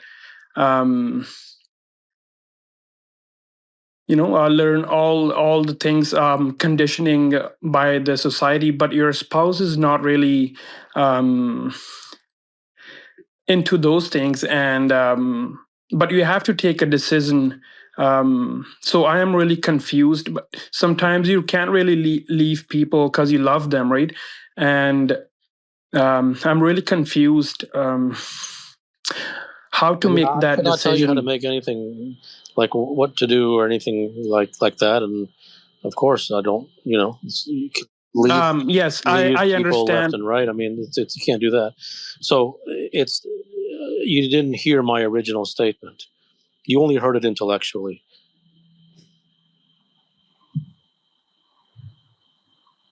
Hi, Kapil Gupta. I wanted to ask you a question about the nature of an artist. If I have struggled to stay true to my creative intelligence, what exactly would be blocking me from expressing my fullest inner self? I wanted to ask that to you.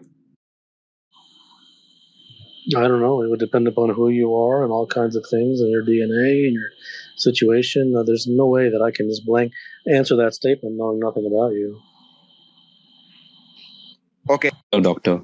I have listened to you for a few years now, and I think, I'm not sure, but I think I understand that there is no direct answer to one finding truth or even starting the journey to learn the truth.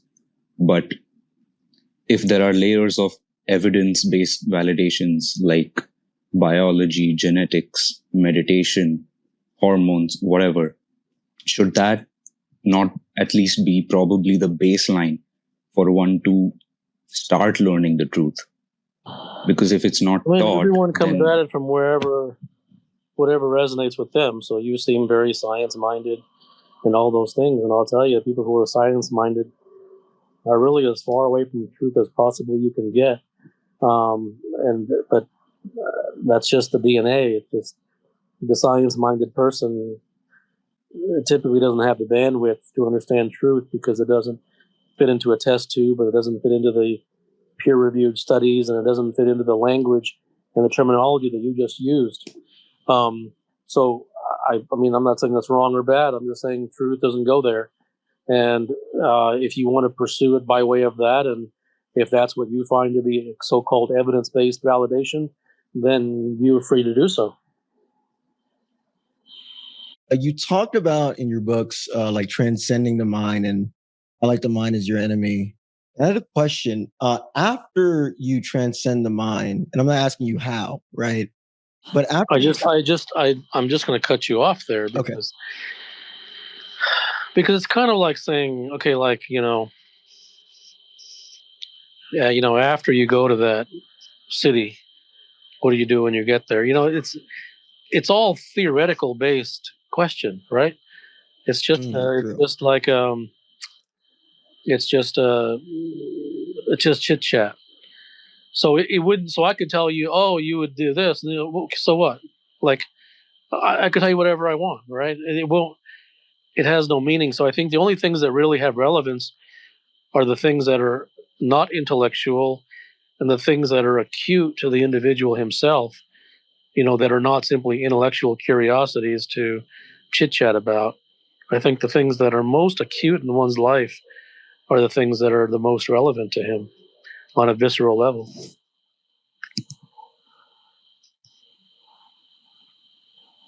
Got it. Yeah, because my problem is when I read that you said that the mind chases pleasure, right? And the mind always chases pleasure. I started to become aware of that. And it did provide me some improvements of my like performance and choices and awareness of my choices. But I'm trying to understand, right? How do I see, like I wasn't aware of that before. So is it all exposure that provides that awareness in general? Well, I mean, it was exposure that made you aware that the mind chases pleasure, right? So prior to that exposure, you weren't aware of that. So, I mean, I think it's safe to say there's more where that came from. and it just how deep one dives into it, how far one goes, it depends upon the depth of one's desire to go there. That makes sense. Thank you.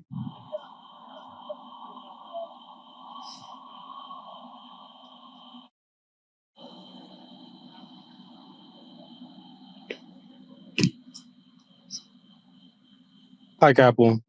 Um, to be honest, I didn't think this question through too much. Something's been on my mind, probably, sporadically the last few weeks.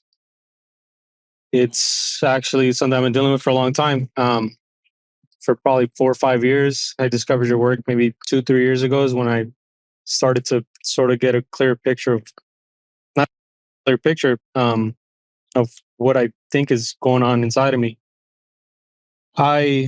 You said on your last space or a couple spaces ago that sometimes the truth can hit someone and make them, pretty much apathetic about life or certain things by learning the secrets of the universe or whatever it is that they learn.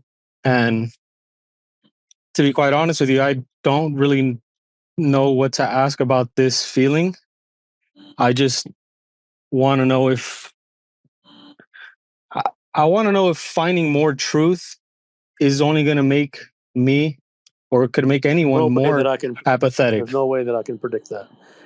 The truth hits everyone differently, and to some it doesn't hit at all, and to some it hits and that's a complete alchemy between the truth and the human being.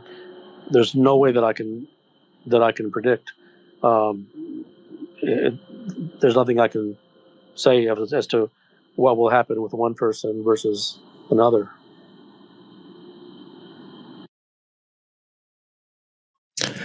Hello, Dr. Gupta.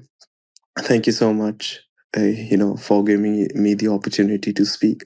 My question is, do I need to achieve financial freedom before I can achieve freedom of mind, freedom in life? Well, that's not really even a question that needs to be asked, because are you going to go off and live in a cave? Yes, that was my point, because I have a family. I need to support my family. So what I noticed is, if I'm not like financially free, I cannot do anything. I cannot excel in my craft. I cannot achieve. So then you already have your answer.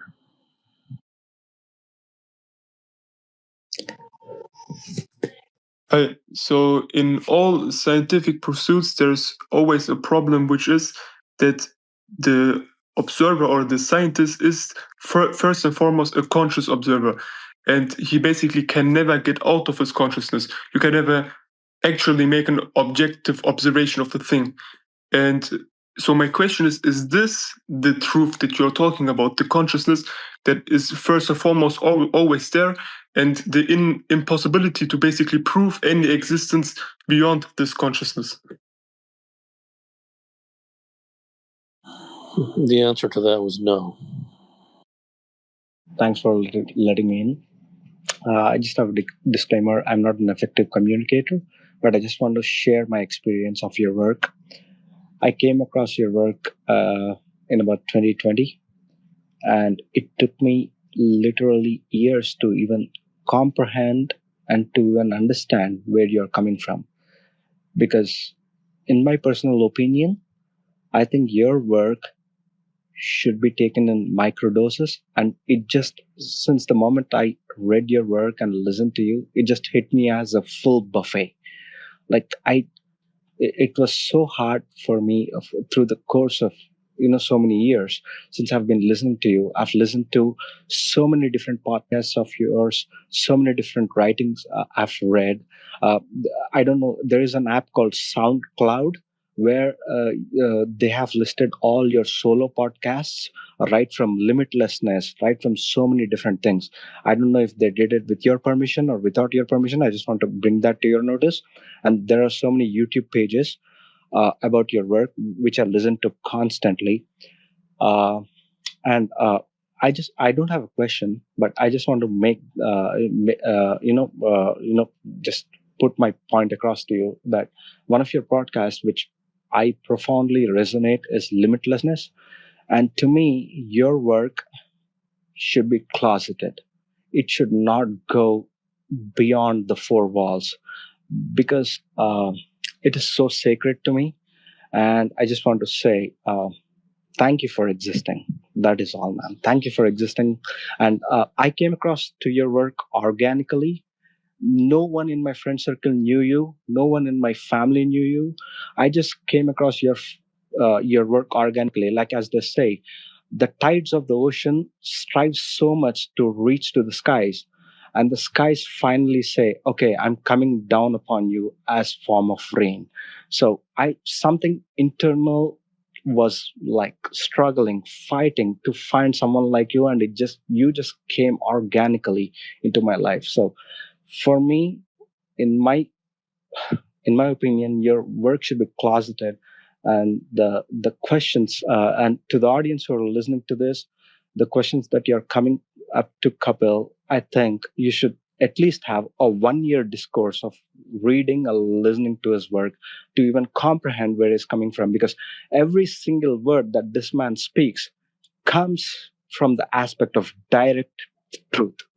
Like to even comprehend and understand that, it requires months and days or maybe even years. So, Kapil, thank you for existing, my man. You're the best.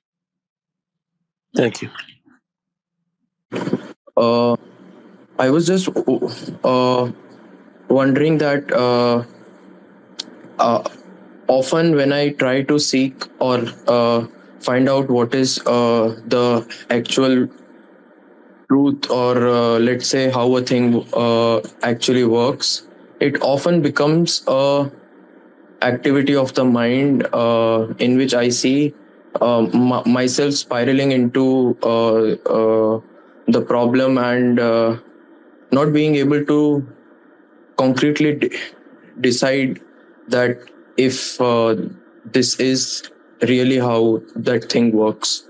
And this leads me to nowhere, and I continue to have the self-doubt that is it have I So in order to pursue something,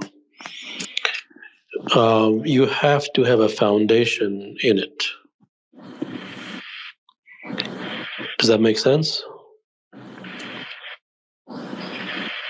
uh no, can you please explain it a bit more? What don't you understand about that? I need to have a foundation, but like uh, uh, are you saying that I should be aware of more truthful things, or like No, I'm asking you to respond to the statement that I just made.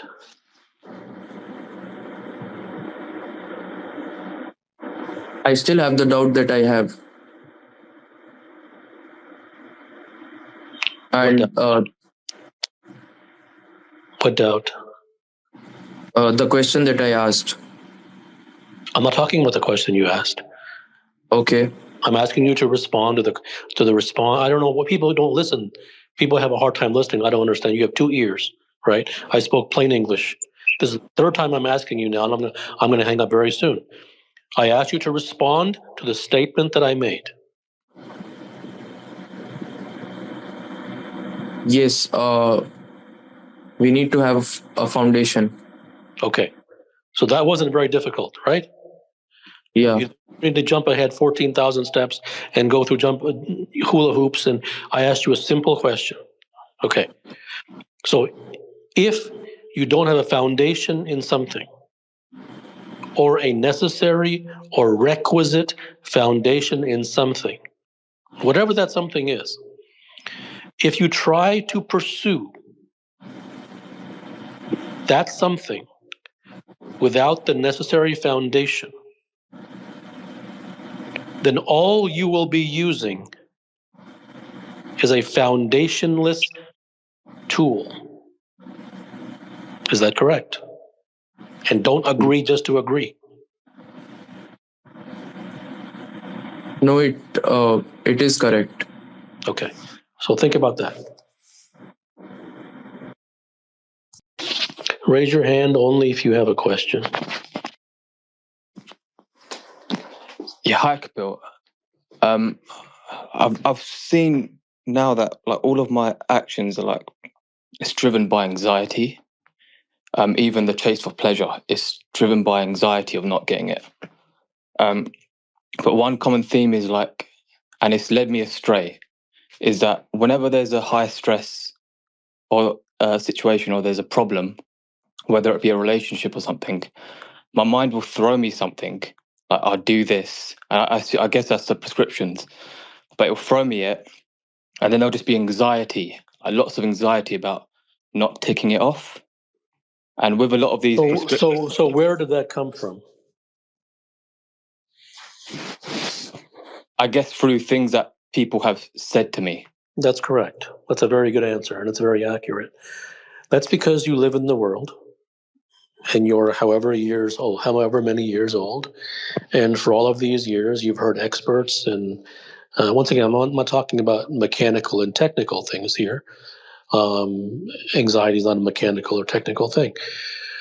And so you've lived in a world in which this is not only the norm, but it's the only thing.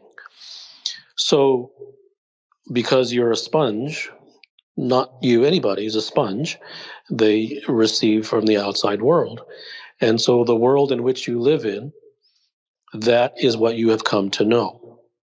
So because that is the only exposure that you have had again and again and again for so many years, then that is what is going to happen inside of you. So the only way that that can change is if the exposure that you have to something that is not that becomes greater than the exposure that you have to something that is that.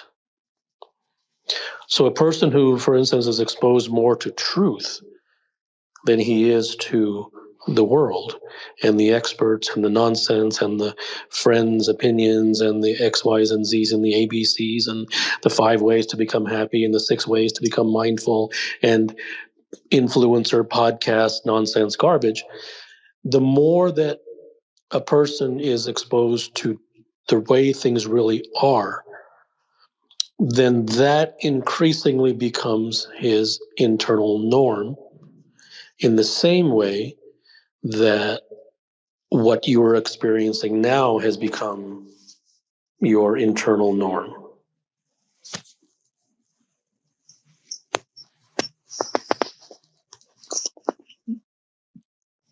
Yeah, okay. Thank you. There is an increasing sense within me that I'm not the doer, and that comes at odds with my inherent desperation to be great at everything that I wish to do.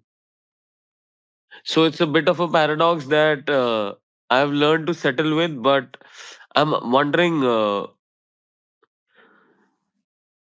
where is it that I'm not understanding? Because it's on the intellectual and spiritual level for you. It isn't a living experience. Hi, Kapil. Thank you for this opportunity to speak. I've been following your work for more than a year now, and it really resonates. I have a question in regard to the gap between intellectually getting something and then the understanding of it. And I feel quite stuck between the two in many realms in my life. So is that something you can speak to help me understand a bit more? I can give you more context. Well, are you understanding the reason why it doesn't happen, or are you trying to understand that you don't understand what that even means? I was going to answer with the former, but I think it's the latter. Like, I kind of have an understanding when I actually get something. Like, every human being deeply understands and it resonates. Like, touching, say, something hot or feel hot, I have an understanding of that and I wouldn't do it. But intellectually, say, for example, I know touching something hot, but I actually do it. Well, but there are other touching areas of the of life. the touching of the hot is not intellectual, because you know that from visceral experience. That isn't theory to you. But things that are not in your things that are not physical and mechanical and technical, and if you read the truth about something, you may intellectually know it to be, or it may even resonate with you. But because it has not reached into your bloodstream, it has not reached your viscera, then it is only in the intellectual domain. You only know it to be true on an intellectual level.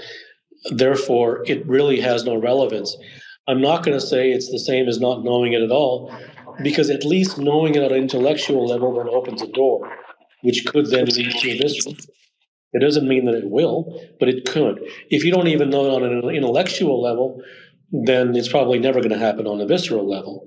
But if you only know it on an intellectual level, then that is basically what intellectuals do. They just collect information, and then they talk about it at cocktail parties to make themselves sound smart. But something is only real once it reaches the bloodstream. Until then, if you're thirsty and you're interested in water, and someone tells you about water and tells you the story of water, it's not going to quench your thirst. Yes. Yes, I understand that. Hi. The other day, I felt what I guess I would describe as crippling shame, and like a tremendous guilt. And I went to the beach, and I started sort of digging a hole in the sand, like an invalid almost. I kind of saw. My interpretation of what I saw was just all of the ways in which my life is sort of being ruined by, I guess, what feels like just a giant hole in my heart, I guess. And I guess I'm not totally sure what my question is. I guess I want to know if that crippling shame, if it sort of felt like a living hell. And I guess I just wanted to know if that feeling was some version of the truth. I think what oftentimes happens, I think every human being lives in their own version of hell. I think what often happens is that if a person feels some sense of desperation or intense suffering or shame or whatever it may be on an ongoing basis, and really they come to discover that all of the 5-step plans and the influencer nonsense really hasn't helped them, and so then they become serious. And this is not any kind of pattern that I can state happens in most cases. I would say it almost never happens. Humans are not serious creatures. They're very unserious, and they remain unserious their whole lives. And even though a person may go through bouts of shame and suffering, they usually so-called recover from that and continue on with their unserious ways. That's just humans. Not a good thing or a bad thing. It's just how they are. But if someone, and it's different for everybody, but for a given individual, depending upon where they are on their journey of life, they go through intense shame, intense suffering, and pain, and emotional turmoil, and it gets to the point oftentimes where it just becomes difficult to bear, and then sometimes they become serious, and they become serious in the sense that I really need to stop living my life according to fantasies and look towards reality, not because reality is some wonderful glee which make me kick my heels in the air, but because living according to fantasy and according to the way things are not, and according to what society and the experts have always told me, that I can't do that anymore. I have to, not because it's the wrong thing to do or the right thing to do or proper or improper, but just because suffering in this way is simply either I don't want to do it anymore or I just can't do it anymore.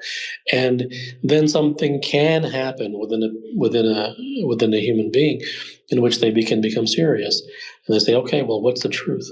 I want to, if it hurts, it hurts. It doesn't hurt, I'm already hurting anyways. So I have nothing to lose. What's the truth? And whether that does happen to you or doesn't happen to you, I cannot predict. But sometimes these things can be a doorway to something that is perhaps the only substantial thing and the only journey towards permanence in their entire life. In one of your interviews, you said that from time to time you do lose your track, so to speak, but the recovery time is much faster. And I wanted to ask you, what did you mean by that, and how it is? I have no clue. I don't remember saying that. Maybe I did. I have no clue. I don't really remember what I say a lot of times. Hi, Kapil. Thank you for letting me in. I just want to ask a question about a experience that I had because a few days ago, basically, I realized that I was like acting and my behavior was like too conditioned, and I felt like I kind of lose that sensitivity, or I became more senseless from that behavior, and was every behavior basically was like just a pattern that I have learned, that I have repeated, and continuously I was failing at my job.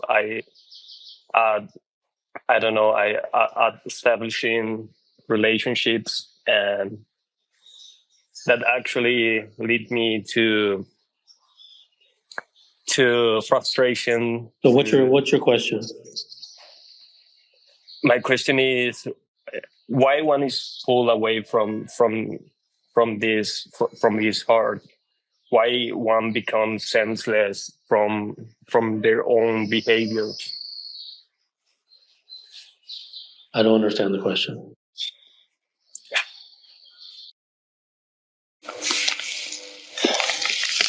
Hi, Kapil. My question is like, how to get ahead of this feeling that nobody understands you. Like in our day-to-day routine worldly affairs, we need to interact with so many people, but there is always inner conflict. You want to speak or like deal at a higher level, at a spiritual level, but so worldly, so sometimes low life. There's no hate about others, but there's two things. One is a deep feeling that nobody understands you. Second, how to like higher up the things, and you can't always get out of this worldly. You have a family. You have to support it. You need financial. I actually did a podcast today, interestingly enough, which actually addresses that problem. A direct truth podcast it's on the Twitter page. I have been following your work from last 2 years, and lately I have realized that I have not been serious. I had been very insincere in my pursuit for the art that I am pursuing in my life. Now, time to time, I feel a lot of anxiety hits me when this question comes to my heart. What do I want from my life? And and I feel like here also my degree of seriousness and examination is not that serious that I would be uh, able to answer that. So I am asking this only because I have been following your work lately. Kindly, if you can give any suggestion regarding that, sir. I mean, I think that's a very worthwhile pursuit to ask that question. But I can't really give you any so-called tips as to how to find the answer to it. My question is, for my whole life, I feel inferior when I'm talking to other people or in relationships, and I catch myself wanting to be or to feel superior. I don't know if this means that I want to be free from feeling inferior, or I just want to feel good. And my question is there such a thing? One is simply a reaction to the other. I see that I'm running in circles.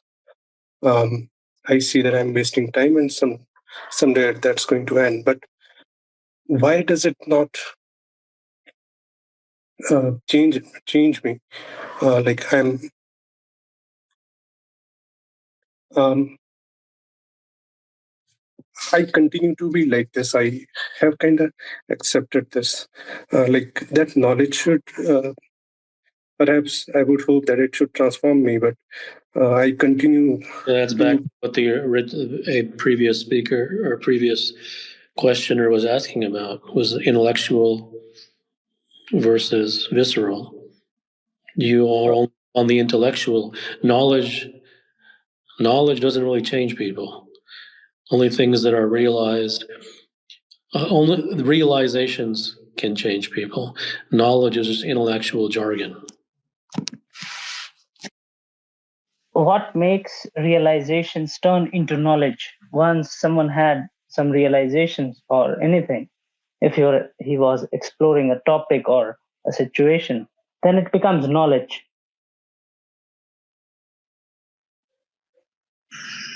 You are here to make a statement, not ask a question, which is fine, but to keep it to yourself, I don't want to hear it.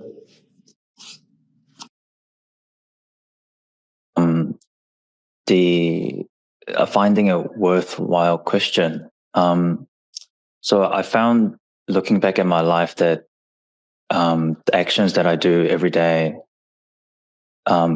makes me feel that I have sincerity in looking for truth without trying.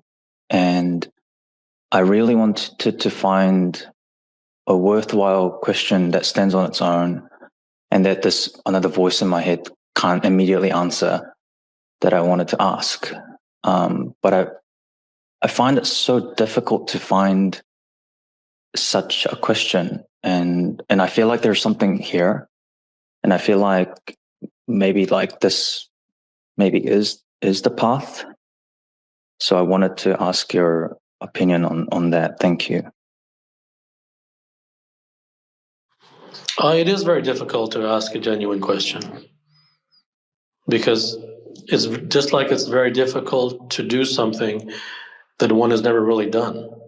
No human asks genuine questions because, and it's not really their fault, because they're enabled, they're encouraged to ask top of the head, superfluous, cosmetic, superficial things that don't go anywhere. And the expert who gives them a response gives a nonsense, cosmetic, superficial response, which matches the superficiality of the question that was asked. So that's where a human being has lived for his entire life. So he's never had a gun to his head. He's never had a knife to his throat saying, I'm not going to answer your stupid question if it's not sincere, if it isn't serious, if it isn't genuine, if it isn't real.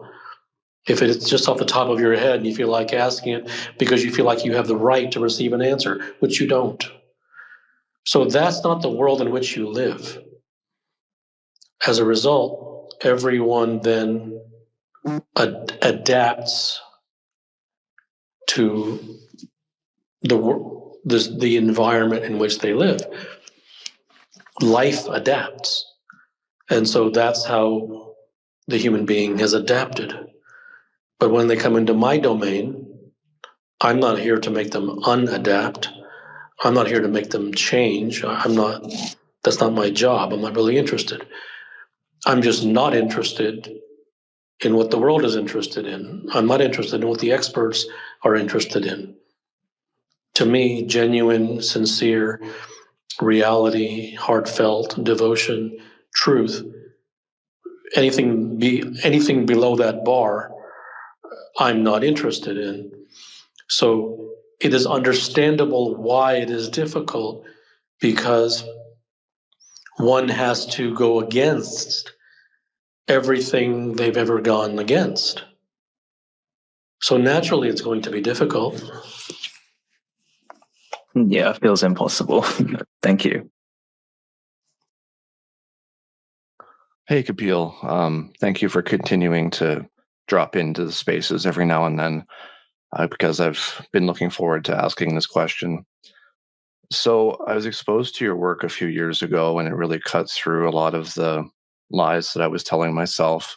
And what I've decided was the most natural thing for me to do was try to return to the kind of the essence of who I was when I was younger, before I was, conditioned and exposed to a lot of the lies of the world. And that process has been kind of unfolding naturally on its own, which has been of benefit to me. However, I recently had the insight that perhaps doing this is also just a chase, and I'm just chasing after something, some sort of result, even though it seems to me, at least, as if it's a pure pursuit. Yeah, so so why are you doing it? I feel as though there's no other choice. Like, everything else just seems like I'm rushing towards lies and imbibing lies, and the other way seems as though there's some degree of I don't know, like peace or equanimity that seems to arise the So closer I go. at the end of the day, I guess it could be a chase, but even if it is, number one, if you're gaining something from it, like you said, you're gaining some benefit from it, and you're not gaining benefit from the other way, then that in itself is a win. Regardless of where it goes, how deep it goes, and what more you get, doesn't matter. The fact that you get something from it, and especially if that something has any kind of lasting value, then I think that's a sign for yourself, that it may be, at the end of the day, human beings are looking for benefits for themselves. And obviously, the more lasting that something can be, then that obviously is a sign that the direction in which they're going is the proper direction for them. So what else can you really go by? Because if it's a chase which gives you some kind of lasting results, then I don't think that's a chase. A chase is something in which you're kind of just running here and there and doing cosmetic things, whereas what you have described is something that seems more authentic and something that's in the direction. And another thing is it's in the direction of being away from the world. It goes so these are all like little signs, right, for oneself, not so that you can, be happy that you're being correct or anything like that, but just for your own self. It's all for yourself. And so things that move away from the experts, things that move away from the world, things that move away from public dogma and away from media and away from what the books say and what the speaker says, things that tend to move away from those things and more move internally, tend to be things that are more more genuine. They tend to be things that are at least in the direction of naturalness. And am I kind of off the mark when I think that the journey is kind of, or the one of the pillars or the milestones is to find that person that I was when I was like a small child, like trying to return to that essence of myself? I think there can be an element of chase there. I think it's more along the direction of attaining realizations without viewing realizations as some like like some reward that you can put a plaque on the wall with, which is what everybody does. But in terms of like, I don't think it's about, if one has to return home, I think the home is the ultimate home, the home of what he was even before he was a kid. I think it's returning to purity. It's returning to pure naturalness. It's returning to the things that exist when there is no worldly poisoning of them. And to further along the lines of that last response that I gave, to return to a world, to live a life in which there's no worldly poisoning.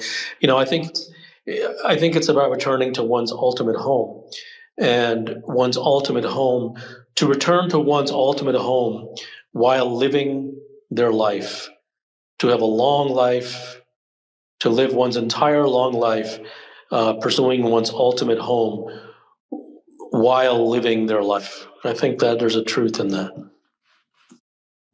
Thank you for the space, and I'm grateful to be here. So I was exposed to your work about a year back, and it has become very clear to me how destroyed I have become by the world.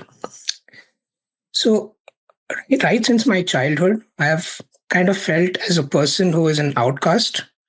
So in my very early schooling days, I had literally almost no friends, perhaps one friend, and that too was more an acquaintance than a friend. And this was always pointed out to me by my school teachers, my friends, everybody else. And as a reaction to this, I always sought out competitiveness to kind of make up for this deficiency of not being able to fit in. So in my high school days, I entered the competitive exams in my country, in India. And I spent 4 years preparing for the exams, and I took great pride in, being better than my competition. And that was the chase that I took on to kind of make up for this deficiency. But it all fell flat when the final exam that I gave, I kind of messed up the exam, and it set me down a road of deep despair. And I've seen this thread as a constant current in my life, which is I gain an intense drive to achieve something at the expense of everything else. That thing seems to, capture my attention. And then after I get it, it just seems very hollow in the end. So this happened even a year back when I try to get, I'm a research student. So what's your question? Yeah. So my question is, I find myself wanting, in whatever I pursue, I find myself wanting to be better than everybody else in that thing. And this thing is really, I catch on to too many desires in this way. And I'm unable to figure out which one is genuinely authentic to me and which one is not. And that's kind of been my struggle. I can't tell you which of the desire will be most authentic to you or not.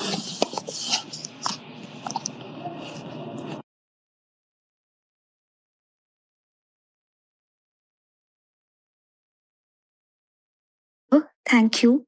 Thank you, Kapil, for organizing this space. And the only one question is, what is the single most devastating problem of a human's life?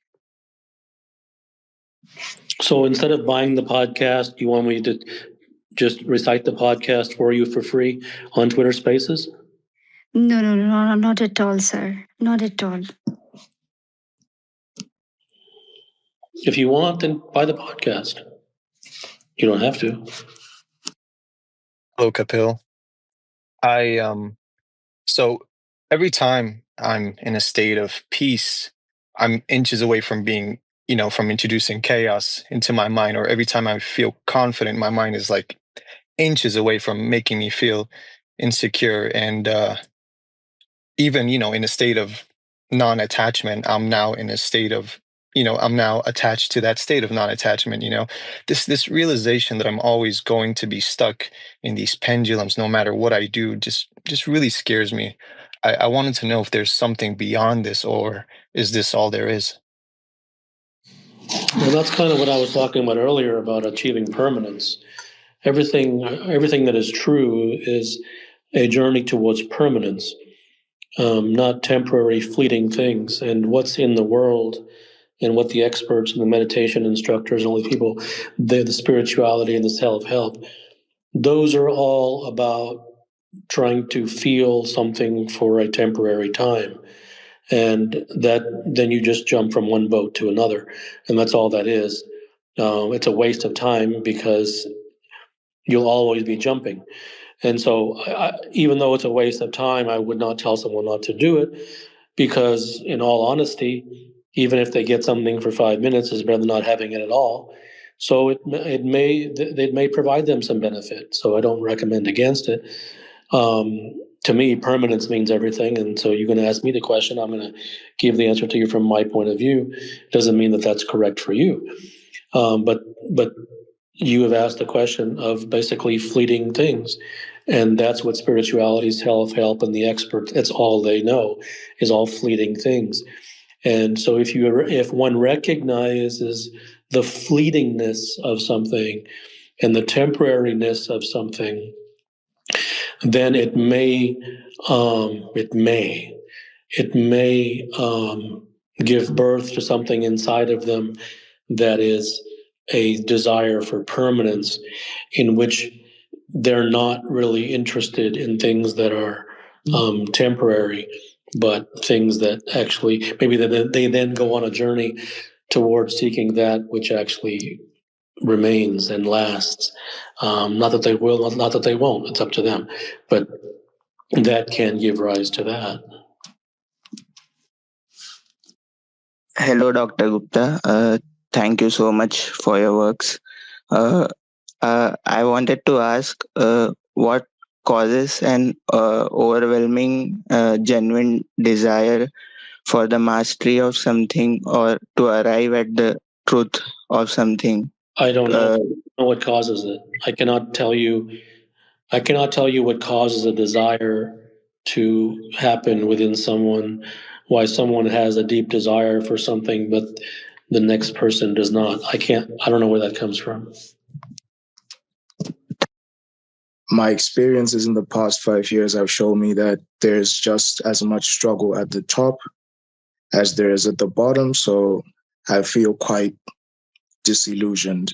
It feels almost impossible that you can live a life of peace. I was under the belief that if I was to make it to the top, there will be less struggle, but there's just as much struggle at the top as there is at the bottom. So I feel as if I know it is possible to escape struggle, but it feels out of reach sometimes, if that makes sense. Well, it's natural for it to feel that way because the tools that you've been given are the tools of seeking how-tos. And if you're trying to achieve peace and freedom or any kind of lasting thing by way of how-tos, that doesn't work. So naturally, it's going to feel like it's difficult to achieve. Been given how-tos and prescriptions, and I don't know how else to say this, but the people I work with tell me what to do and how to do it every single day.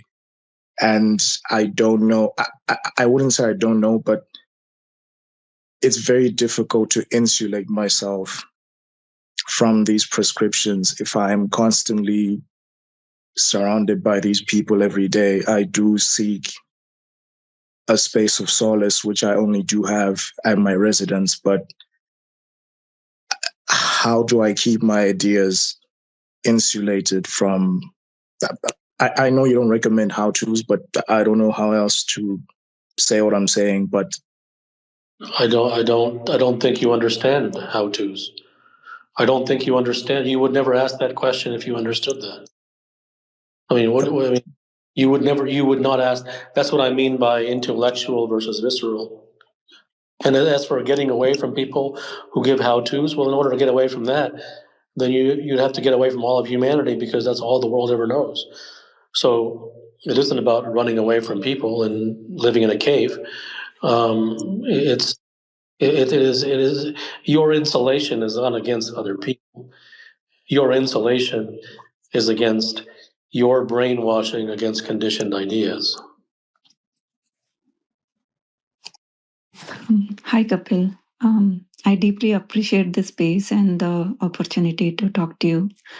Um, as the previous questioner was also saying, that it is so tough to live in this world and to see things differently. And sometimes I get lost again into the same thing.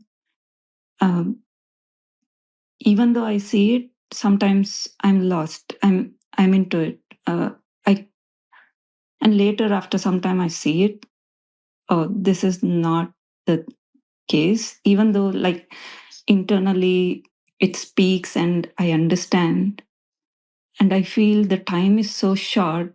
I'm always lost in this world. There is, and I 100% respect and value and understand what you are saying, because your story is the life of every human. And that's why I always say that it is about seeing through the world, because if one does not see through the world, and I don't mean in the next 5 minutes, I mean whenever, however long that journey takes, it takes. If one does not see through the world, if does not see through people, if one does not see who people really are, if one does not see what the world really is, if one does not see beyond the conditioning and the brainwashing of what the stories and the lies they've been told, then they are a victim. If one does not see beyond the world, if one does not see the world for what it truly is, to look behind the stage, to peek back behind the curtain, then one becomes the world. And so to me, the only thing is the exposure to truth. Because how did one become that way? One became that way because of constant, and not because they chose that, that's just where they ended up when they were born into this world. They became that way through a constant exposure to the world. They didn't come into the world saying, I want the world, I want the world, I want the world. They didn't do that. They were just exposed to the world. Whether they wanted it, didn't want it, liked it, didn't like. Everyone's story is the same. They were exposed to the world. And through that constant, and by the way, they didn't practice, right? They didn't do 5 steps to become worldly. They didn't do 10 steps to learn about the world. They didn't do 20 steps to become more societal. No one did that. There was no prescriptions. Isn't that interesting? There was no prescriptions. They just became lost in the world. They just became worldly. How? Well, if there was no prescriptions and they didn't do any practice, none, zero, and they didn't try, and they didn't put effort, and they didn't go to mastermind meetings, and they didn't hire a coach to become worldly, and yet they still became worldly. Why? How'd that happen? How'd that happen if they didn't go to school to learn it? How'd that happen if they didn't take a class? How'd that happen? It happened because of exposure. So in the same way that it happened because of exposure to the world, then the exposure to truth is the exposure to truth. Now, that doesn't mean that you should do it. It doesn't mean that you should like truth more than you like the world. That's up to you. It's whatever you like, you like. I don't have any recommendations, but I'm telling you how the whole thing worked.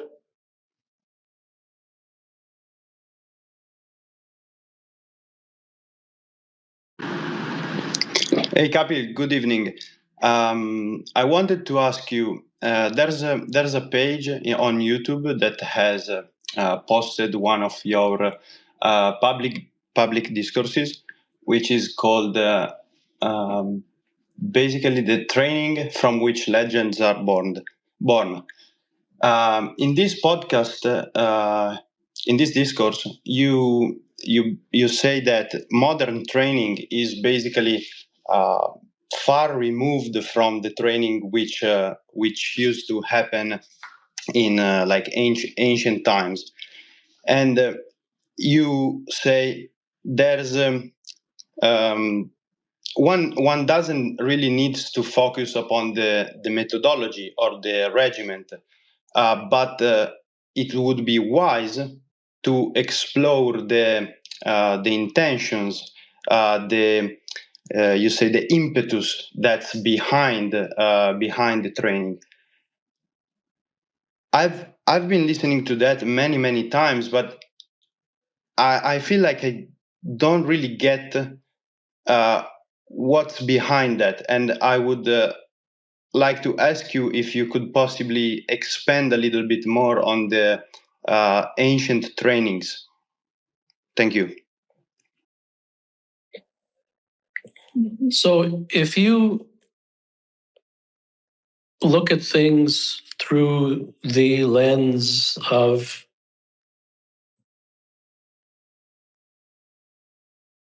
action and actionable advice and training methods and techniques, then you can't really get to the deeper meaning of things. And what someone does is according to who he is. What someone does is according to the quality that's within them. So you can't just do the outward thing if it isn't inside. So that's why I said, I mean, I'm remembering based upon what you just told me. I don't remember, what that discourse. But the impetus, and that's why I said that, it was because of the impetus. It's about the nature and the quality of the human being from which it's coming from, not really just the thing that's coming from it. And so what you have today, it is not just the fact that you have trainings that are inferior. You have humans that are inferior. So if you have a human that is inferior, of lower quality, of less depth, of not wanting to know the truth, of being more cosmetic and superficial and relying upon digital screens and graphs and charts and modern man-made manufactured concepts, then what comes from that will be inferior. So I don't even think that a person who is of today's generation, and even those who are middle-aged, actually have the capacity or the bandwidth to understand quality and to understand the things that create legends and things, and maybe even some things that were done in ancient times. It isn't that everything that was done in ancient times was good. I'm not saying that. But all things go downhill and humans go with it. So it is not about understanding the teachings, because if you just understand the teachings, you will just, because I'm not talking about specifically you here, I'm talking you generically. If you just go by the teachings, then you will still destroy it because you will put your modern spin on it. And you can't really understand it because you're trying to understand it through your modern cosmetic superficialness that is the norm across the whole world today. So today doesn't have the ability to understand yesterday. Today doesn't know anything of quality. Today is just garbage. So what you have in the world is just video reels and propaganda and cosmetics and haircuts. That's all you have. And that, it isn't that the problem is not that kind of individual doesn't have the correct teachings. You can give them all the manuals in the world. The problem is that individual does not have the necessary quality. He cannot contain the teachings because he would break, because he doesn't have the capacity or the robustness or the depth in order to even hold the teachings for 5 minutes. So it is the quality of human that has fallen. As a result, all that comes from him is fallen. Hey, Kapil. Sorry, I was on mute. My apologies. I'm new to this interface. I've found a lot of peace in reading your work, particularly as a parent. Like my energy has shifted a lot, and I've even heard that reflected from my children. But in some moments, that peace does tend to disappear, and that kind of feeling of being a surrogate of nature just disappears as well. So my question is, if I'm seeking the right question to ask to reveal where that trap might be, it almost feels like a prescription, but I don't know where else to go with it. So could you kind of help elaborate on that a little bit for me? Well, in order to sustain something, then the understanding of that something on a visceral level must be sustained. And so if the thing on a visceral level is not sustained, then that means that either it was only tasted, or it was understood only intellectually, or it was understood viscerally only in a very small fraction. And as a result, all things are a byproduct of that. So it isn't about sustaining the feeling. That's more self-help nonsense. It's about sustaining the understanding. And that's why the greater the depth and the more visceral one's understanding of things, well beyond the intellectual level, provides a greater opportunity for sustaining it, and therefore the sustaining of that which comes from it. Hello, Kapil. Thank you for taking the time for hosting this session. My question is about the quality of investigations when exploring truth. In particular, I feel there is a sense of directionality within this process, at least for me. And but it seems like that is not quite the way to go, because it sounds like a familiar pattern of the mind, because it wants to get to something, so there's a direction. So I want to understand more about this, the nature of this investigation. I don't understand your question. So it seems like the mind always wants something, so it wants to go in that direction, and so it seems like the brain's energy and analytical thought process goes there. But from what I've read and understood from about your work, it like the nature of truth investigation is very different from this type of sense of wanting to get something, or maybe it's just a micro aspect of truth investigation, but there is a something deeper.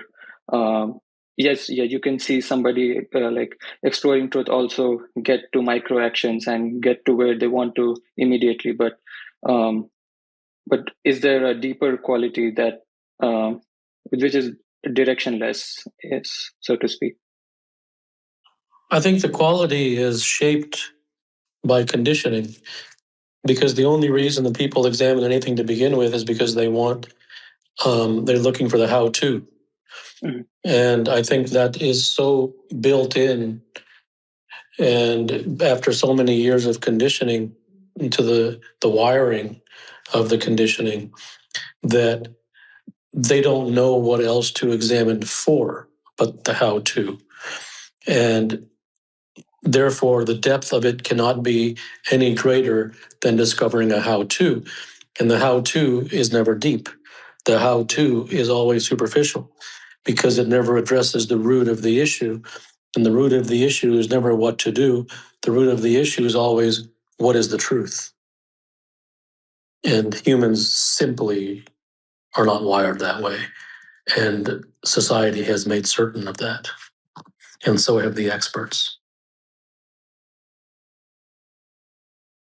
Hi, Dr. Gupta. I often feel that the state of the world is my fault.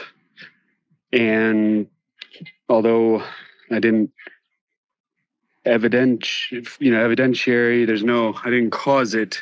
It does seem that I feel that way. And I'm wondering if there's any truth in that. Well, there's enough to worry about in your own life. Why are you worrying about the state of the world? I've already asked a question today, so would it be okay to ask another one? Go ahead. Thank you.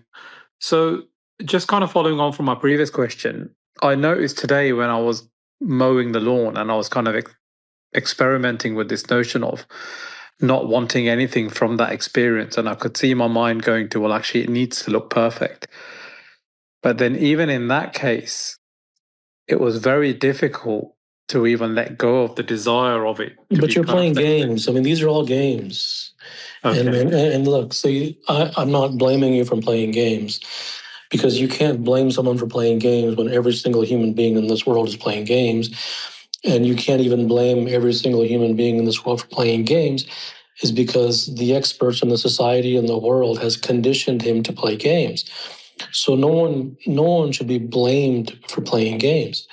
But that's not truth. And I'm not saying that you need to pursue truth. That's up to you. But that's not truth. You're playing games in order to chase feelings, in order to chase, chase like feeling a certain way and sustain that feeling. And that's more self-help stuff. It's not, the truth isn't to chase a feeling. The truth is to discover what the truth actually is, regardless of the feeling. But there has to be a desire to actually want the truth, to actually know what the truth is about the particular topic that one is interested in. It isn't about playing these spiritual games or these self-help games. You'll never stop playing those games because they have no ending, because they're not even a beginning. They're just cosmetics. They're just going in circles and going round and round on the merry-go-round. That's all they are. We appreciate the opportunity to be able to speak here. I've been listening to your words for around 3 or 4 years now, and I credit them with most of the change that has occurred in my life. I finally feel like I have something I can actually devote my life to sincerely. And before, I was always chasing the side effect. I was always chasing the product of something.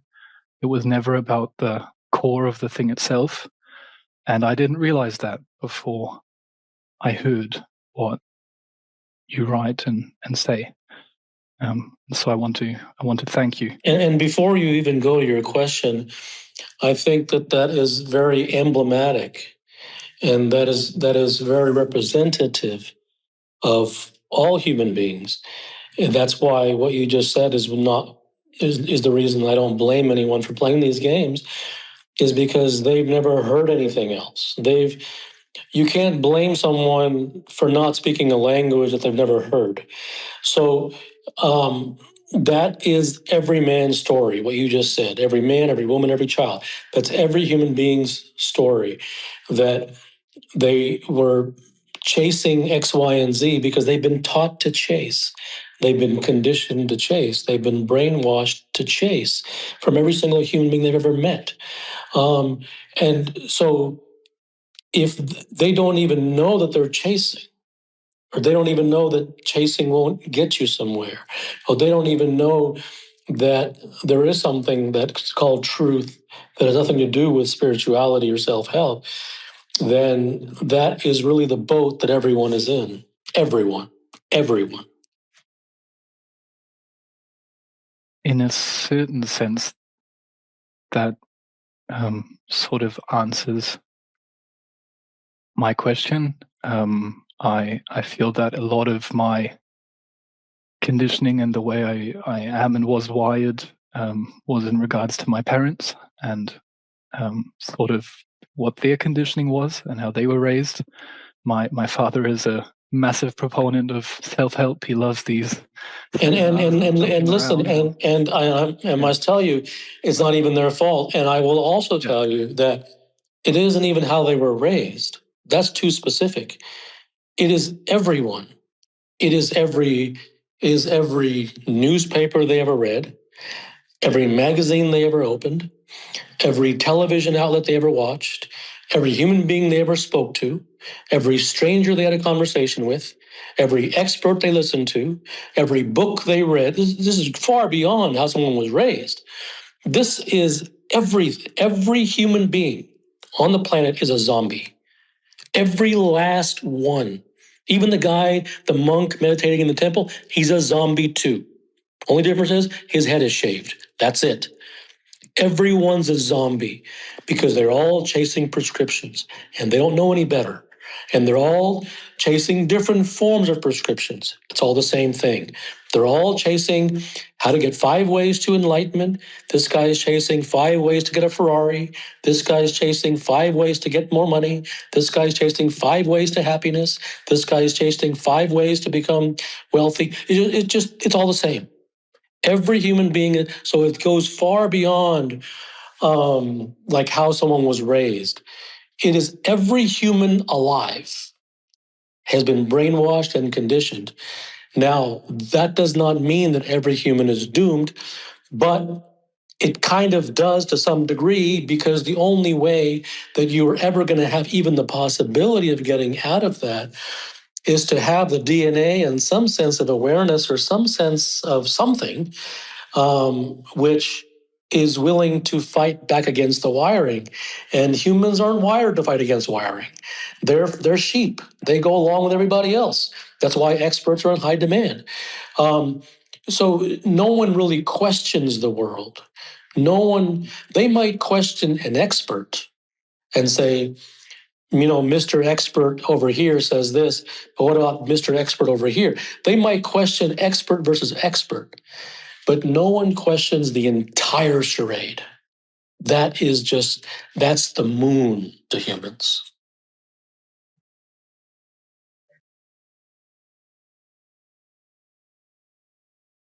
A short example, I had posture related issues, and the expert only prescribed, do this stretching, do that stretching, whereas the truth was that the pain was coming from the ribcage and pelvis misalignment. But all they were focusing was that they were trying to fix the neck and shoulder that were on the ribcage. They never target the root issue. I have seen that they really do not work. But the issue is that no one really uh, has that understanding of truth. So I am a student now, and I'm trying to learn engineering, but no one really tells me the truth about that stuff. So my question is, like, what am I supposed to do? Because everyone gives just a prescription. You're on your own, and that's why I always say, truth. You have to walk alone. I mean, there are basic fundamentals to anything, and even in engineering, there's the mechanical and technical elements, and the mechanical and technical elements of things can be learned from books, and they can be even learned from someone who is more experienced. So mechanical and technical things can, to some degree, be taught, and they can work. But things that are not that, but in order to become great at something, it always goes beyond the mechanical and technical. And in order to become great at something and learn the truth about something, that's a path that you must create for yourself. Because, as you said, and as you have learned by firsthand experience, there's no one out there looking for the truth. I mean, you must well be looking for a rock on Mars because you're on your own. That's just the way it is.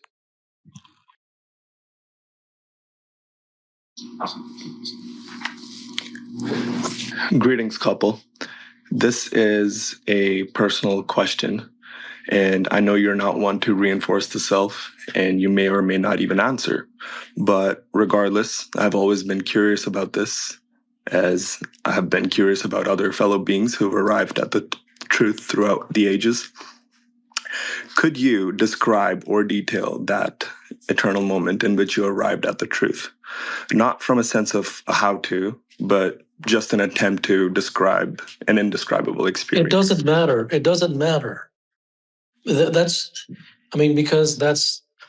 it's irrelevant, because that's just the story. I mean, it does not inform one's acute journey and where one acutely is. Stories are stories. They don't have any meaning. Only things that have any meaning are the things that are immediately and acutely and practically relevant for the human being himself. Hi. So I just want to share my experience. So last few years, I'm following this spiritual path, and after listening to you, before I was asking myself, who am I? And I think that question is too deep for me. But after listening to you for some while, I start asking myself, why am I the way am I? So why am I like this? And the answer that I got is because my parents taught me to follow certain prescription, or my teachers taught me, or my neighbors taught me, or my extended family taught me to follow some kind of the prescriptions, the rules, expectations, and I'm the final result right now. So to discover the ultimate truth, what I'm doing these days is I'm stop following the prescription. I mean, I can't say that I'm stop following. I'm trying to not follow much prescription. It is built in my muscles memory, so sometimes I don't realize, but I'm following the prescription kind of. So this is the way I'm going right now, and I hope this lead to me to find my answer. Who am I? So, any thoughts, Kapil? What's your question? There's no question. I'm just sharing my experience. Well, I mean, I think that that's an honest representation of what you're experiencing and what you're going through, and that's your way to tackle it, which is once again, that sounds very sincere. That you're going about your own way of discovering the futility of prescriptions, and whether or not you fully realize that in your blood at some point or not, you will come to find that out, and it's not a good thing or a right thing or a wrong thing. But I would say that even the desire to go down that path and to try to see the emptiness behind something that basically takes up the entire mind of the human being, I think is a very sincere attempt, and it could lead somewhere for you. Oh, hi, Kapil. Am I audible? I haven't joined a space before, so I don't. Okay, I think it's working. Basically, I've followed your work for a few years, but never had an explicit question to ask until something I've been sort of reflecting on recently. There was something you said in one of your solo podcasts that was something like, your authenticity is very delicate, and any association with other people is like a hurricane, as opposed to it could be blown over by even a stiff breeze, but associating with other people is like a hurricane. And that resonated so deeply with me because in some ways I feel like I've always been sort of wearing a mask around other people, and I've felt like solitude is like extremely important for me personally. But at the same time, I feel like there's a lot of contention between actually challenging or expanding my perspective and still feeling like my authenticity is delicate. And so it seems like a difficult thing to balance, like actually challenging what I currently feel is true and determining like what is a bias versus what is authentic to me. Do you know what I mean? So I'm wondering if you have any words for that. Well, do you think talking to other people is going to give you insight into their opinion of what your biases are? Well, yeah, I always want to consider what people say, but oftentimes I see like a box that somebody is operating within, and But how can you? But if you want truth, how can you consider what other people say? Are they looking for truth? Yes, I consider what people say because I consider that there's a chance that what they're saying might have some validity. And no, you didn't answer my question. You didn't answer my question. What was my question? Your question was, do I think that other people's would be confirming my bias or denying my bias? No, I said, are other people looking for truth? Usually no. So if other people are not looking for truth and you are, why would you be interested in consulting with them about anything? Well, because the fact that you have an answer to that, I think speaks what needs to be said. Hi, Kapil. I wanted to ask, why do humans in general waste time? One day they improve themselves, but quickly reset to the defaults. Is the desire simply not there for an individual, or we do not realize that we have limited time in this world? Yeah, there's not a realization of that, and it's just like a hamster wheel of their program has been set to pursue prescriptions one after the other for their entire lives. Hello, Kapil. Thanks for the opportunity. So all the days when I really struggled and tried too hard to get to my goals, it took me nowhere.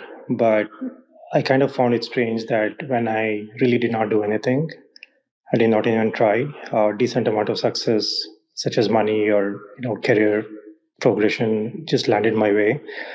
So my question is there any truth to luck or destiny playing a significant role, or could that have happened because I just longed for certain things to happen? Thank you. I mean, I can't talk to you about an individual basis without having knowing your situation. But I think it's about finding what works for you. And And I think it's about moving away from expert advice and moving more towards one examining his own experiences as opposed to trying to do things on a correct or recommended sort of level. I've been struggling my whole life, and I've been trying to read and journal, but I just get caught up in an endless loop, and I just feel completely helpless about it. But I feel like I have so much potential at the same time. I just want to know if there's anything or what I could even, what do I not know that's causing this? Or what do I not understand?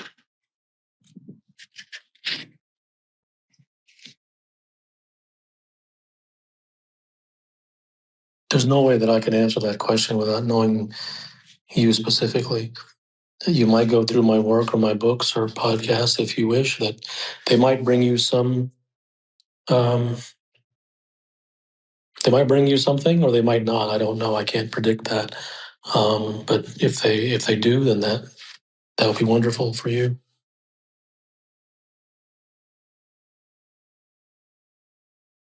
My question is mainly related to trying to understand about getting back to art, because I used to paint a lot and then I stopped for like a number of years. So I wanted to ask some of the questions that I can ask myself for getting back to art. I'm not looking for a how, but do you think I can ask myself some very penetrating questions to uh, ignite that creativity again within me? I wanted to ask you that. You're not asking for a how, but it's very similar to a how. And it isn't that the how is bad or wrong, but you're asking it in the same vein that if you do X, that you will get Y. And those things tend not to work.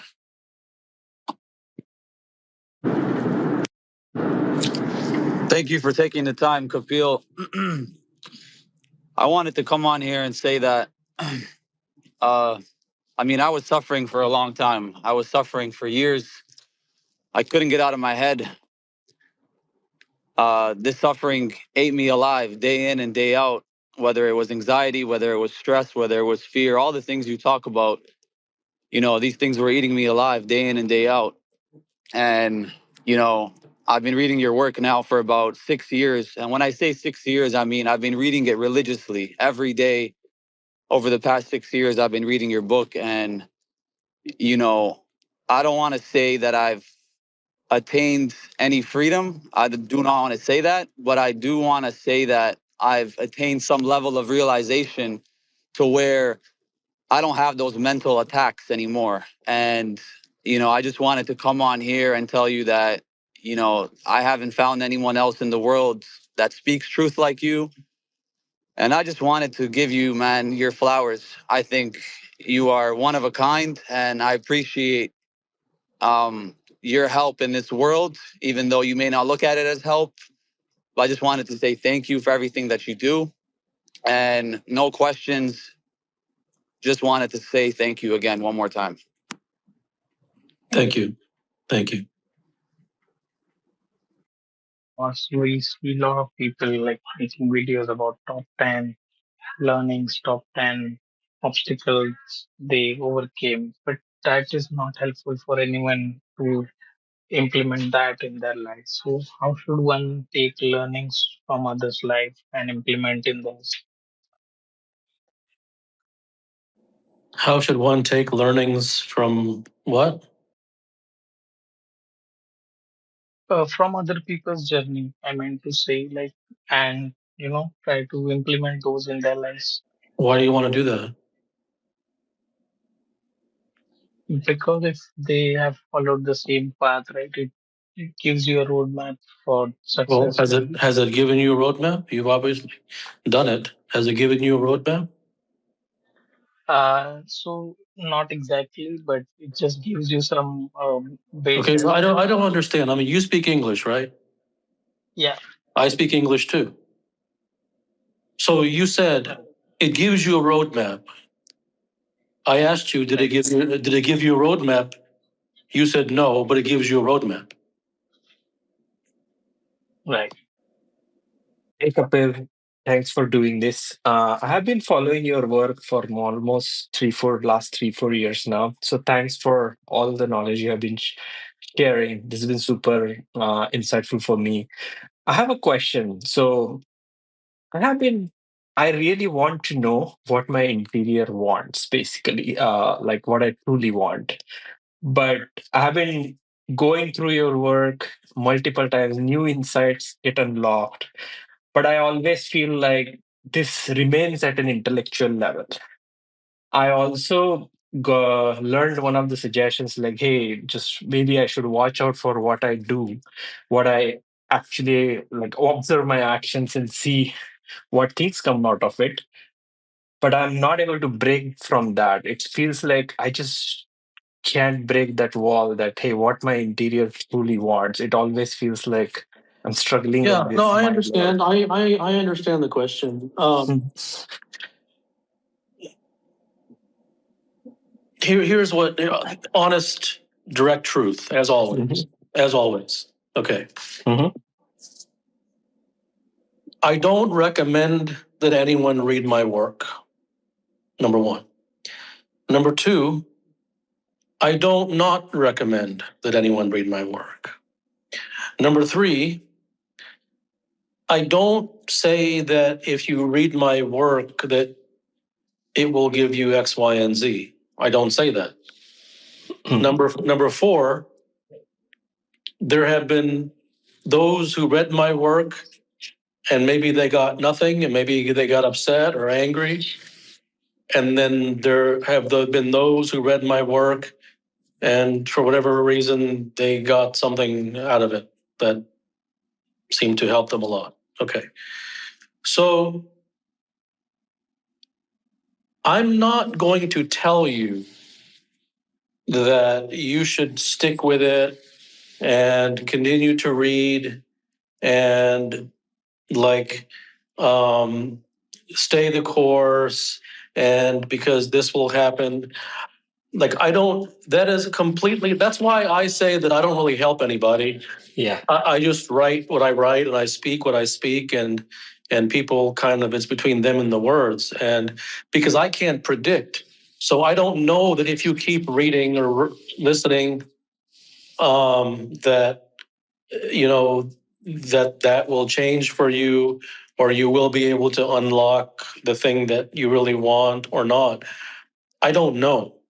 So if you say, oh, I read for a long time and it didn't unlock what I want to unlock, I will say, okay.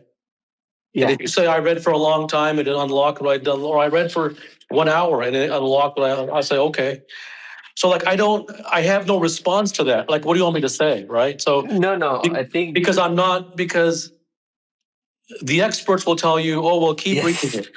I'm not going to do that because I'm honest. I don't know what it'll do for you, but there's nothing that I can say to you at this juncture to say, well, you know, in order to get what you want, then you have to do this or that. But I do appreciate, I understand your question. Hi, Kapil. Thanks for this opportunity. I'm a little nervous, but I just wanted to ask about, for somebody who is both focused on attaining financial freedom and who is also seeking freedom from the mind, is it possible to do so without that creating inner conflict? The question has no relevance because if I say yes, what's that going to do?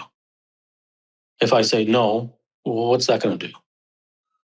So if you want to pursue something, pursue it. If you don't want to pursue it, don't pursue it.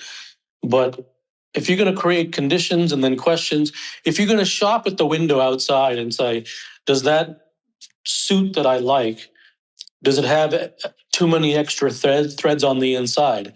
And I'm never going to come inside the store and I'm never going to try it on, but I just have a whole bunch of questions on the outside before I know if I should do it or not.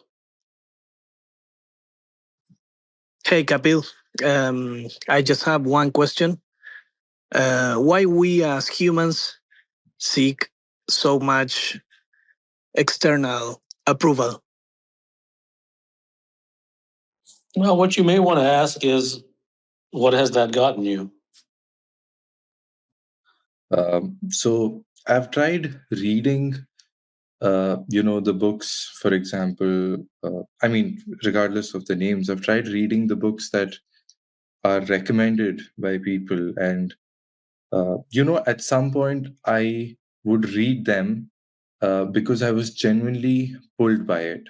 But recently, I've come to a realization that it is uh, it is merely like intellectual entertainment of sorts that I indulge myself in. So, when I realized that, uh, the main question is like, where do I go from here? Because what I thought was genuine interest from my side looks like, a sort of fallacy now. So I have this conflict where, like, Yeah, I you, don't. you don't need to speak any further. Look, I think you have raised a very, very sincere question, and um, I would say that there are millions and millions of people who do what you do, and I would say that maybe one has come to this realization. And the question that you ask, follow up, where do I go from here? I think the answer is not instructive. The question is constructive, is instructive. The answer is the question. When you say, where do I go from here? That's exactly the point. When you living in the world, you're exposed to all the things of the world, right? The experts and the books and the media and the social media influencers who recommend their top 10 books and all this stuff. And you live in that soup. Like if that's a newspaper, you live inside the newspaper, right? Literally, you're inside it. And so you're bombarded by left and right and up and down, read this, do this, 5 ways for this and 6 steps to this. And someone could say, okay, well then, if you don't like it, don't read it. But when you live in a world, when you live in a place in which that literally is the only thing, that's like saying, don't breathe air then, go breathe air off of planet Mars. You don't live on Mars, you live on Earth. So there's no part of Earth that you can go to breathe non-Earth air. Because that's the only, you have one option. That's it. So it would be reasonable to ask that question of, then don't do it, do something else, if there was something else. But there isn't.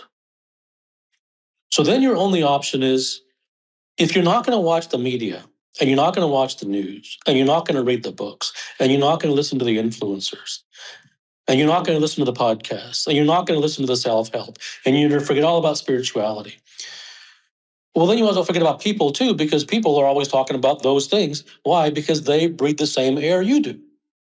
They live in the same earth.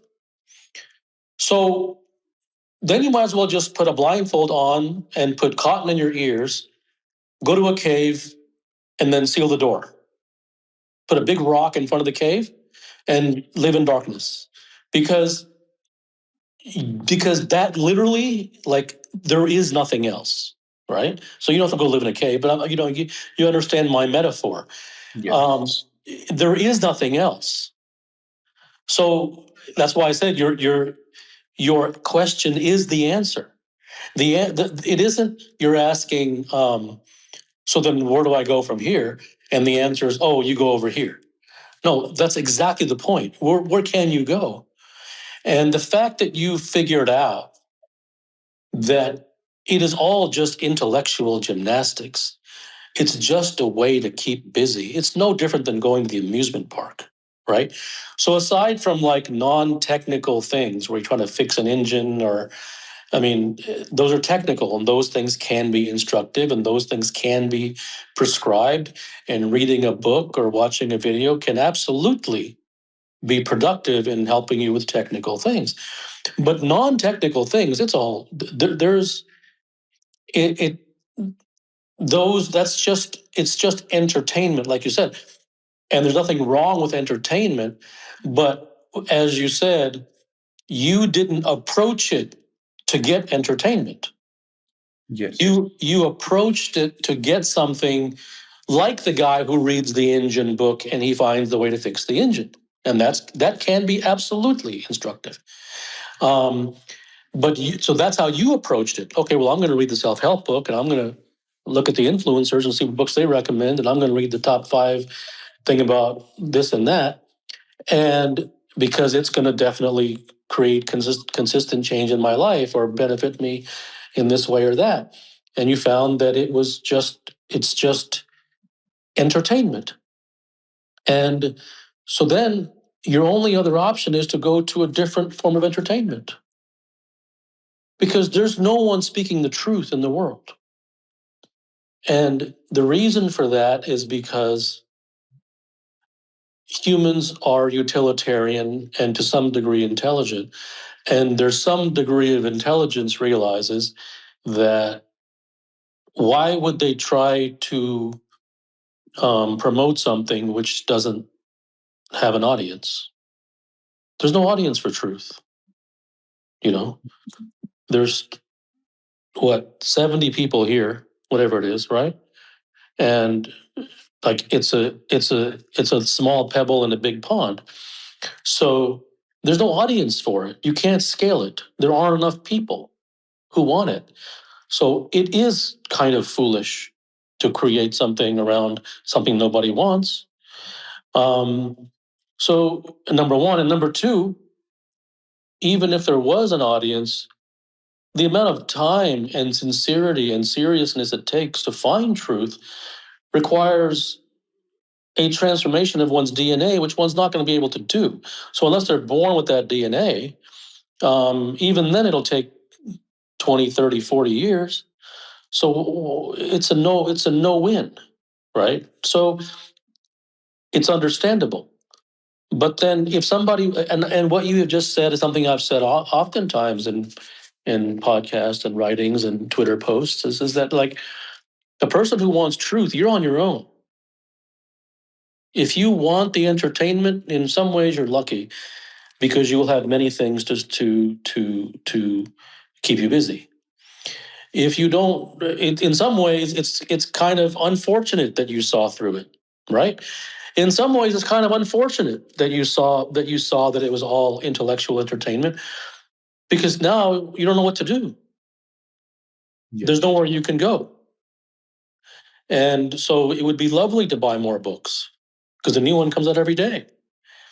And the new influencer is always recommending a new book and a new podcast and a new 5 ways and a new hack and a new this and that. So you have a lifetime to keep you busy. But when you see through something, it's a double-edged sword. On the one hand, you have nothing, you have at least the opportunity now to pursue the truth and to see how things really are, and to see the world for what it is, and to see that everything is cosmetic and superficial. And therefore, that provides you an opportunity to turn away from the world and pursue the truth, which might give you something permanent. On the other hand, that really is your only other option, because the world has nothing to offer you. If you see through the world, if you open the door and nothing's inside, you can open the door. Like you won't be interested in opening that door anymore. And in some ways, it's kind of unfortunate, right? Because now what do you do? So I don't know if you want to look at that as unfortunate or fortunate. Me personally, I think it's fortunate to some degree because it allows you to turn towards the truth. But the reason I keep saying unfortunate is because the DNA that has to be there to want to pursue truth is very, very, very rare. But having said that, the fact that you saw through the intellectual, the fact that you saw through it, that it was intellectual gymnastics and entertainment, means that maybe you have that DNA. Mm-hmm. Can I ask a follow-up? Sure. But again, there is this conflict where how can I abandon the, like the very road I took to get here? I don't know if you understand that, but the very things that I did genuinely are now, it looks like entertainment, but how can I abandon that? Because that is exactly what that has gotten me to this point. Are you saying the entertainment got you to where you are? And number one. Number two, what do you mean by where you are? In a place of like, I don't know where to go.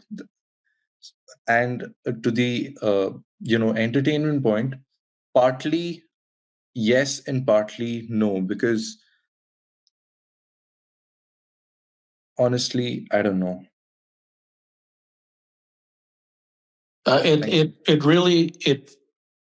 So all things are about the truth, period. They're not about opinions or beliefs or 5-step plans or social media influence or book recommendations. And it isn't, as you said, those are all intellectual gymnastics and entertainment.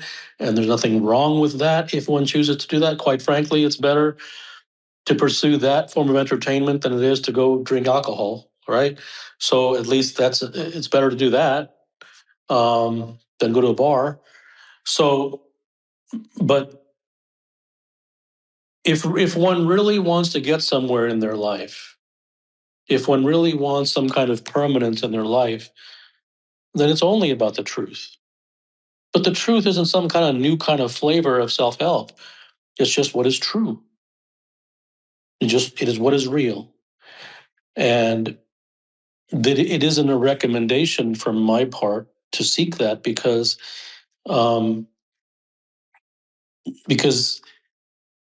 you do kind of have to turn away from the world. The world has to be disinteresting to you because you find that nothing out there is true. So you kind of have to have that DNA. So, but I can't tell you where to go. I mean, I could say you could pursue truth, but that's up to you if you want. That's all there is. What I can say is that as long as you continue to follow self-help and spirituality, you will never find truth because that's not what it is. You can't find something if that's not what it is. That's not why it was invented. It wasn't invented for truth. It was invented to keep you busy and doing stuff and make you feel like you're doing something.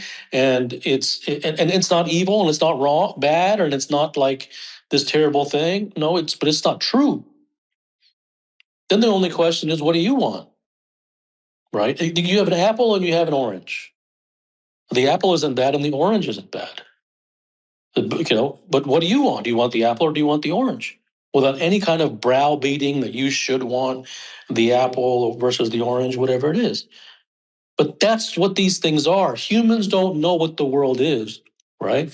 Humans don't know what self-help is. They don't know what spirituality is. They don't know what the experts are. They don't know anything. They just know what everyone says. They don't know what it is.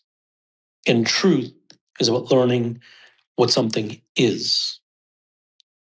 And that's why it's for someone who's sincere and serious and isn't interested in playing nonsense games and wants to put an end to their suffering, and they want freedom and they want something that's actually real, and they want to stop dancing around stupidity and nonsense And there are a handful of people in the world who are serious, and those people tend to do great things in their career. And then the problem is that when they come over to the land of spirituality, they fall hook, line, and sinker for the garbage. And all the things that they did in their career to become great are what they exactly abandoned when they fall hook, line, and sinker when it comes to this domain. All things are about truth. Good luck to you. Thank you. Of spirituality or finding truth. Means I'm 43 now. I've been trying it when I was 29. Means read all the books, read your stuff, listen to all your videos, listen to Sadhguru's videos, listen to Jiddu Krishnamurti, and means I whenever I go on that path, I face so many difficulties at job, at family, at health, and you know, is it normal to have that heavy experience? I your first statement was when you go down the road of spirituality and truth. That's like saying I go down the road and I turn left and right at the same time. You can't lump truth with spirituality. I just spent 3 hours talking about that. They're completely I'm different. sorry. Okay, I'm sorry. so when you mentioned other people, I don't talk in the I don't my work doesn't address things the way they do. And I'm not saying mine is better. I'm saying mine addresses mine does address the day-to-day of the things you mentioned, of the health and relationship and success and all these things. You know, spirituality is what says, well, go find spirituality. And to me, no, your feet on the ground matter the most. There's no spirituality.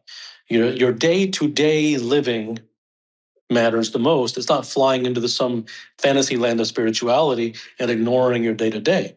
So you can lump me in with other people if you want. That's up to you. Whatever you get out of it. If you read what I write and you read what others write and you find it to be the same, okay, well, I mean, I'm not going to convince you otherwise. It's up to you.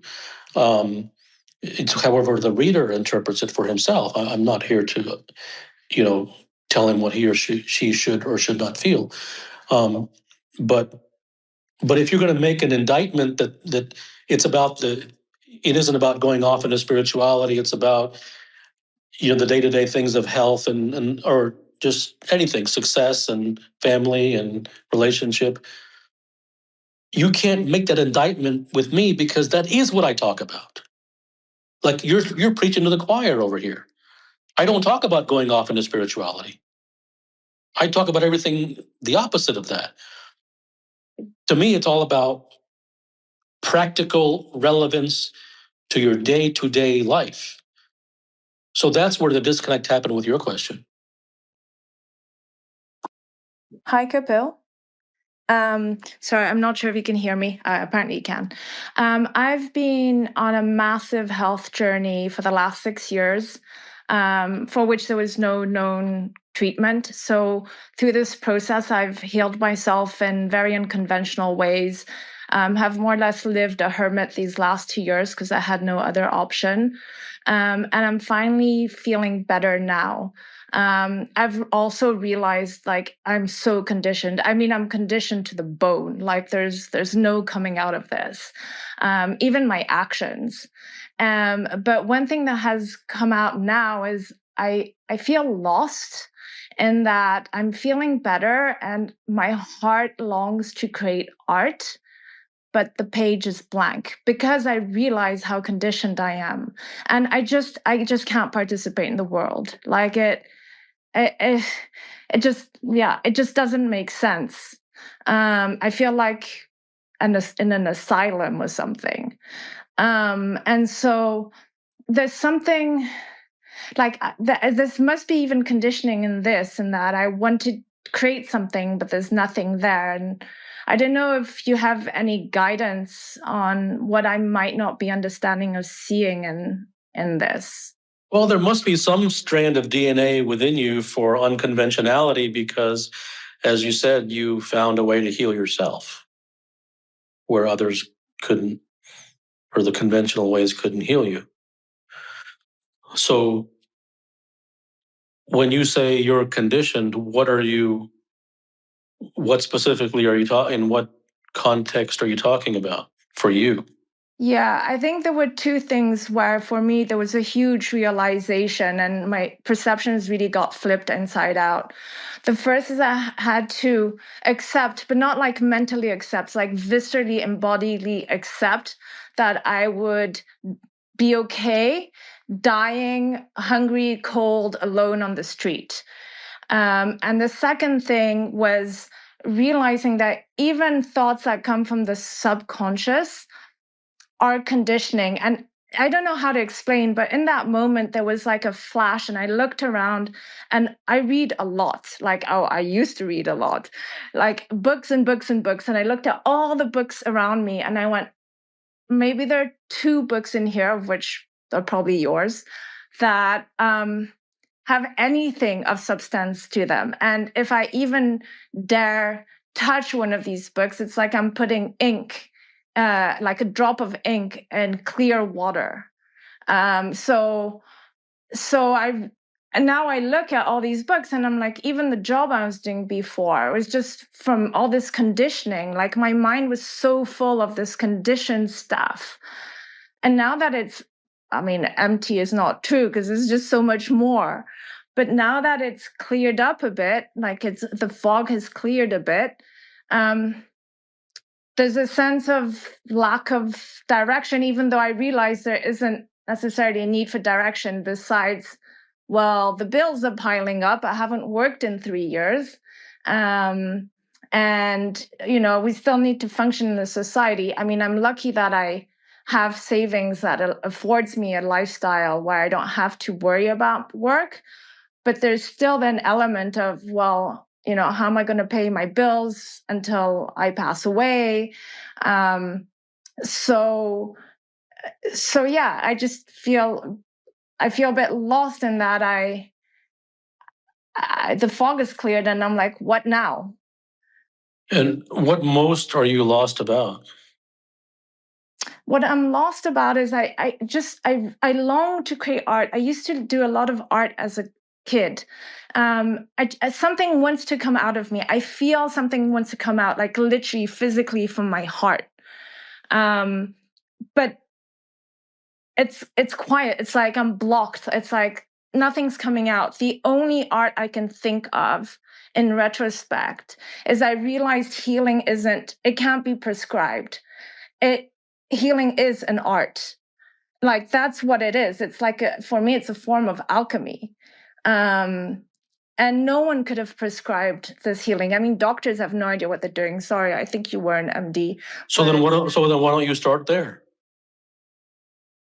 Because, yeah, I mean, maybe there's a resistance in me to engaging in that because I don't really feel I have any right to help people heal. Like, I understand. And that's first of all, this gets back to the question who came. I think it was the one right before you. About talking about the day-to-day practicality, you absolutely 100% have to be able to, if you're going to live in the world, you have to be able to satisfy at least the basic foundations of living in the world, of paying your rent and feeding yourself and feeding your family. And the day-to-day, there's no nonsense spirituality that you go off and, you think about these fanciful things. It's boots on the ground. And so those things not only must be addressed, they must be addressed first. They are the most important. Spirituality is garbage. It is not it is not of any relevance. It's just more entertainment. But its relevance is entertainment. And if you want to call that relevant for you, that's fine. I'm not saying you shouldn't do it.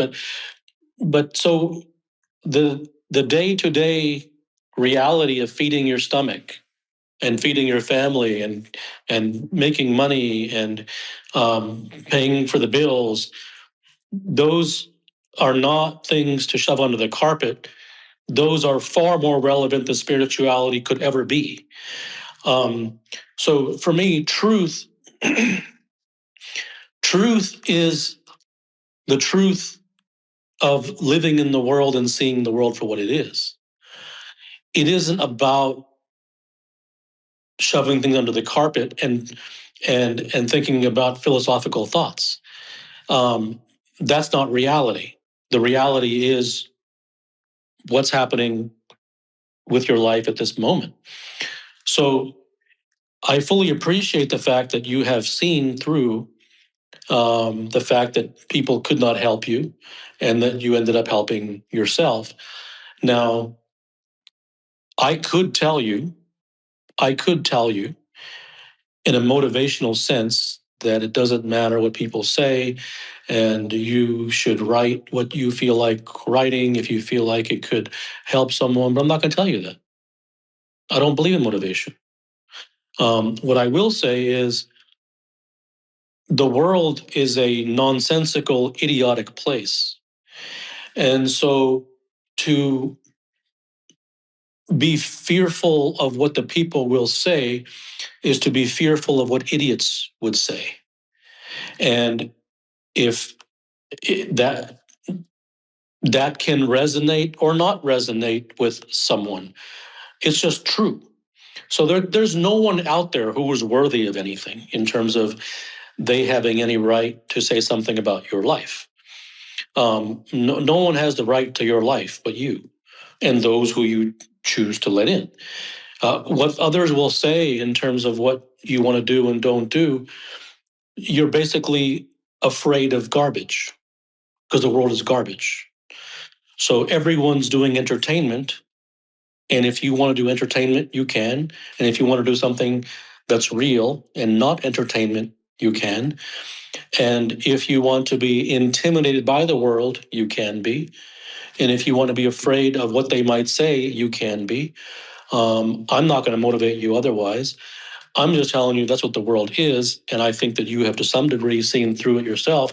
You keep saying that you're conditioned, but I would say a lot of the evidence that you have provided is that you're beginning to see through your conditioning. And I think that is the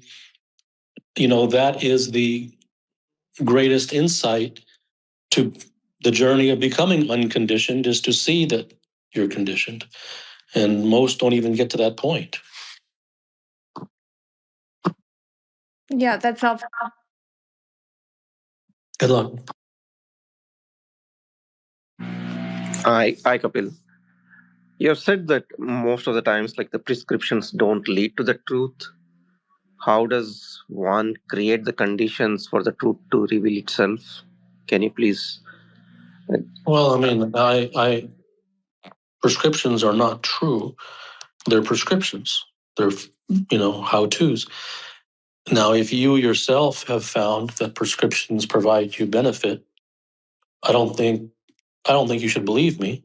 I don't think you should take it on faith. I think that that's something for you to examine. It isn't, I said prescriptions are X, Y, and Z. It's what you find through your own experience, and any question which presupposes and then asks a second question whose foundation is my original premise and not yours. It's just it hasn't been seen. It hasn't been realized for oneself. Hello, Siddha. I hope you can hear me. So my question is, I've been exploring your work for a while, and I've come to see through how desires in general come in between myself and being what I want to become, or achieving, being able to be free from thoughts, etc., and be able to be, um, achieve mastery at my work. So my question is the space between the contemplation of sort of the motivation behind our desires and the space between that and the action, is that space as like over and over again as it continues to grow, is that what becomes the cocoon of the moment as you refer to it? I don't. That's too complicated of a question. Just ask what you want to ask. Don't try to dress it up. My question is waiting between when the desire comes and the action, you taking the action of the desire, is that waiting moment where you just examine why you're trying to do what you're trying to do. Is that what kind of helps? So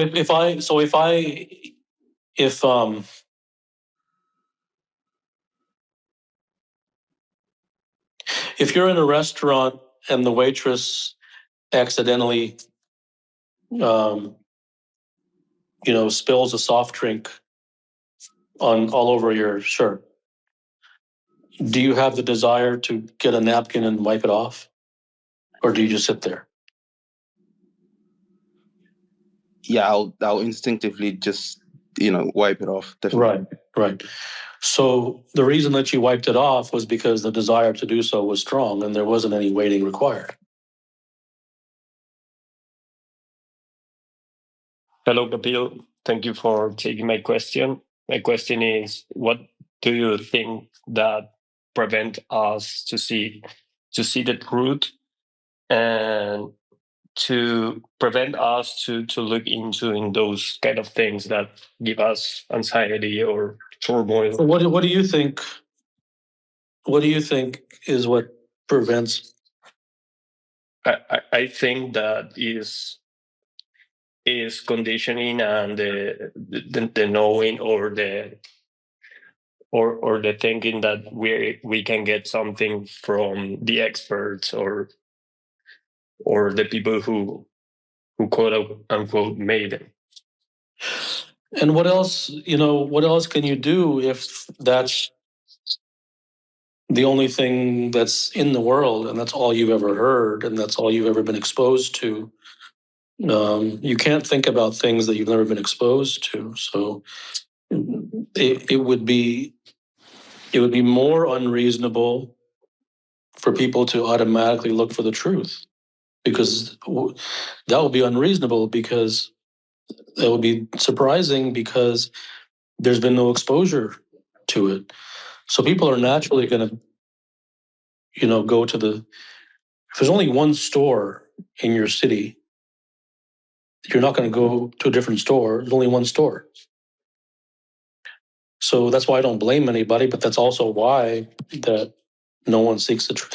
How are you going to seek something if that doesn't exist in the world? You're only going to seek things that you've been exposed to since your childhood.